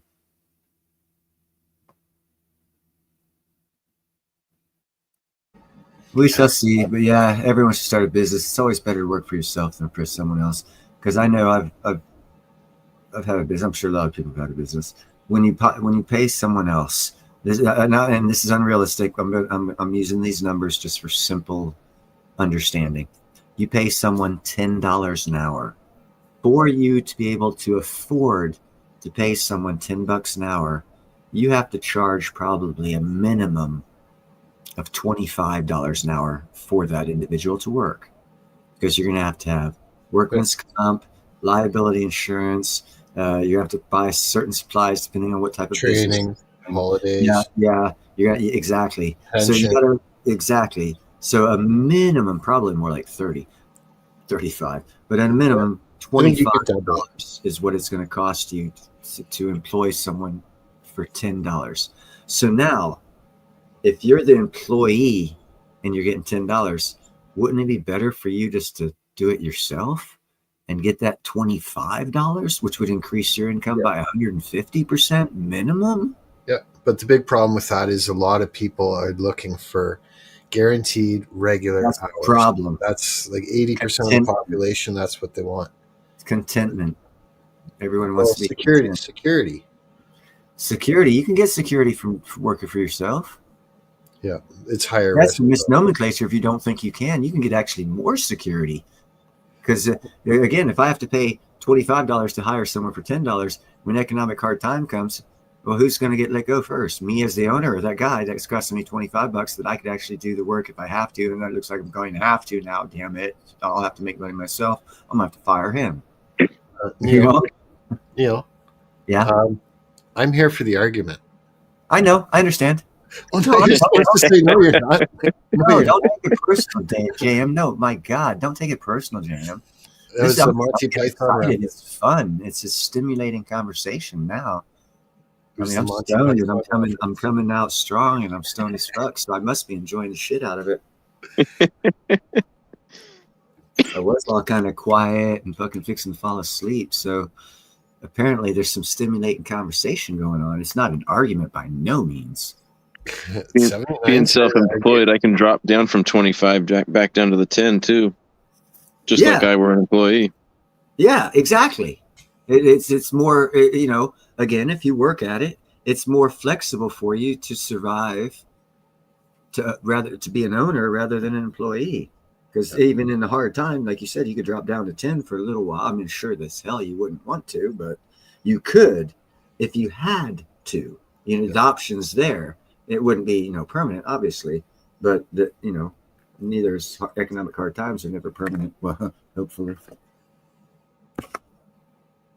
I agree with you 100%, Neil. I was just playing the devil's advocate. Yeah, no, and please do. And I don't get upset with nobody, man. My voice might change when I'm stoned, dude. And when I get bored, I get kind of humdrum. And when I get excited, it's because I'm really into the conversation. It's not it's all about you. It's more about, it's about me. I'm excited. You know what I'm saying? The green zone. It's about me. I Yeah. found something that excites Safety me. meeting time again. Mm-hmm. Cool. I just harvested a whole bunch. More than enough for me. That's all I care about. And a whole bunch So of, I am starting up a new business, and what is that? and it's one that's been done before, and actually my father ran it some like 25 years ago. And it's a nonprofit that he did here in San Diego called Safe Streets Now. And what he did was he was independent from police and from the sheriffs. He was an independent contractor, but he worked in conjunction with them where they would feed him cases left and right because they didn't want to work on them. They didn't have the resources to work on these cases. So they would give him a case where he would then go into a neighborhood of cohesive neighbors that were willing to work together and file a small claims court case against, it was generally a problem tenant that was in the neighborhood. So this is called civil nuisance abatement. So what he would do is he would just coach them. He wouldn't do any work. The work that he would do is just the coaching. So he wouldn't file anything. He wouldn't mail anything. He would have them all do that. But he would coach them on how to do that and how to gather the facts and file the small claims court case and how to give notice to generally, because this is generally how it would happen. There would be a homeowner that was renting it out, and then that renter was the problem. So he would give notice to that homeowner that they had a problem tenant, that their tenant was causing a problem. And generally, I think he said something like 95% of the time, just transferring that notice would transfer liability, and then that homeowner would do something about it. And it was only those small few times that he did have to go to a small claims court, but he won every time because he would just have these just airtight cases. But yeah, that's what I want to restart here in San Diego and do a nonprofit. I need to grab a case or two and start running those and make a name for myself. I've already reached out to San Diego PD, and they 25 years ago, they don't know about the program. Nobody cares about Hyder. Yeah, that's the great thing about government, man. Yeah, After 10 years, they forget everything.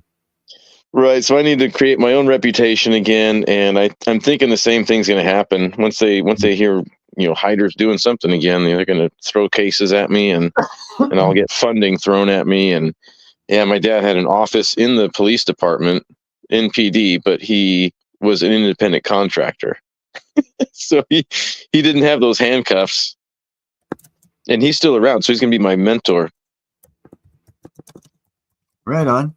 It's funny you say that because back in 1998, I got what was called several of us neighbors got together. I was living in Concord, and we basically got it's called a problem property ordinance is what it was ended up called.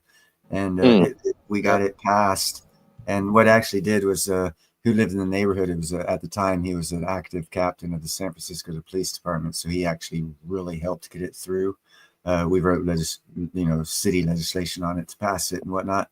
And then I moved to Vallejo, and about 20 years ago, by myself, it took like 3 years, but I got a similar legislation passed here in this city, problem property ordinance, to where if it's like, I think you get 5 people in the same neighborhood will sign up together against one person that goes in front of a court.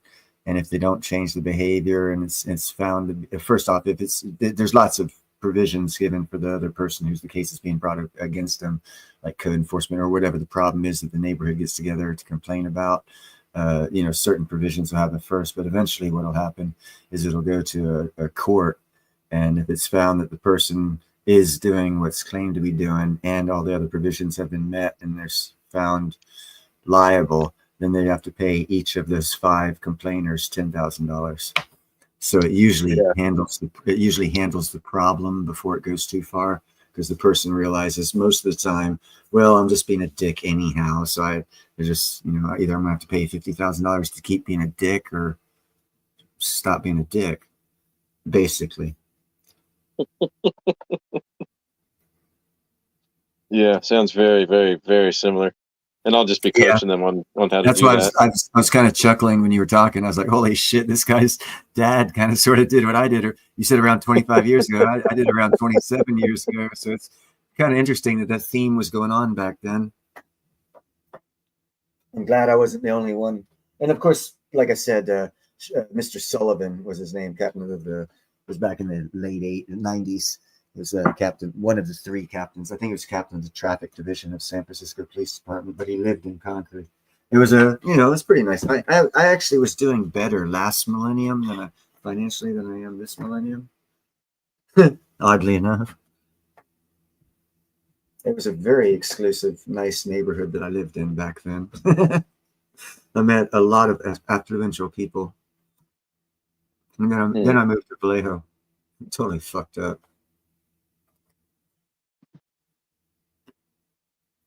But it is what it is. Hey, you need to tell us this. Watch out for this one all-nighter. She bites.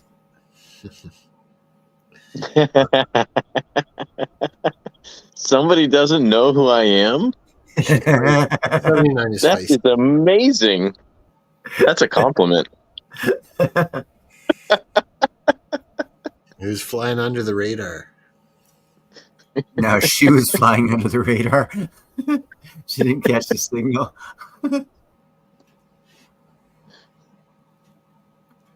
Yeah, I'm just some guy that gets around.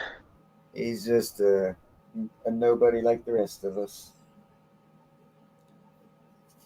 Yeah, some weird guy with weird thoughts. Nowadays, yeah, that's pretty much right. Yeah. Oh, percentage-wise, if you look at it, that's kind of accurate, man. There's a lot of lemmings out there. Oh man. Yeah, I kind of attribute a lot of that to diet.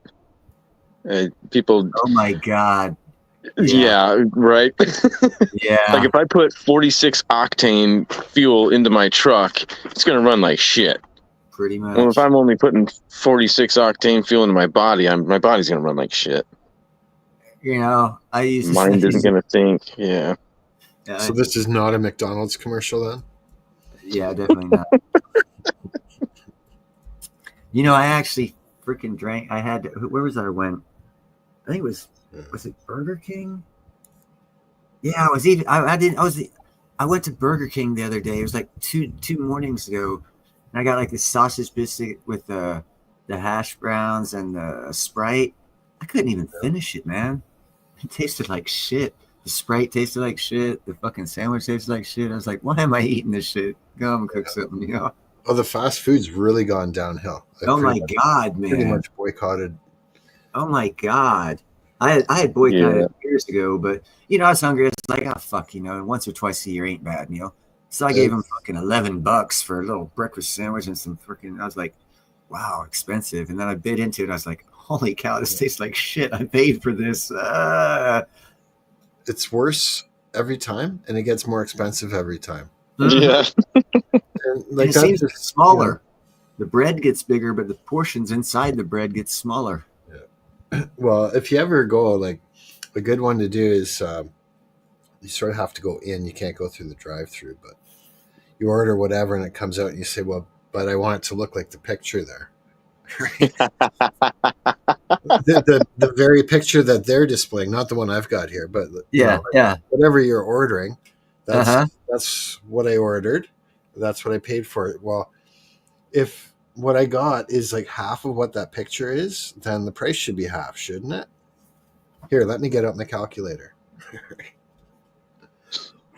That's a good one. That makes me think of Falling Down. That movie, the Whammy Burger. Oh, I missed that one. Subways has always sucked, Pat. Oh, Michael Douglas. Oh, that's a must-watch. Falling Down. Michael Douglas. That must have been early '90s.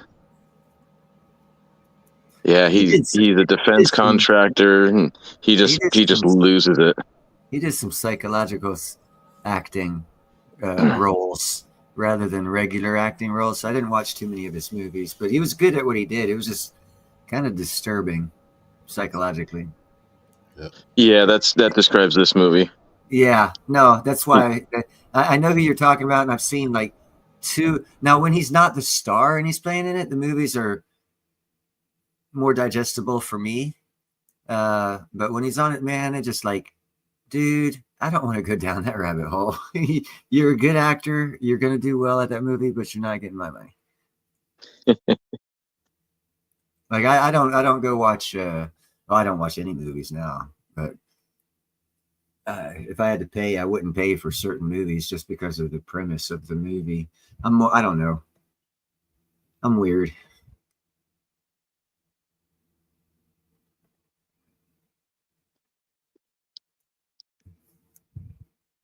What is 79 talking about? Full frontal lobotomy stream? Are you going in for surgery, 79?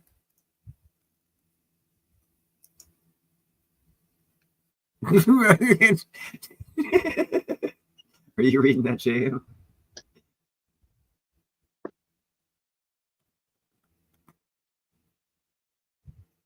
I guess JM took a little break.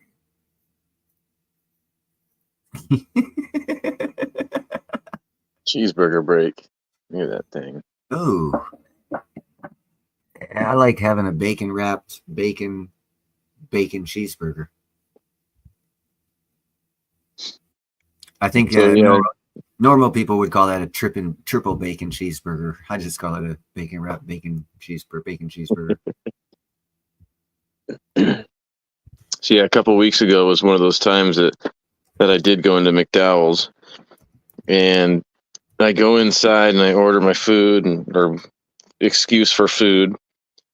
And as I'm sitting there waiting, I see this guy he's impatient. He's impatient with what's going on there with the service and everything. And I see he's wearing a Taco Bell shirt. So of course I'm going to say something. And I go over there and I tell him, hey, they're making you wait with this bad service because you're wearing a Taco Bell shirt. And he kind of giggled about it. And he was foreign, but he had said, oh yeah, I work at Taco Bell. Never eat there. Never eat there. He emphatically told me several times that I should never eat there. There's a reason for that. And I don't.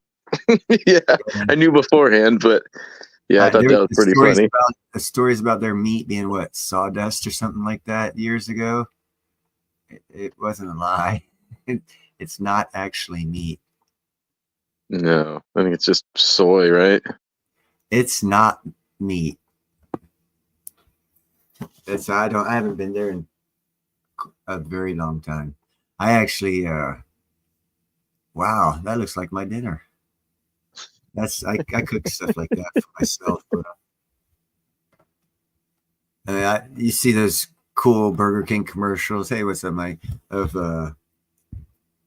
their burgers and stuff. The beautiful ones like JM was just talking about.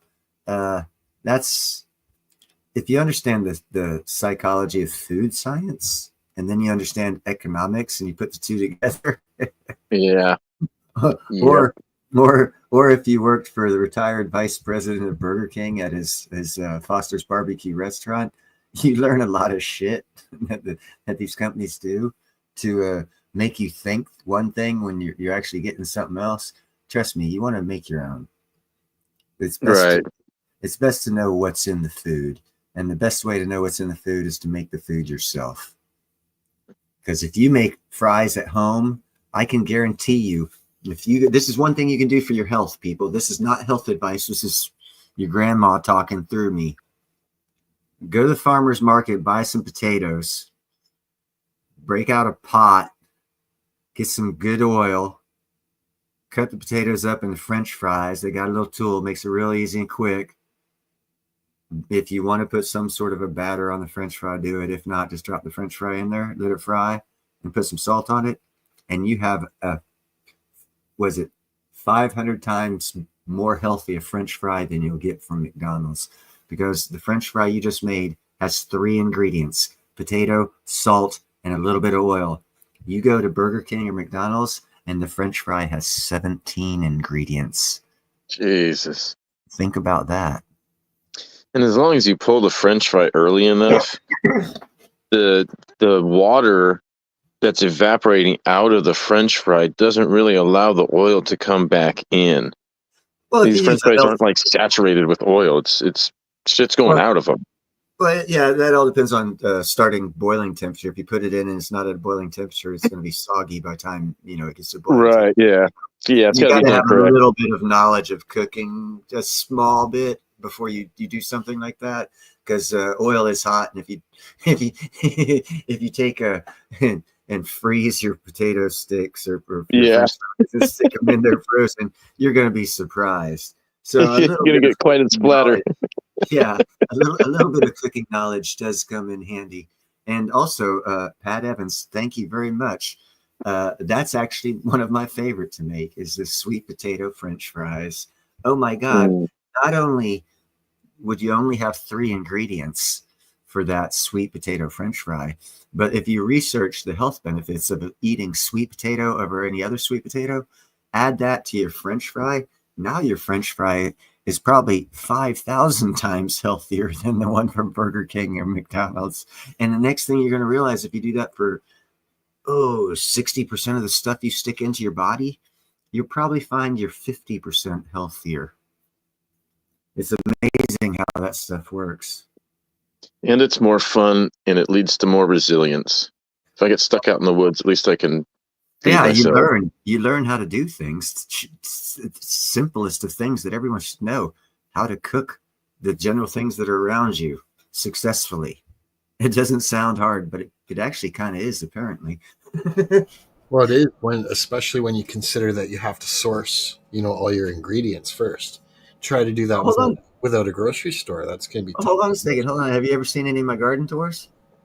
I have. Yeah, I saw the avocados there. Yeah, I got a lot of that stuff you get at that store in my neighbor's yards or in my yards. I have rosemary. I've got heather. I got plums, grapefruit, lemons, avocados, oranges. I mean, I can plant the rest of this. I can plant. Now that I don't have any dogs, the whole backyard's open for planting, and that's the majority 24/7 sun, better than the front yard planting. I'm going to be doing watermelon, heart of romaine. So I mean, very little will I need to buy other than meat. And if I get good meat, which is expensive, but it's a lot cheaper paying $10 a pound for some real ground beef than it is paying for a doctor's visit. We should actually put that to a poll question. If you can put a poll, what's better, roadkill or dumpster food? Personally, I'd go for the surf and turf.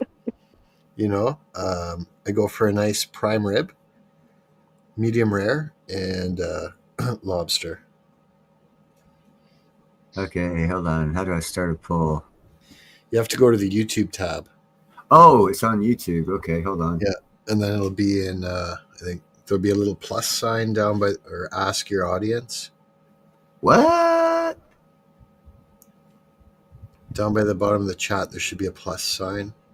I'm not streaming through YouTube. I'm streaming. Oh, you don't have your YouTube open? Well, I've got it opened. Separate from YouTube, I've got it. This actually video is on YouTube, and Okay, I'm not seeing what you're talking about. So what you'd have to do is go to your own channel and fire up this very live stream. Yeah, that's what I've got here but it's on YouTube. Yep. Yeah, and then right at the bottom there should be a little plus sign down by the smiley and the emoji. Oh, okay. Press Start a on- poll. Okay. There you go. Okay, what kind of poll do you want me to start? Hold on, wait. Hold, you're gonna love this one. It's roadkill or dumpster food? No, you're gonna love this one. Okay. Oh yeah, give me some surf and turf, and I'm a pretty happy camper for the day. Yeah, I like it medium rare on the rare side too. Oh, Not come on, everyone people likes it, keep it at but 100%. I get some horseradish in there too. It's not letting me vote. Damn it. No, you won't be able to vote. That sucks. Yeah. Oh, wait, Nickel. Hey, 79, Nickel can see you. You guys aren't.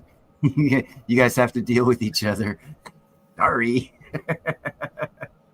They're playing hide and seek.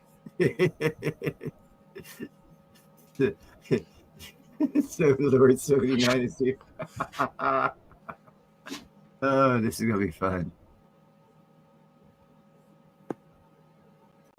And his wife's response is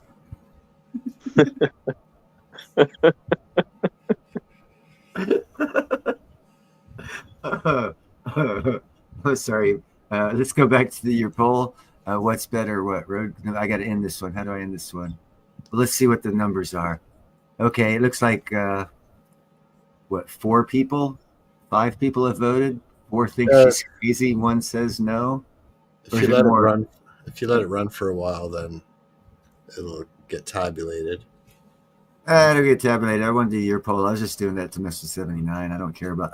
I voted she's crazy, so I don't care what you people think. No offense. All right, what's your poll? What's better, roadkill?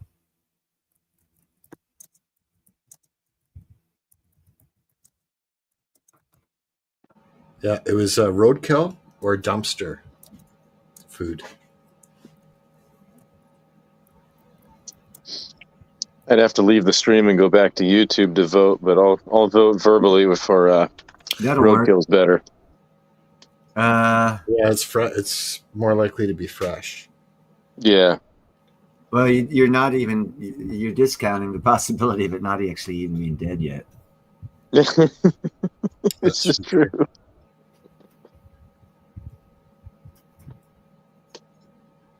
Oh, you did. You got to redo the poll and it, because you did it as a yes or no. What is better? So you've got to put in when you redo the poll, just put in roadkill as option 1 and dumpster diving as option 2. That's a suggestion.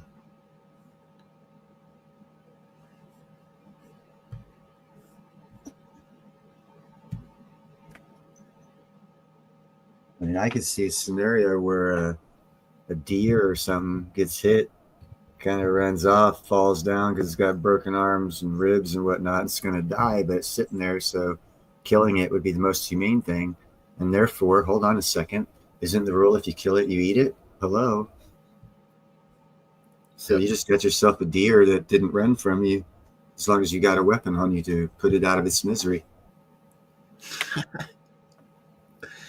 Oh, and for anyone that doesn't know Nicklin 79, they have a fairly loving relationship, nostalgic relationship.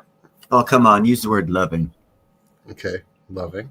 I'll put it. The reason why I say loving is because my nana and my papa went to the hospital twice because he had a frying pan hitting him in the back of the head, and it was from my nana. They were married. So I put up a share screen there just to bring anyone up to speed that's new here. Oh yeah, this is funny.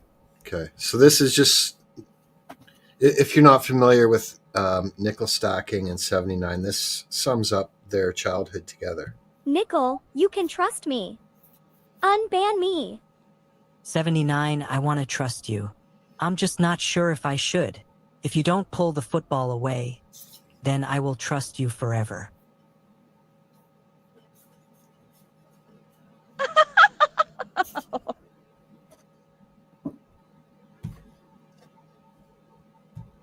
See, the part they don't tell you about that child story about Kissing sitting in the tree, they don't tell you that the next verse is, then you meet in divorce court and the lawyers get involved. Delete that video right now.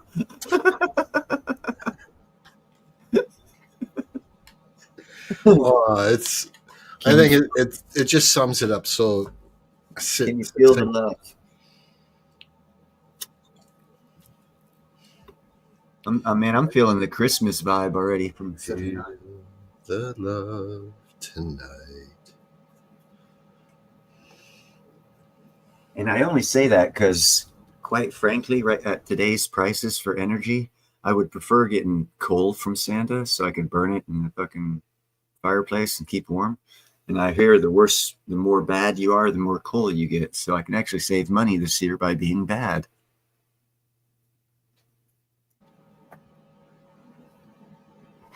Say again. Say again what? I said, if you're bad, Santa brings you coal. So this year, unlike any other year, because it's such a bad economy, if Santa brings you more coal, you'll save money throwing the coal in the fireplace and burning it for free because Santa brought it to you. So be bad. Yeah. Or you could jump up and down on it and hope it turns into a diamond. Yeah. Or I won't say what we could do with 79's help to turn it into a diamond. Right. And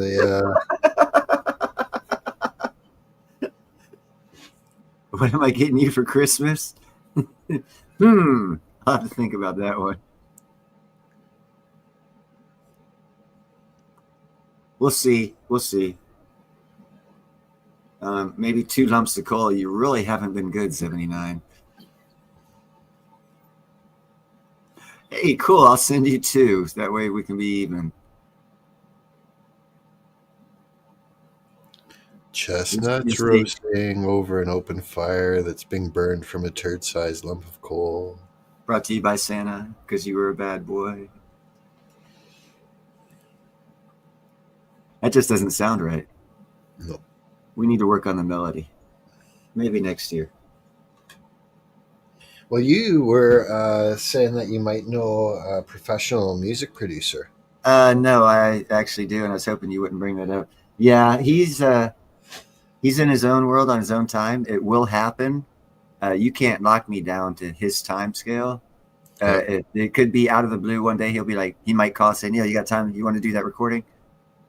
Out of the blue. And because that's, this is his world and his time, whatever, and that's how it usually works with him. So yeah, we talk about it, a couple weeks, month, 6 weeks later, boom, out of the blue. You ready to do it now? Okay, cool. Yeah, whatever. That happens when the timing's right. Yeah, for him. and I can prolong that time.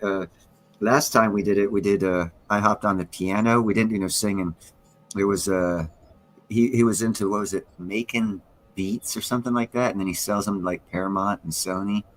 And I helped him like make a beat or something like that last time we were over there. And I got bored, so I ended it sooner than, I could have extended the period longer had I guess played along, but it was boring. I'm not into music, But I helped him make, I guess, what's called a beat.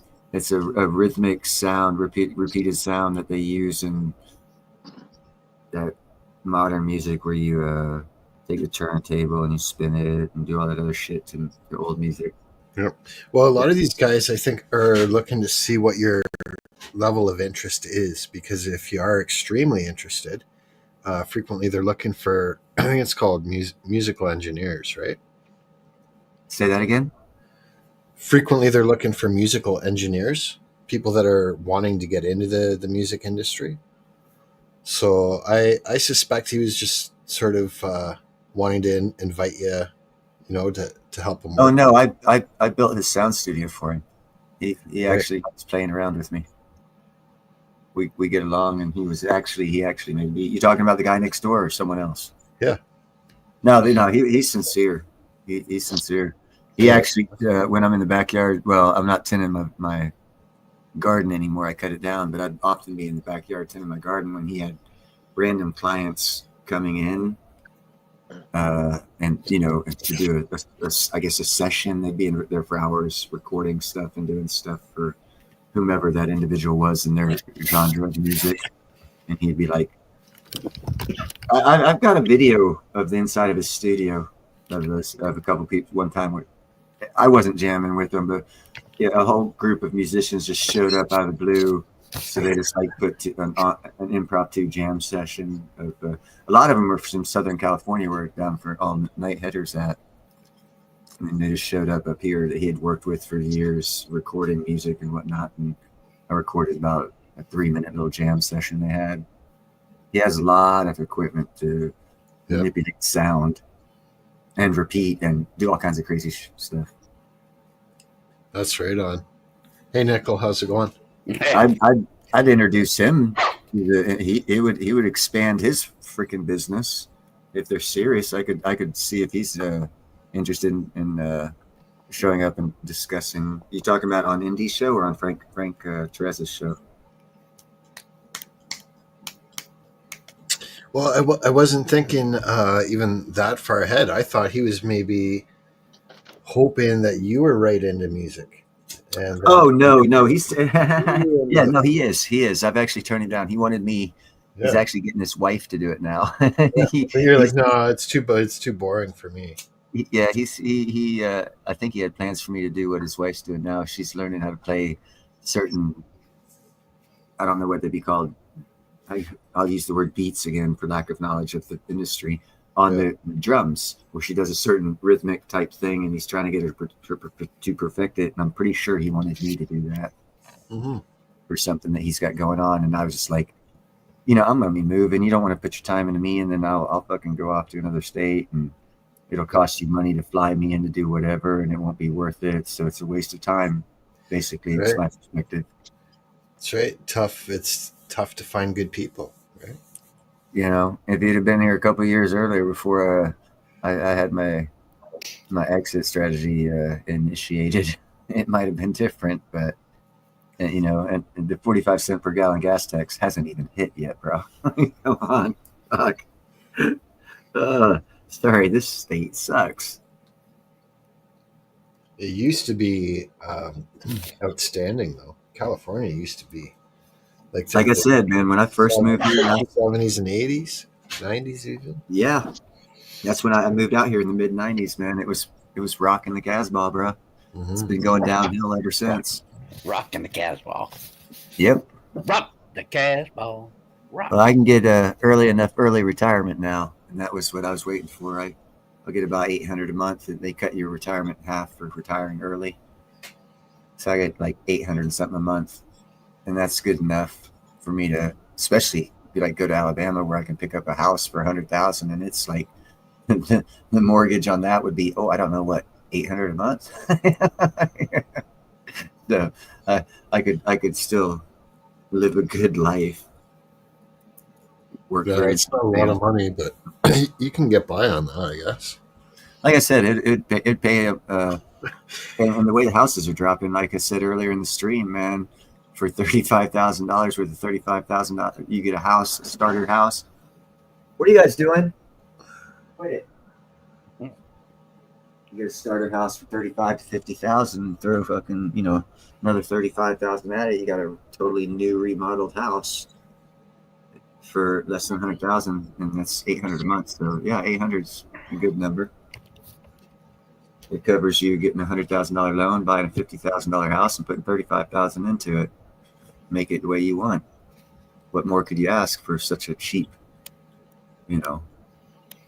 place to live that you can actually afford with an early retirement without working? You can actually cover the mortgage. Yep.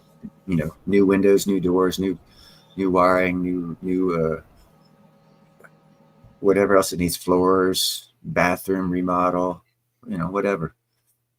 And I'll be done for less than $100,000 if you buy the right house. Neighborhood might not be the best, but fuck, I'm living in Vallejo. We're fixing to go bankrupt for the second time in the first city in America to go bankrupt, and we're going to go back into it soon. So you won't mind the Water Moskins. They get along with you. Yeah, I lived in Pensacola, man. I'm well aware of that area. And I'm also well aware of bankruptcies in cities, and none of those down there are economically as hard off as this one is. So I'm thinking it's a prosperous move. Not only that, I actually did a little 3-minute video on the spending power of a single dollar bill in the United States, the different states with the state regulations added on, the amount of money they take from the dollar that you earn. And in California, if you have a dollar, you actually have 88 cents worth of spending power in California. And then you say you go to Alabama, that same dollar has a 112% spending power because there's less taxes and regulations, so the dollar goes further there. So if you just move from California to Alabama, your buying power increases by 24%. Who the hell wouldn't move? Well, the If people you that can wanna make the stay same out amount there. of money or a comparable amount of money. I mean, that also plays into that. There's a lot more that goes into that. But that is one statistic that you can look at and go, wow, you know. But I then got you it. also got to look at, can you make as much money? How I got much it. does housing cost? You know. I got a question. Maybe one of y'all has heard it. I heard. I don't know if this is right. Hey, hold on, Nickel. Can you turn your microphone up a little bit? You can't hear me? Well, I can, but you're about half the volume of the rest of us. Nope. I think I'm on. Hold on. O'Neill Talk, can talk probably- now. Hello. Talk now, Nickel. Keep talking. Testing 1, 2, 3. That's better. All right. Okay, go ahead. I heard that Biden gave the okay for Ukraine to use the long-range missiles. Yeah, I saw Russia. that. Have you heard that? Yep. Yeah, I That's saw bad that a news. couple hours That's ago. bad news right there. Well, hold on a second. That's hearsay. When does the paperwork go through? Was it an executive decision or executive order? Because doesn't he have to go through the Department of Defense, and there's some bureaucracy he has to go through? It doesn't happen overnight. Because if America works the way it's supposed to, it probably won't happen until next year. Now, if he rushes it through with some executive orders, well, then he is held personally culpable for that decision, not us, because it's already been proven that their administration is weaponized. Well, I hate to say I was right. Move to do it. It would be a good move to put that story out. A bad move to actually do it. I hate to say that I was right, but I predicted that they might do that, and that puts Trump in a harder situation to end No, that it doesn't. war. No, it doesn't. That's what If they're hoping. if they're hitting inside of Russia, it will. No. It's going to suck for Ukraine. And I think Putin knows. Like, he can see that, right? Like, And it'll it's pretty suck for obvious London. what's going on.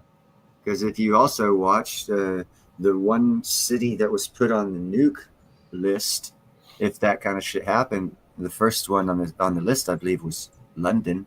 So I'm not too concerned. If he puts London in that position, they're going to catch it first. So if they're allowing it, you know, good for them. And as far as that goes, I'm pretty sure they won't allow it. So therefore, I'm pretty sure his press secretary just leaked a rumor, and there's no actual paperwork on it. And I'm sure the Russian spies are saying, Putin, don't worry, it's bullshit. Mm-hmm. But I can't prove prove it. Feint. Like he's trying. They're trying to fake him out. I wouldn't put much on it. But it does certainly sound very concerning, and it'll definitely grab people's attention when CNN flashes that on the. That's what it's supposed to do. Right. Cause dissent. Yep. That's what I was thinking. Yeah. Propaganda. Be afraid. Be afraid. Come running to the government for, you know. Hi, I'm with the government. I'm here to help.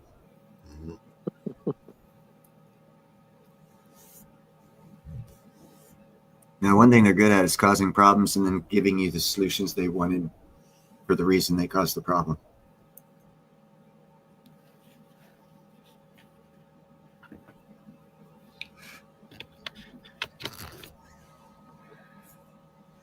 Yeah, and I don't mean to undervalue that comment either at all, Nickel. Like that is, if that actually is the case, you know, and it escalates the way that statement sounds like it could, then obviously that's bad. But I have faith in God, and I don't think it's going to go to that. No, it's not going to get that far. Everyone wants to protect their interests, but kind of like a WWF or WWE thing, right? Everyone's got to be rattling their sabers. I think in conditions such as now, you listen to fewer people because more people are going to be talking or rattling bullshit. And that's where you look to the real leaders and see what they're saying, because they know the bullshit and they know it's going to be troubling times, and they're trying to navigate the best situation scenario for their country. Yep. So there's moves being made that are that no one knows about, right? They're linked to the bullshit you're hearing, and whether or media not reports a fraction of scenario or not is up to you. A fraction of 1%, like minuscule relative to what's actually going on.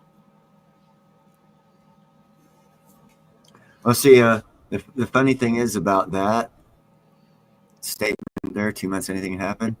If you look at what's actually out there, you'll find out, and I've been saying this for a long time, and I actually just saw a congressional hearing the other day on this, and it's funny as hell.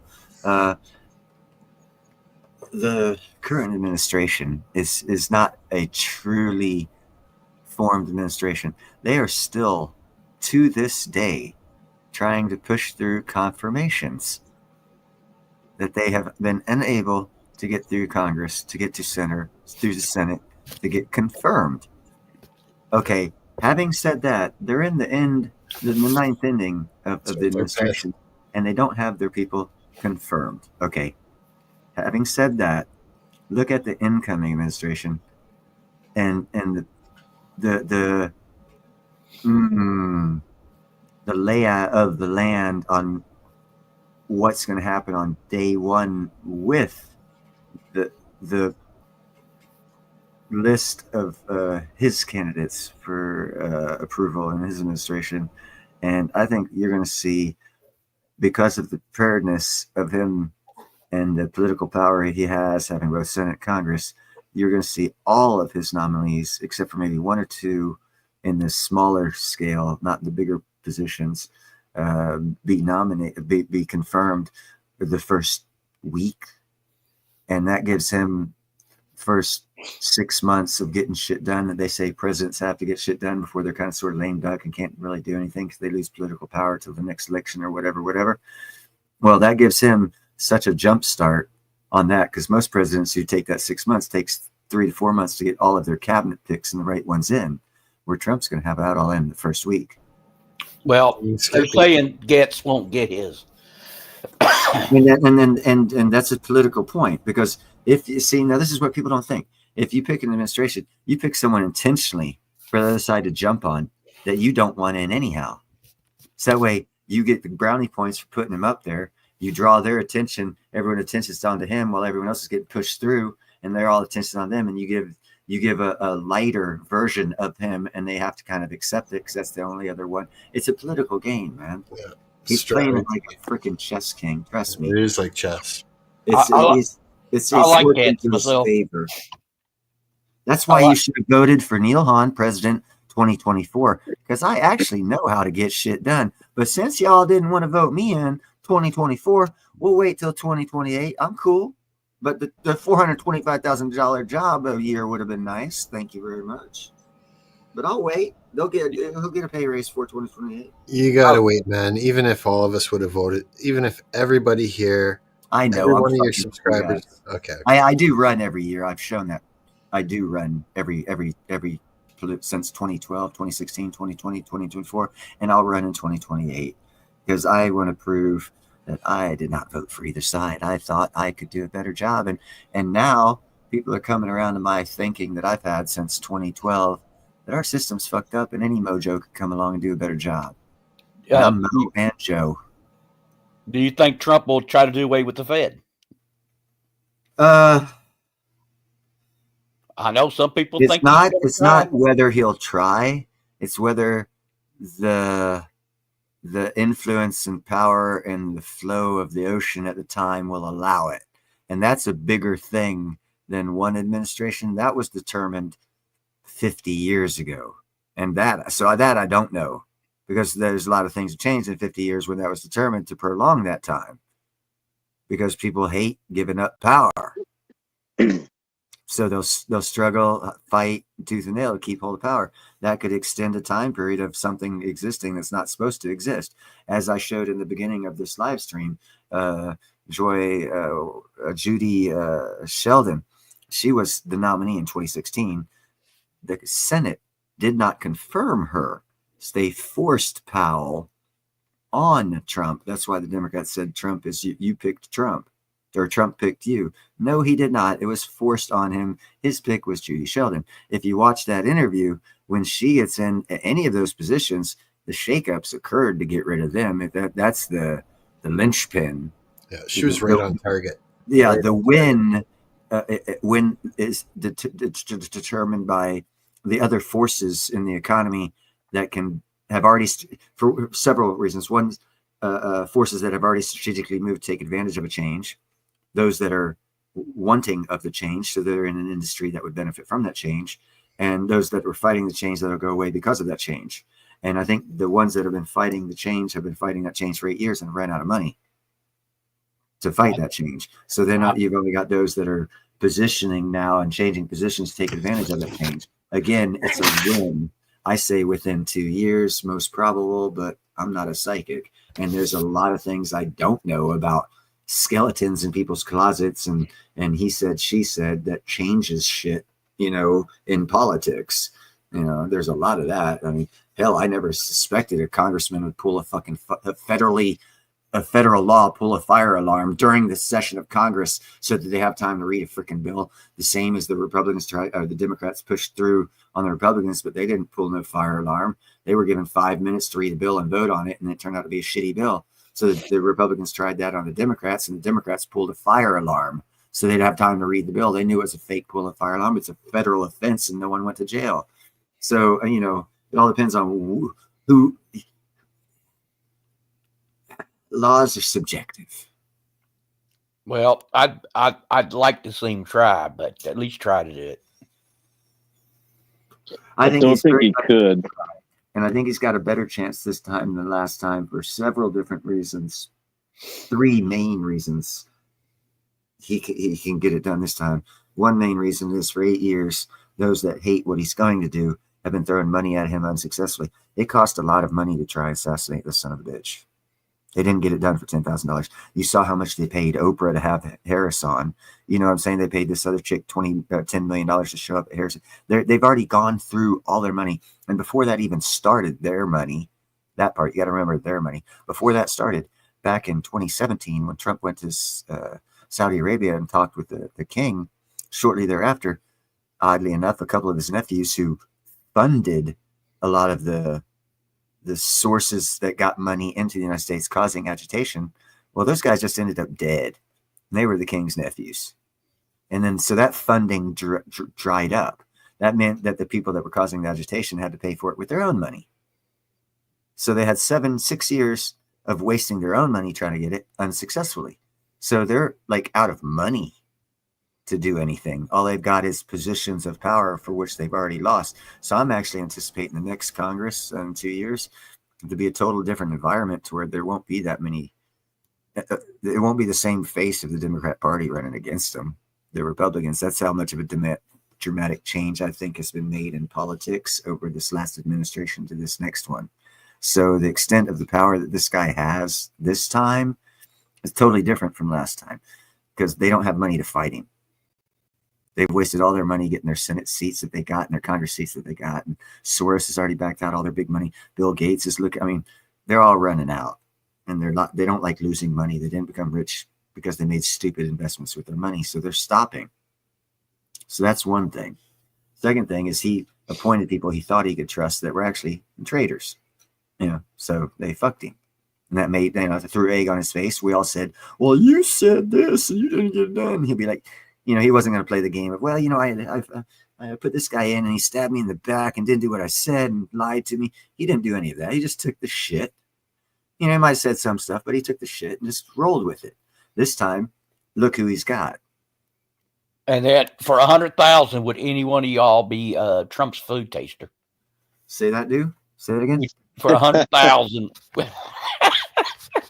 for 100 grand, would any one of y'all volunteer to be his food tester from this point on. What's involved with Yeah. the food tester? You Yeah. test to see if it's poison. Oh, No, I'd be his food tester. I'd have the chef cook up 2 meals, and I'd eat one of them. I'd be eating good, bro. Because I know I'd check out first. I'd have the line of succession of where that food came from. First off, if they didn't already have this done, I would have a signature line of succession of food handlers. That right there takes care of 90% of your opportunity. And the other 10% of the opportunity is actually food people who take custody of that to serve it. That would be in-house. Yep. So you can cover that as well. So if you do your job properly, yeah, I'd be a food tester. The I think I would too, right? If it's going to help him out. Well, it wouldn't help him out. What would help him out is quite frankly, looking at how the people are doing the jobs in the Secret Service, they probably don't have control of the food the way I just mentioned to you because they're so inept at their jobs. So to have someone in there that would say, hey, you're going to do it this way, and there's going to be a chain of custody, just like with crime scene shit. There's going to be a chain of custody. Who touched this food? Who was in range of this food? Who put the plastic over it to cover it? Who prepared it? Where was it bought from? And all of it checked out because there's already been 3 attempts made on the dude. So you have to take and expend that kind of research and money on keeping him safe. Yeah, even sourcing. And I would like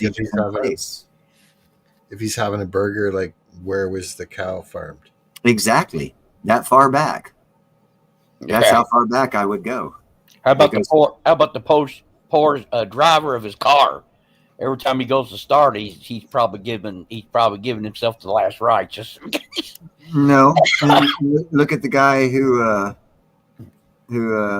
screwed over the cartels with the coke shit that they did that movie on, and what extent it took for them to get him in a position for that to happen.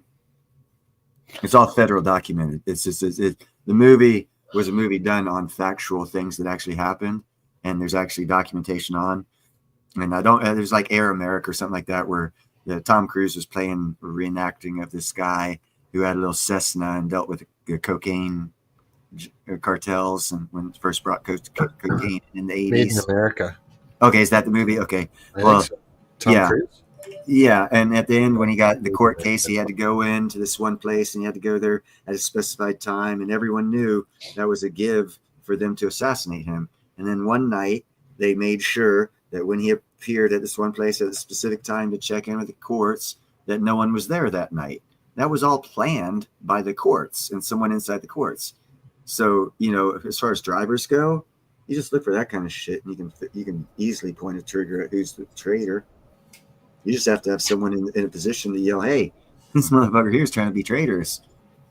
And then if you have someone like that, then the next person who wants to be the food taster has a better job because they know that they're going to be looking for that kind of crap and they're not even going to try it because they have cool stuff like you can be walking through a mall and some girl looked like she's putting perfume on and you walk through that fucking cloud and it's actually poison because she wasn't spraying it on her neck. She was spraying it over her shoulder. They've got, all kinds of cool ways to hit you that wouldn't be as traceable as a food source or a driver. There's so many ways to kill people that we don't even know about. As a matter of fact, there's a new weapon no one's talking about. It's a rifle, and it's probably a janky piece of shit. It's probably why they're not talking about it. But it's in Afghanistan. It's a 2-man thing that the rebels are using. You see them on motorcycles. One guy with this long ass, it looks like a 50 freaking caliber rifle or machine gun, but something special done to it with little kickstands on the front of it to hold it up, and it fires 1 round at a time, and if properly aimed, will hit a target at 2 miles, which means as soon as the guy pulls the trigger, if he hops on that motorcycle, he could be taken off about the same time you hear the bang from the gun. They'll already be on the motorcycle driving away. Hey, listen to 79. 50 ways to kill your lover, and I bet you 79 used all 50. No, the 50th one is saved for you, her last husband.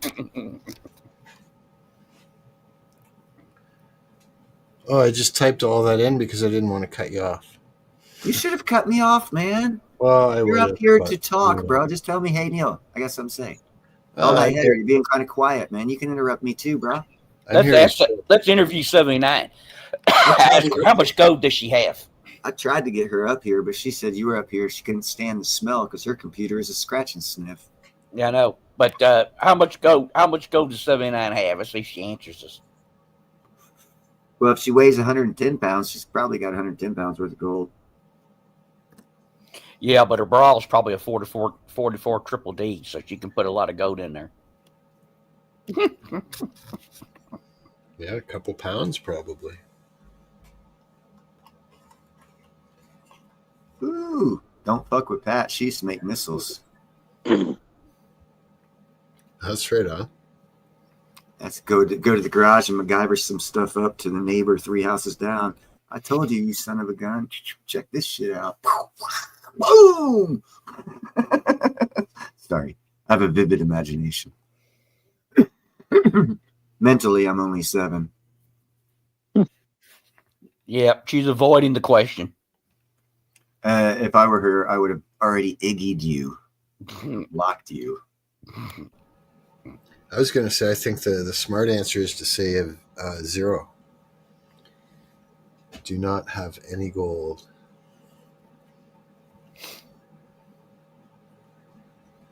Wonder how many Don't diamonds. say an amount. Just say not enough. Yeah. There you go. I wonder how many diamonds she's got.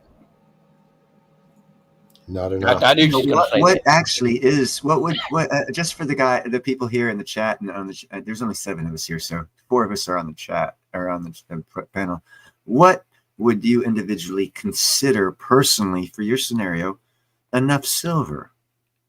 Does anyone truly have an answer for that? I do. Yeah. I think. Okay. I think if you have 10,000 silver dimes and the gold jewelry that you have, you're probably going to be okay in any scenario. That's my answer. I was going to say, I think that if you've got 100 ounces of silver, that's a bare minimum that everyone, like, that should be a starting goal for everybody. Get 100 ounces of silver. I'm nearing 10,000. I'm getting pretty close to it. Yeah, I think Ounces.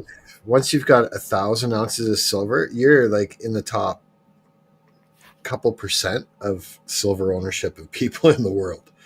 Like most people do not have 1,000 ounces of silver, and Well, if you've got anything over 10,000 ounces of silver, I think like you are building inventory. You should start a minting company. Start doing funky art with the silver and stuff like that, rather than just having it parked. Yeah, you could do numismatic and really make a killing. Yeah, exactly. There actually is a few people out there. A lady, she used to do this. It was a collectible. I think it was a floral design she'd do in silver, and it was like partially colored somehow. And she was doing she was known for her artistic work on, I think, the dyes or something like that made these coins. And I lost interest in numismatics very quickly when I got into quote unquote stacking or buying and selling of silver and platinum. I did get some numismatic just for coolness factor, and I regretted the purchase because the value never returned for me, because I wasn't holding for the right. The reason that I bought wasn't the reason that I found out that I used silver for, shall I say. I was fooling myself and thinking I wanted silver for one reason, when I actually found out its use case for my lifestyle was different than what I thought. Same here. Yeah, Well, I will continue to accumulate until age 62. I'm not, like I said, I'm more interested in looking back in the East Coast and finding some old timers mine that got shut down in the 1850s, 1860s, and never reopened, and buying that and getting it re-kicked up. Because, like I said, even a 2 or 3 man operation, man, if you can, like James said, an ounce a day, then you get paid for exercising again. Yeah, exactly. And you're the technology of mining makes it so much easier. Just imagine the holes they used to dig with picks, axes, or picks and shovels and dynamite, and they use their eyes to follow veins. I mean, I know very little about geology, but I do know enough to know that your eyes are insufficient to follow a vein in rock. I mean, you can follow part of the vein, but you're not going to get the whole damn thing, because veins aren't one stretch that you have to follow if you're only following visually. If you do rock samples, and even better than that, they've got better tests that you can do now to see was the vein, part of the vein that the old timers chased, the center, right, left, upper, lower part of the actual vein. Did they miss a 10-foot section before it started again because of seismic activity a million years ago? What, there's so many things that the eyes never don't tell you, no matter how good those old timers were. The eyes just, modern technology blows them out of the water. Yeah, and actually, if you look at it from the standpoint that like it's all organic, and that it all was potentially living beings in the past, and you follow the veins, it actually does resemble the veins that you'd find in living organisms. Well, it's funny. Not a one of us can deny that we haven't heard that the Earth is a living organism. Yeah. We just never put any thought to it, of it actually being alive. It is. As Kevin the Weed Man, and I'm it's like 2 a.m. his time. He did a short. We're on Pluto or Neptune or something like that. They found gobs of oil, and then he asked the question, I thought they said oil came from dinosaur bones. They must have had a lot of dinosaurs on Pluto. Trying to get the people to see. The thing is, they sell us on oil being dinosaur bones and crap like that. Fossil fuel. Yeah. If you understand tectonic plate motion, spinning of the core, the heat disbursement through different minerals, tolerance to heat and melting factors, and then weak points and volcanoes and the super volcanoes, and you throw all that stuff together, and you can put together that. Okay, here's a quicker way to understand it. I believe that Saturn's rings are like a centrifuge, and all you need to do is go up there to each and every one of those rings, and there's going to be a concentration of one mineral on each of those rings because the amount of time it's spent spinning to separate them out by weight class. And I think the Earth is a living thing just like that, and keeps adding to it. Hold on, I need to find out why this damn cat's meowing like. What are you doing? There's so much bacteria on Earth that Earth is living. How could it not be?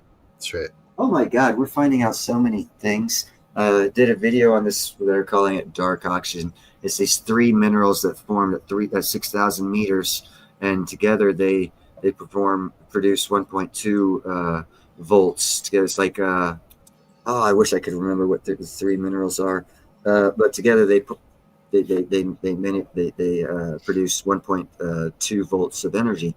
But somehow, with some like a little hole at a certain degree that goes through most of these rocks, it actually, because of that hole that was naturally created somehow, it increases their voltage to 1.8, which is enough to separate oxygen and hydrogen in water.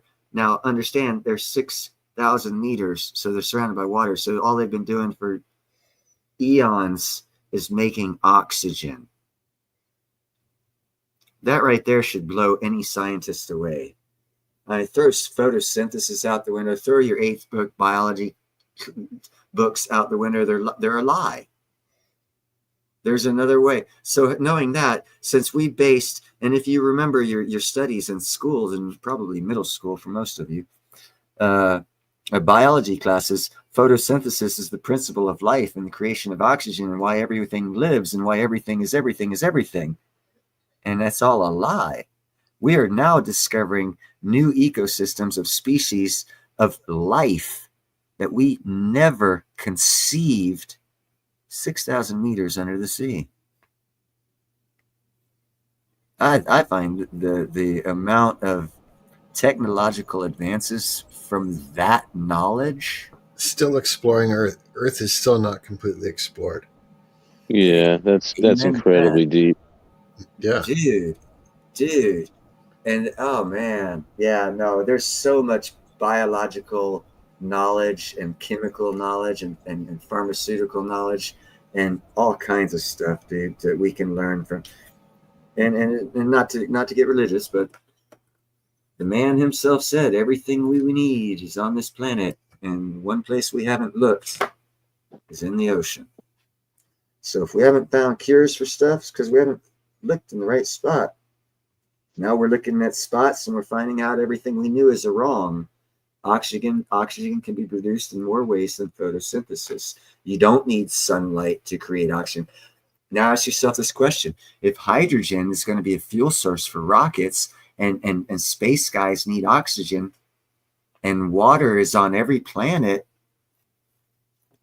what I just explained to you is take those dark oxygen rocks with you to create your oxygen and your fuel.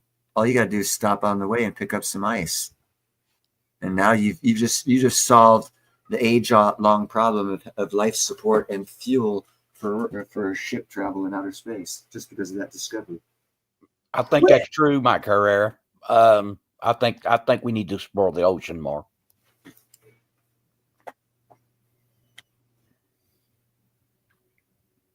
Yeah, well, there's a lot of things we need to do. What I'm most interested in, I mean, inner space is cool, and there's a lot will be discovered. But see, that's not my interest. My interest is platinum, and there's a shitload of it in every asteroid out there. And so I'm interested in asteroid mining. Because it's going to bring us platinum. And if they make platinum a critical metal because South Africa's mines are fixing to shut down in 10 years because they're going to run out of platinum, and there's only going to be one serious platinum producer on the world in Thunder Bay, Canada, and it's going to be a Western-based company, and it's going to be listed as a critical metal. I'm thinking since the Russians are making so much damn money, they're probably going to start mining some asteroids because they're going to need that platinum. And they don't make it but 5%. We're going to be making about 80%. So where are they going to get the rest of their platinum from? Where's China going to get its platinum from? They're either going to pay our price or it's going to be economically feasible for them to expand their space exploration for mineral acquisition. Because if the platinum gets too expensive, at what expense does it come cheaper to go mine space? Especially since they've already got the robotic technology and the missile technology and the rocket, or not missile, but the rocket technology and everything else. You just need to put it all together. How long is it going to take? It's just a matter of money. Let platinum get up to $6,000 to $8,000 an ounce. See how quickly space mining is going to advance. They're going to require the nuclear powered craft. They're already starting to approve testing in America for a nuclear powered rocket engine. Yep. And I already did a live stream, I think it was a live stream on last year. Russia tested 4 nuclear powered rocket engines. Excuse me. For which 3 of them blew up, which means we had 3 nuclear explosions in Russia last year that no one talked about. But the 4th one was successful, so they obviously perfected the technology of a nuclear missile or nuclear rocket engine, which is far superior to what Elon Musk has right now as far as longevity and space travel. The ability to go there and come back and not worry about a fuel source. It opens up an expansive space that's not open up to us right now for all kinds of stuff. But after Russia finished their 4th test, within 6 months, NASA announced that they're working on perfecting the technology of a nuclear-powered rocket engine. So knowing how the 2 big boys on the block play back and forth to see who's in control, I'd say the next evolutionary step of space travel is going to be the nuclear-powered rocket engine, because it can carry a heavier payload than the Rocket 9 of Elon Musk right now. And do it cheaper because it doesn't need any fuel after you build it. It doesn't need to be refueled. So, space weed. See, I knew I didn't fucking Block 79 for a reason. She came up with a good idea. I wonder if 79 grows her own. I think so. Where's 79 live? It's out west, I think. Or maybe Oregon, Washington, or California, maybe. I thought she lived down the road from you with the way you guys fight. No. Nope. She's nowhere close to me. I can Wow, tell so you guys for just sure. naturally built a bond of hatred. That's cool. She definitely does not live in Canada. That I can verify. I think they kicked her out. Wait a minute, let's ask her. What time is it at your house, 79? No, let's just talk about her while she's here. It's more fun. If she gives me a time, I can kind of put her in the area. She lives in Antarctica. No wonder she's so cold. No wonder she's so frigid. Set yourself up for that one there, 79. There's a reason why she's so cold-hearted, that's for sure. If she lives in Antarctica, I think I'd not only be cold-hearted, I'd be cold everywhere. But you know what, though? On the flip side of the coin, maybe she's actually causing global warming. And so that's why she's down there. No, I haven't heard her speak yet, so how could she be causing global warming? Oh, come on, man. You guys missed that one? Blowing hot air? Hot breath. Yeah.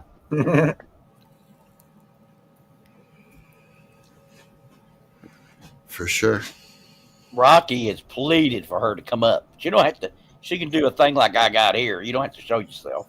Oh, 79's in Washington, from what I gather from chat. She likes to have you beg. Right? I think when people start begging her, she's got a smile on her face. She's like, yeah, here we go. I think that's most women. They just don't have Now the we're balls talking. to smile. Yeah. Beg more. Send me some gold. I'm still confident if you sent her an ounce of gold, she would transact that for coming up on the panel. Mm-hmm. Well, I tell you what, I'll start a GoFundMe for that exact reason. There you go.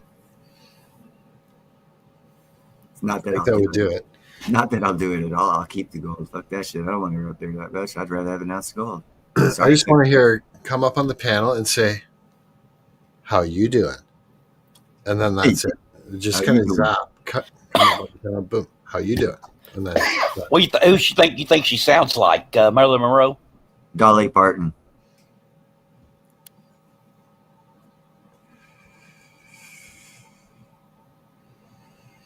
Yeah, she claims she did. She claims she got an ounce of gold and went live for it.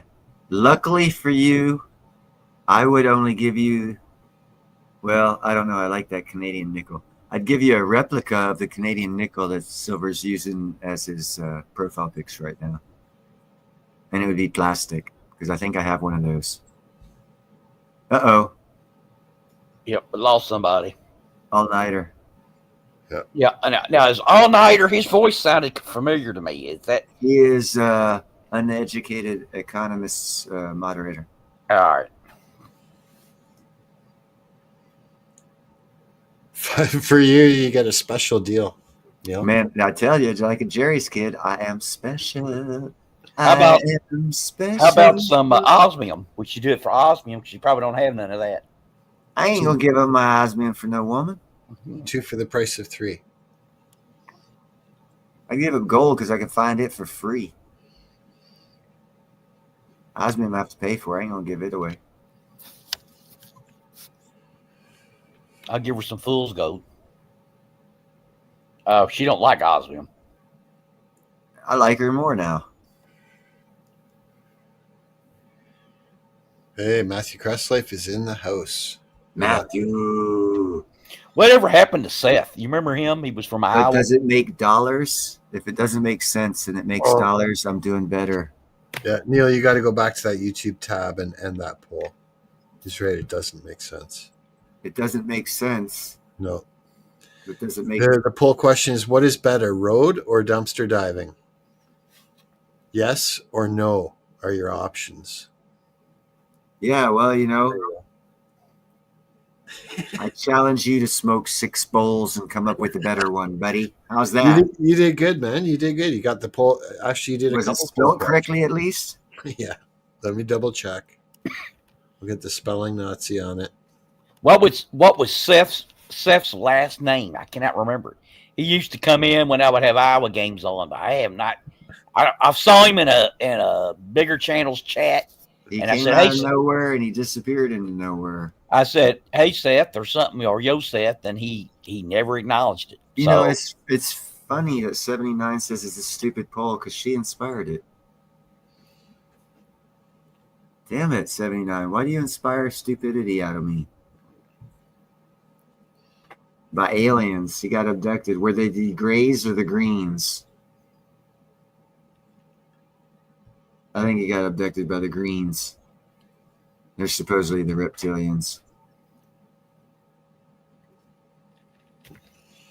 I like the blonde hair, blue eyed aliens. Matthew took my advice. I said I thought gold would go down. Now, I didn't think it would go down this fast, but he took my advice and he actually profited from it. Hold on a second, 79. I will 100% blame you for my stupidity because you can't talk back. Na na na na boo boo.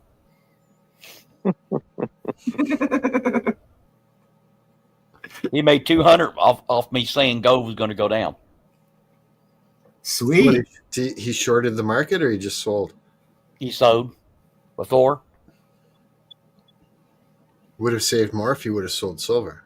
Hey, Nickel, here's something for you. In less than a year, has gold doubled?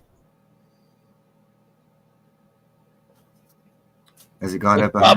I'm sure it has. No, it hasn't. It has not. The crystallized osmium pieces I have, well, they have doubled. So I think I'm winning over gold, silver, and platinum. Right now. Soon, platinum's going to take that. And then silver also. Gold's going to get left in the dust. That's my prediction. It'll go up, but it's going to get left in the dust comparatively. Yeah.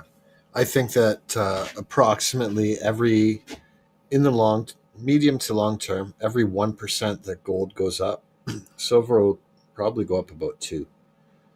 But it's also the same on the other way around, right? When gold drops 1%, silver, you can pretty much count it. It's like Bitcoin and the alts. It's like a magnified. To me, silver is a magnified return of what gold does. You got to have silver for certain things, and you really can't say that about gold. Well, I can say this. For some reason, I had a 10th ounce gold coin. Apparently, I bought in 2008, I think it was, or around there. And with premium, all that shit cost me $90. And I sold it a couple months ago for $255. Because, fuck, it's a bank. I made 150% profit for just storing. And what was that, from 2008 till now? What's that, 16 years? Silver has been cheated. Silver's been cheated. I'm pretty much looking at it as anything higher than a gold to silver ratio of 50 means I should be overweight in silver, right? If the gold to silver ratio was under 50, then I'd say more about like 50-50 of the two. Can I introduce you guys to a concept that I use? That's how I look at it. Can I introduce you to a concept that I use for precious metals? Sure. I don't look at it at the price.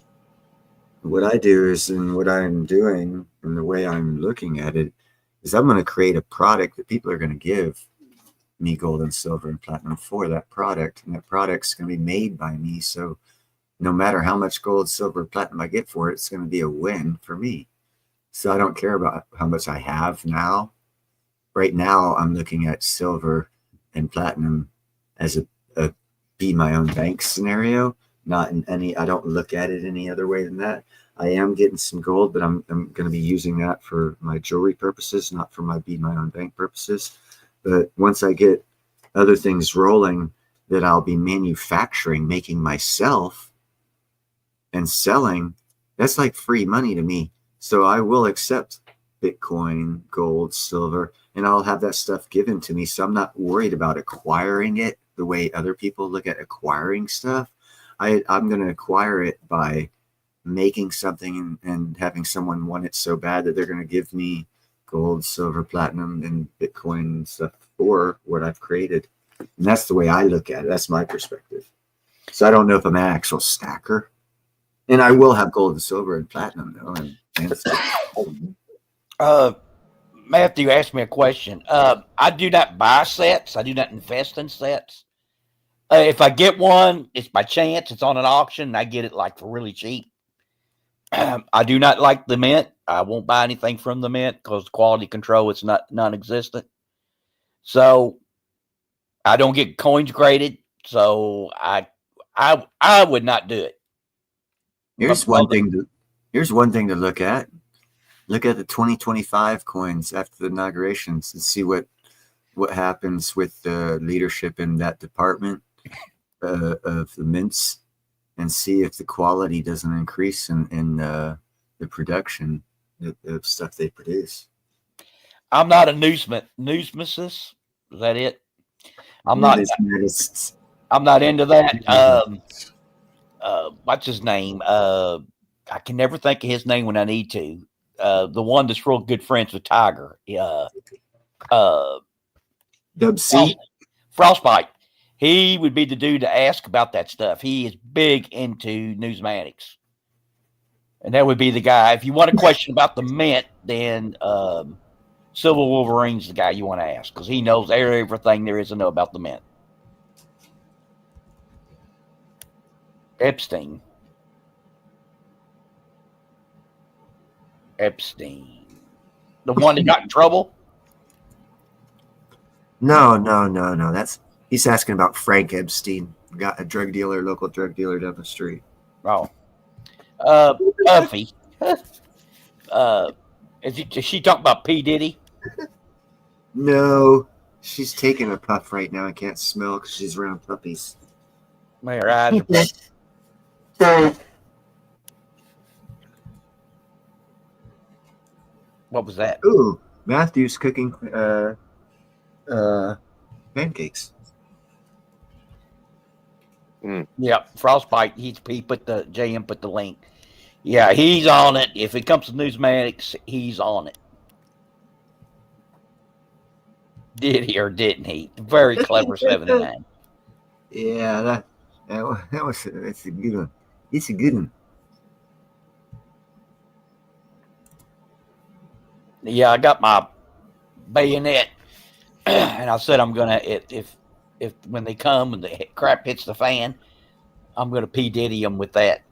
That's what I'm going to do. It's not going to come to that. Stay positive.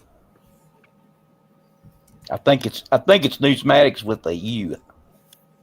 Numismatics. And if you're a numismatist, you deal with numismatic coins. Numismatist. Yeah. Yeah, you're a numismatist. That's what it was. Yeah. Numismatist. I mean, I got a lot of sets. Don't get me wrong, I got a lot of them. But it's just because I happen to come across them or they ran a lot with something else. Ooh, 79 knows Mike Tyson. She gets all her information from Mike Tyson. She forgot to spell the Tyson part out. I filled it in for her. I think he forgot the duck. Let's hope that ends. Let's hope that's it. He retires, stays retired. I'll say this again. I couldn't fucking cardio wise. That's not my style. I know I can't handle that, so I end shit quick. That's why I don't play by the rules. If I had to play by the rules, I wouldn't play. That fight wouldn't go because I couldn't go 8 rounds. I'm 56 and I'm no. Mm-mm. Yeah, there's only one rule, man. Win. Exactly, and fast. Don't break a sweat. If you're breathing more than twice, your heart's going too fast. Stop.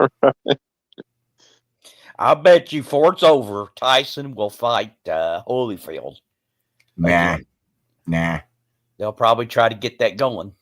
Well, if they do, I mean, everyone should already know from the Don King shit that fighting is fixed big time, and it always has been, but that proved it. So for those people that have forgotten that, if Holyfield and Tyson fight happens again, that's like a fucking cherry on the top of proving that it's corrupt as fuck, because they're only doing it for the cash. Not It's at all a for money the machine. skill level or for any pride or for anything else. It's all for cash. It's 100%. Did anybody here see Caitlin Clark golf? Who's that? Caitlin Clark, I'm just kidding. the basketball player, is she can straight up golf. I'm telling. She never gets to play much, and I mean, she hits some great shots. I'm going, holy crap! Right on. I think she could do anything. I really do. You wouldn't want to run against her. No. Damn. Nickel just got muted. That was for you, 79. I told him don't talk about that shit. He's as bad as 79. I told you don't talk about that shit.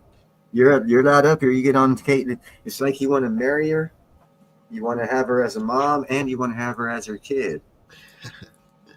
So that would be a good way to get 79 up on the panel, would be to give her the power to mute Nickel when he's on the panel. Yeah, she wouldn't say nothing. She just mute me over and over again. That's why 79 likes me.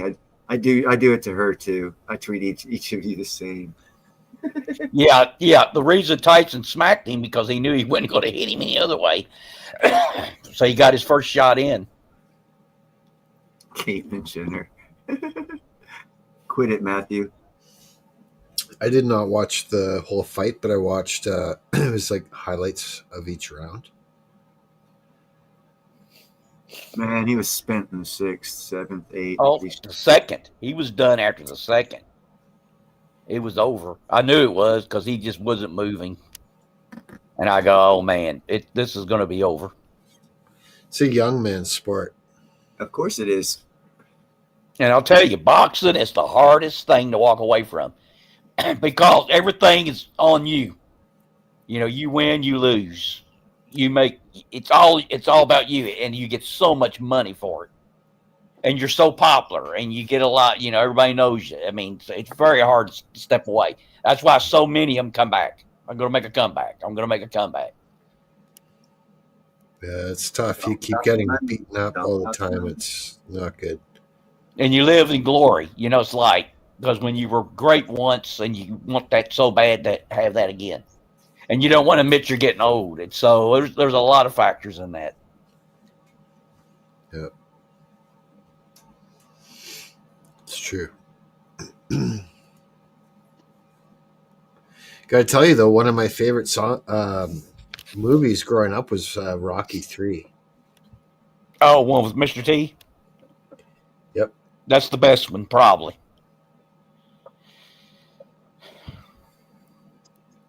Is it Mr. T? Yeah, but Tyson is lucky because he doesn't seem damaged from his fighting. And I'm thinking he should be thankful for that and not risk having that happen. Because there's no doubt Ali might have got the problem he had. Hold on a second here. That motherfucker got $10 million for that fight, didn't he? Who? Didn't he get $10 million for that fight? I heard it was more than that. Yeah, he got paid so much. Why the fuck would he ever fight again? I thought it was more like 40. I thought there was like 40 million. He got shitloads of money for that fight. Why would he ever want to fight again? That's more. He's almost 60. Okay, if he spends $1 million a year, he ain't gonna live long enough to spend all the money he got. And if he bet, why does he need to risk it? If he bet it that he was going to lose, he won even more. Yeah, of course he did. Mike, you saw everyone hype it up. You know what the odds were? I don't even know. I can tell you they were outstanding for him to win. He probably bet against himself on that one because it wasn't sanctioned. He was allowed to. And that was probably part of the deal for him to get out there. So he had to make fucking shitloads of money on it to pass his reputation off to a young punk who's not good enough to get it.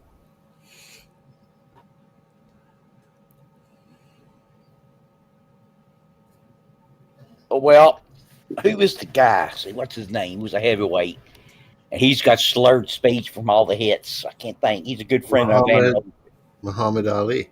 No, Muhammad Ali had a disease, but I think the boxing made it worse. I think he would have had it anyway. I think he always claimed it had nothing to do with it. That he Parkinson's, right? Yeah. Parkinson's, yeah. And he got it, and he that's what you know what Fox has, Michael J. Fox. Parkinson's, That's I right. think. Yeah. And he never boxed, so he would have got it anyway, I think. But I think that made the boxing made it worse, and he probably made it come on earlier than it would have.